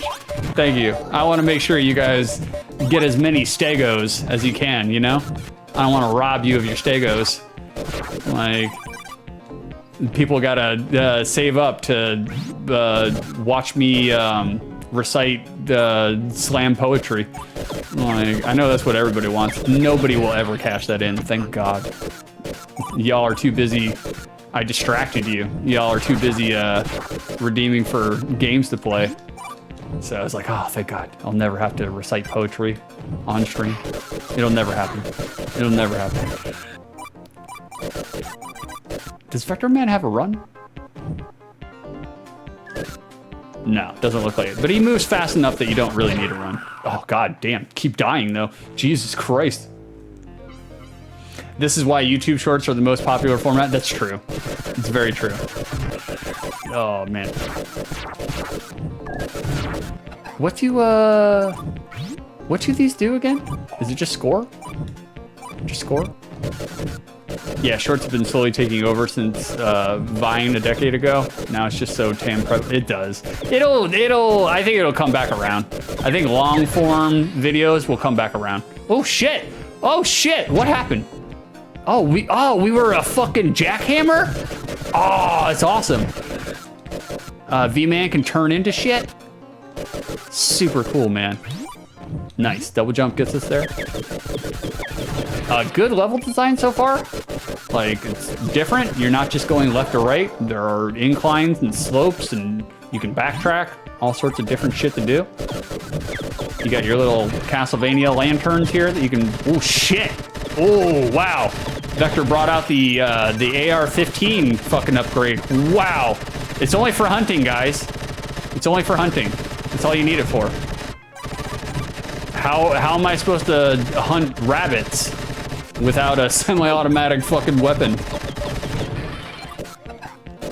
Ah, did we lose it? Yeah, we lost it. Shit. That was cool though, man. Nice. I think it's actually weird people wouldn't want to watch a long stream. I agree, Vicer. Like, I agree. Because to me, especially when like I'm eating, like when I sit down for dinner, I want long format. I don't want short format.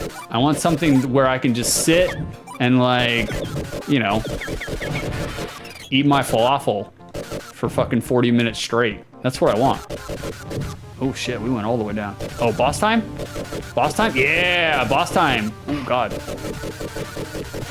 Oh man, Vectorman's kind of hard. Like, this is not an easy game. Like, oh, nobody tends to stick around an entire stream anyways. Maybe just try. Yeah, that's true. That's true. People always seem annoyed when I end my streams generally. Yeah, because, oh shit, there's no continues? Wow. Wow. Wow. Yeah, because I would assume Vicer would go for the long form. And I think he did when he first started, but Twitch punished him for doing what you're supposed to do on Twitch.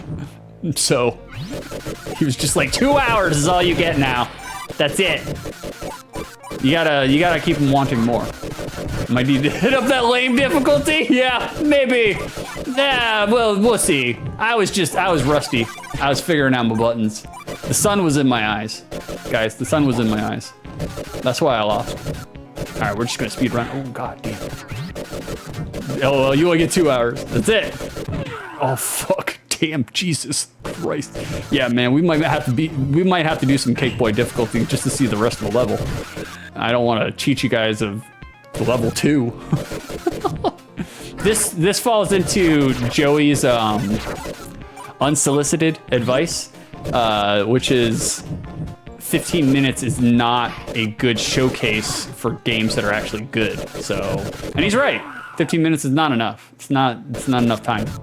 Damn, bro, at medium difficulty, I thought I'd be hauling through this shit, but not the case.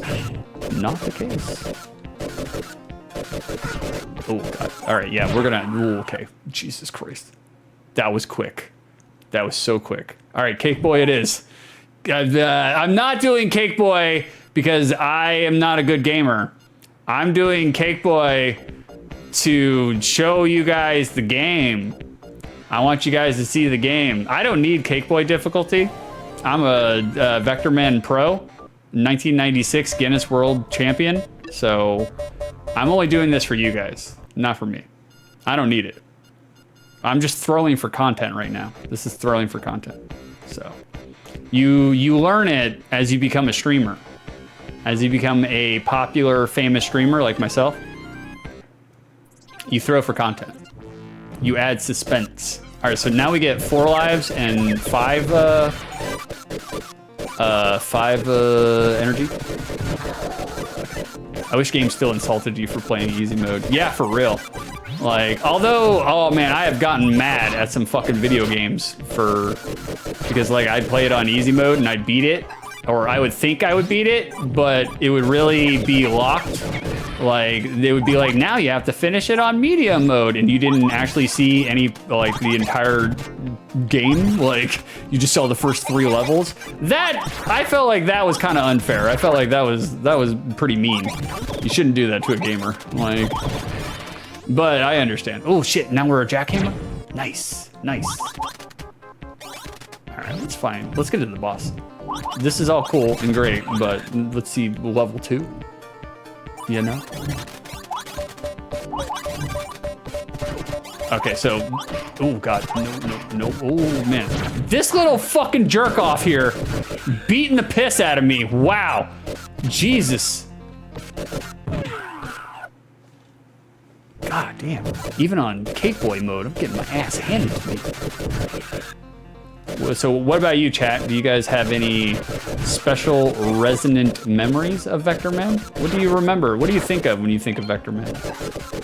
Like, how did you, oh God, how did you come about to finding Vectorman?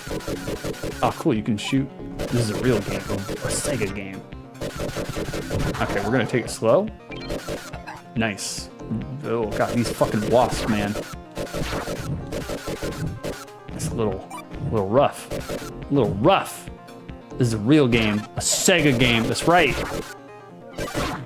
I mean, Nintendo was known for the not the catchphrase, but the adage of Nintendo hard. But Sega had some hard ass fucking games, man.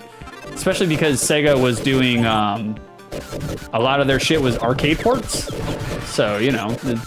Fucking quarter munchers were designed to make you lose. So, you know. All right. We're doing good now. We know what we're doing. We're taking it slow. We're not just, you know, haranguing our way through this game. Yeah, get fucked. Get fucked. Nice, very nice.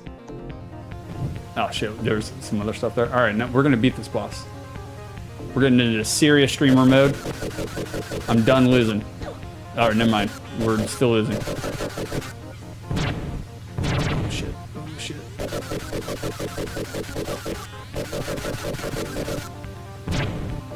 Okay.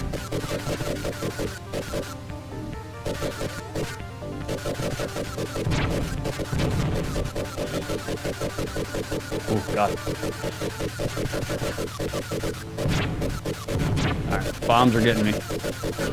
Oh god. No, not like this. Not like this. Why is he putting his landing gear down? Yeah, we got it. Oh, Jesus. Jesus H. Just Eddie Gordo through it. Oh, he's doing the Richard Nixon? Very nice. Very nice.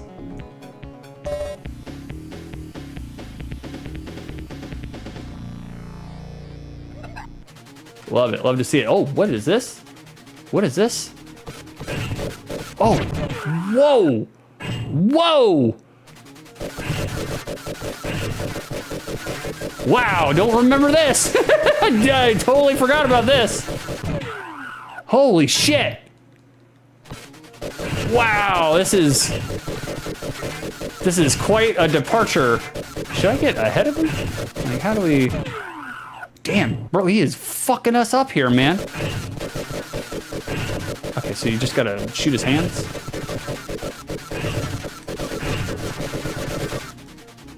That's it. That's it? It's kind of weird. It's weird, okay. It's cool though. Don't make us suffer for too long. I like it. He almost got you. Amazing level. Like, it was kind of amazing. Like, graphically, that was, for 1995, fucking awesome. Like, they were just, you could tell they were definitely trying to answer Donkey Kong Country. Like, Donkey Kong Country was definitely on their mind when they were making this, for sure. They needed their own Donkey Kong Country. Me personally, I find monkeys and apes to be repellent and repulsive and disgusting, so I'm definitely more down with whatever the hell Vectorman is. Cleaning robot, definitely a fan of it. All right, underwater stage. Okay, we can shoot that. He almost got you. Yeah, monkeys creep me out. Me too, bro. Me too. They're hiding something, you know? I feel like they're secretly waiting for the moment in which they can rip and fucking eat your face off. Ever since that woman, oh, how did I die? Ever since that woman who had that chimp that fucking ate her face off and ate her hands. Nope. I was just like, monkeys, no longer for me. Not for me. Don't need them. I mean, we advanced, evolutionarily speaking, beyond them anyway, so, you know. Don't need them. Don't need them anymore. All right. Nice. Very nice. Also, when male monkeys get into fights with one another, especially like rival monkey gangs, monkeys will, sorry, I had a brain fart there. Monkeys, to kind of like trim the competition with resources and territory, male monkeys will rip the dicks off of their enemies to make it so that they can't breed. And so when they fight with each other, they will literally grab the enemy's dick, their opponent's dick, and rip it off. So, you know, one more reason not to have monkeys around your house, you know? They'll rip your dick off. Like, their competition, if anything, we should extinct them. Yeah, for real. Like, we are the apex predator at this point. What do we need monkeys for? Timer's going off, but I'm gonna keep going on this level. I wanna see what the boss is to this level. So we're gonna keep playing. Especially because, like, you know, the first fucking 5 minutes of this game was just, ooh, it turned into a bomb? Oh shit, that was awesome. The first 5 minutes of this game was me sucking, so, you know. Oh fuck, that's dumb. Yeah, man. So I don't trust monkeys. I don't trust them. I don't even find them cute, to be honest with you. Like, people are all like, "Oh, they're so cute." No. Also, they stink. Monkeys stink. I've never come across a monkey. I've never come across a monkey. Oh, we get a midway point? Oh, that's good. Thank God. That smelled good.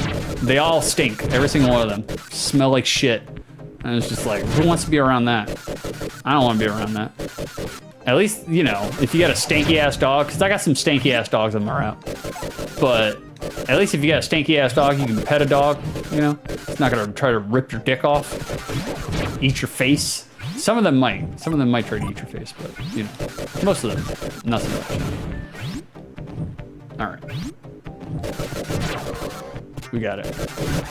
Beef is all about apes and monkeys, though. He loves that shit. I do not. Oh, man. Vectorman, V-Man has no fucking iframes. He's got no invincibility frames. That's a little rough. Man. They were not joking with the challenge aspect to Vectorman. Good-ass game, though. Super good-ass game. Hard. Not an easy game. Definitely. Oh, God. I got a health power up. Thank God. All right, that's not working. You just get underneath it. I don't know what that was. I don't know what it picked up. All right, we're gonna take it slow and easy, boys. Slow and easy. So I want to get to the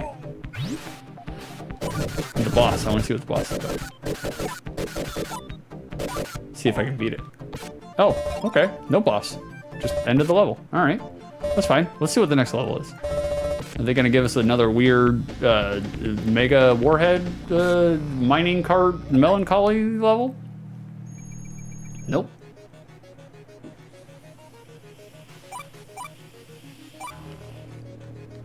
Oh no!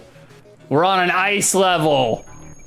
You see that shit? I'm no longer. I'm hands off the digipad.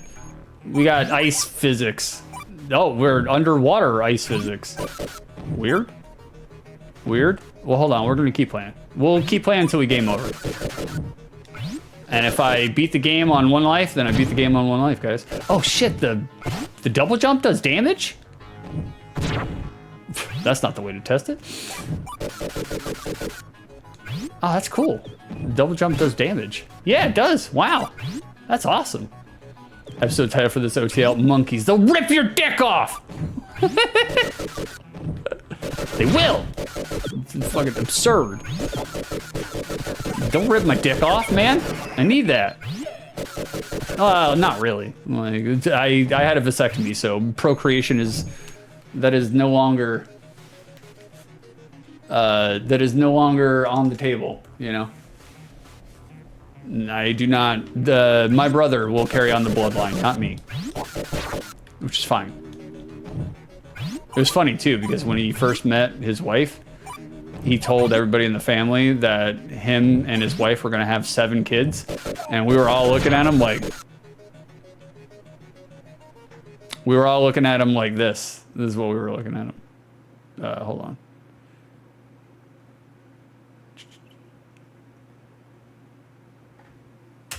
We were all looking at him like that. 555, come on now. Like, that ain't happening. And then he had 3 kids, and then he got a vasectomy. He was like, baby factory's closed. I don't blame him. Even 3 kids is too much. 1 kid is perfect. If you have to have children, just have 1. Don't have more than 1. Because 1, you can focus all your time and energy and effort into and make them a really good kid. 2, ooh, you're split, man. Split resources. You got split resources. Yeah, we're not getting hit by that. We're taking everything slow and steady. Like, we're not fucking around. We have reached the platforming era of this game. Oh, nice. Oh, what? What did it? Oh, I'm swimming now. Oh, that was cool. That was awesome.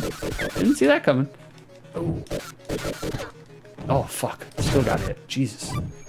My dad had like 5 kids beside. Are you serious? Vicer, you got 5 siblings? Jesus Christ, man.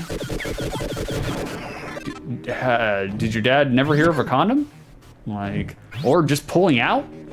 I've never met any of them either. Ooh. Lord, your dad was just getting in, getting out. He wasn't staying around. See what happens. Don't blame him. Yeah, bro, you don't have to come inside them. You know, you can just bang chicks willy nilly. I appreciate that. I mean, I bang chicks willy nilly. Well, I mean, not recently, but you know. Oh shit, we got the spread. Wow. Holy fuck. Damn.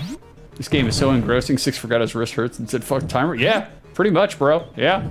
Like, it's been a minute since I played. I mean, it's been 1995 since I played Vectorman. So we're what? 30 years? 29 years? It's crazy that's how long it's been. It's disgusting. All right, yeah, we are definitely in the platform.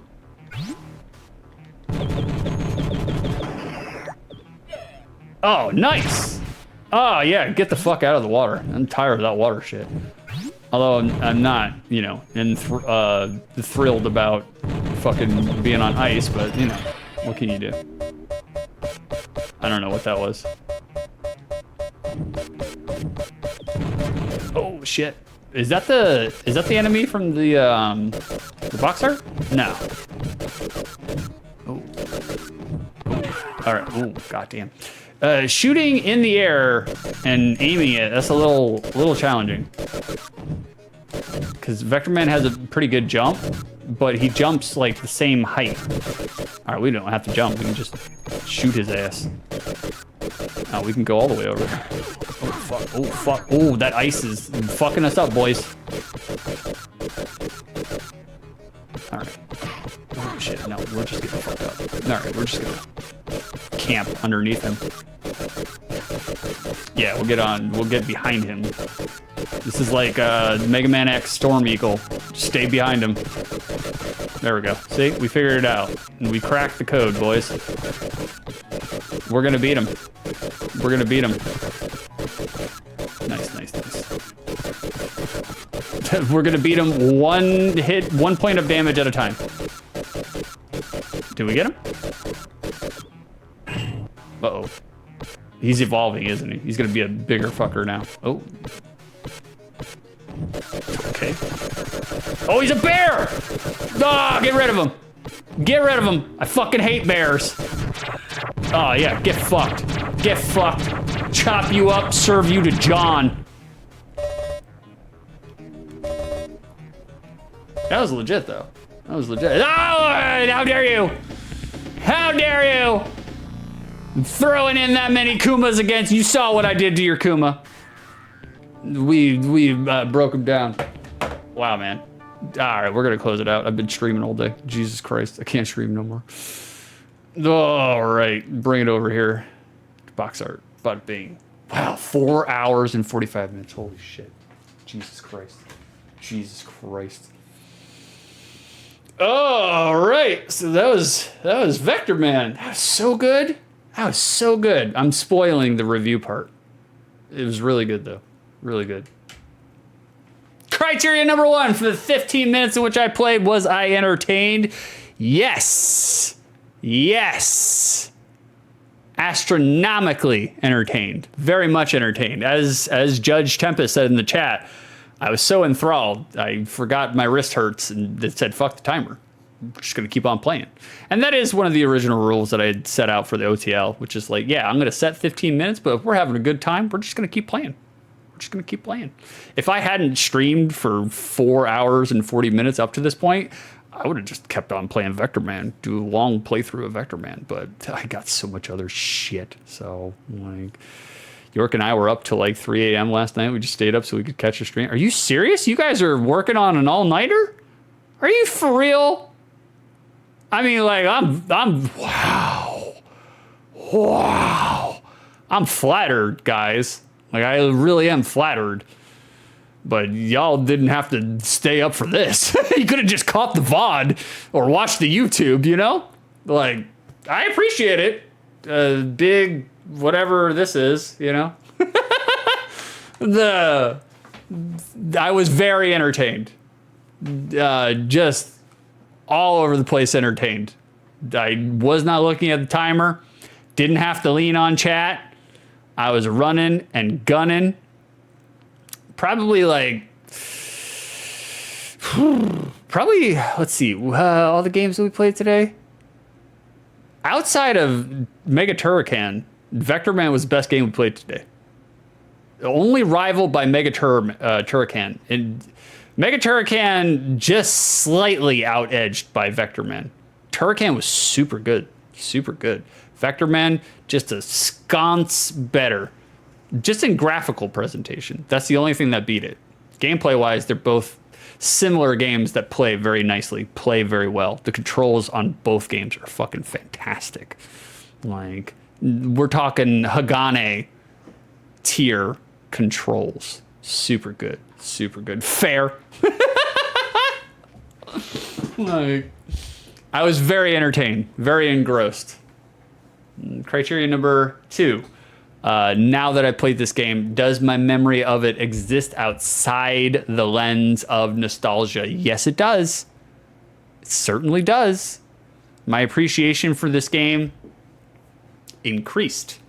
Like, I have even more fondness for this game, especially reading the notes, doing the research. If you guys get on fall down a Wikitubia, fall into a Wikipedia rabbit hole and look up the development section of this game, and all the things they had to do to make this game work, and the graphical stuff that make this game work, it's incredible. Like, and I know I dogged on the beginning of Blue Sky Software, but yeah, and you should, because the resume is fucking terrible. Like, it's fucking incredible that the company like Blue Sky Software made this fucking game. I dog on them, but they had a lot of seasoned vets on the development team. And between the seasoned vets for Blue Sky Software and the seasoned vets for Sega, they were able to knock this out of the park. And they did. They definitely did. My memory core of this exists unmarred, untainted, unpolluted. There's no bonsai buddy on the hard drive. You don't have to bring out your magnet. You don't even have to defragment the drive. You don't even need malware bytes. It's fine as is. It's better than I remember. And not only that, but it's like, okay, this came out in 1995. We're in 2024. So it's a 29-year-old game. Still looks really good. For a 29-year-old game, that's impressive graphics, you know? Granted, yes, you could make the argument that like the main character is just 27 balls, you know? But he is. But he moves so fluidly, the motion is seamless. Like, it's pretty incredible. It's pretty incredible. There's only been like maybe 3 games that have really like wowed the shit out of me. And Vectorman is the 4th so far for the OTL series. Vectorman is the 4th. Like, fantastic game. Fantastic. You should definitely go back and play it. Or if you've never played it, this is the first time you're seeing it, it's worth your time. Definitely worth your time. You do play the villain trying to save the human race. I don't know about that. I would let nature take its course. Let the robots win. That would be me, you know? Got a Hoover vacuum equipped with a nuke. Good as dead. Let the robots take over. They can't fuck up this planet any more than we have. Like, so let's go through the recap, guys. Let's go through the recap. Oh, hold on. I need to grab an asset real quick. I've talked about it. I need to show you guys. What Vicer made. I have to now. I was going to save it for next week, but I'm not gonna. I'm going to use it this week. We're going to use it this week. All right, we're getting it. We're saving it. We're putting it on the desktop. There we go. It's on the desktop. Bada bing. Your game had better box art, York. Yeah, it did. Turrican did have better box art. Not by much, though. Yeah, it's a different kind of art style. Like, let's go through the recap, and then I'll show you what Vicer made. All right, let's get rid of this, and let's bring this up. Streets of Rage. All right, turds on the left, not turds on the right. Streets of Rage. Oh, man.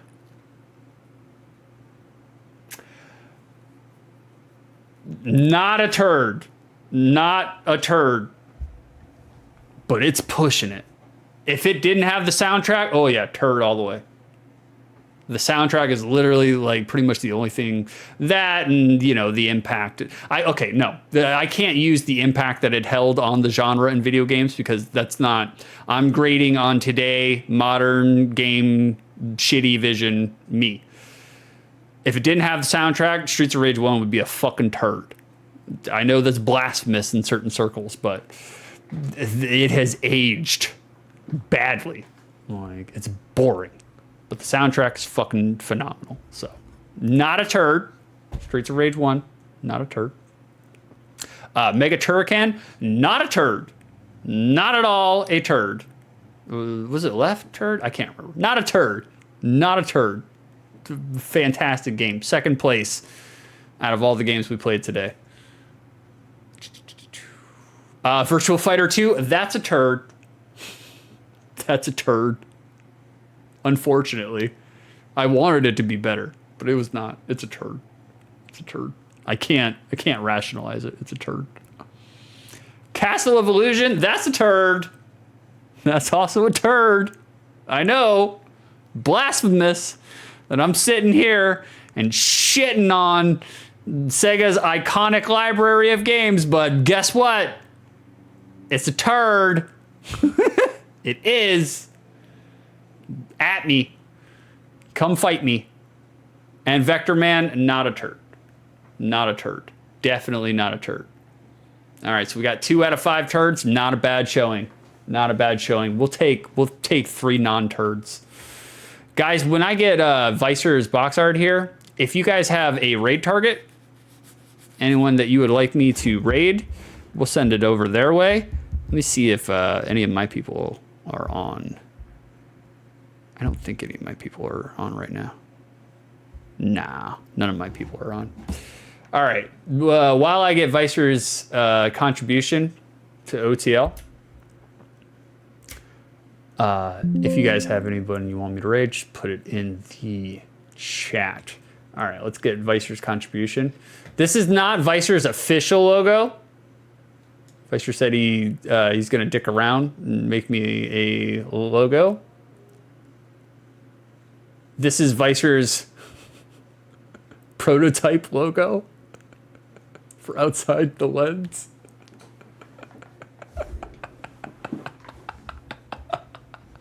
I fucking loved it.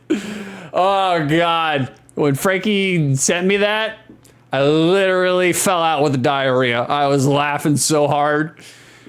Because not only is it shitty clip art, you know, like launch level PowerPoint presentation stuff, but he purposefully put of in there, which makes me laugh so much.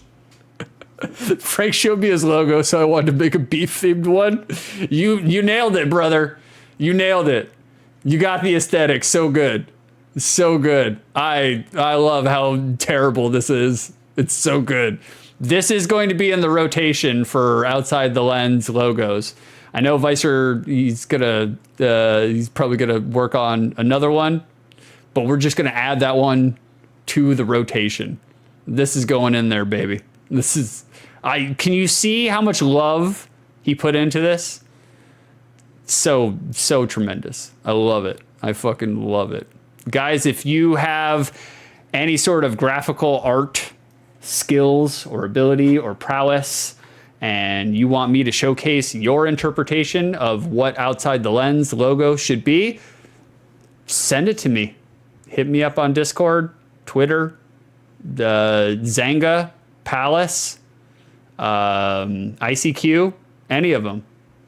Send it to me. Let me know. I'll send you money. I will pay you money. I am paying everybody who sends me any assets. If you do any service for me, I'm paying you money.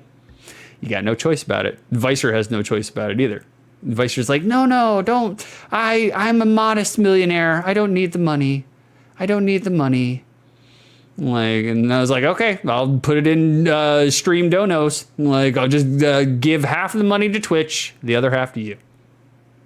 So, Vicer affiliateship has fucked him over. All right, we got a stream, Zelda Gift World. Okay, yeah. If you want to be shouted at, okay, yeah, sounds good to me. We'll do it. We'll do it. Zelda Gift World. There it is. The raid has begun. Once I finish fine-tuning on my stream, I'll work on a logo for you. I appreciate you, brother. Thank you very much. Thank you very much. I'll take it. I will take it. I know you got some shit to do with your own fucking raids, so, you know, or raids with your own streams. And that should take precedence and priority because I want to see more of your shit, less of mine.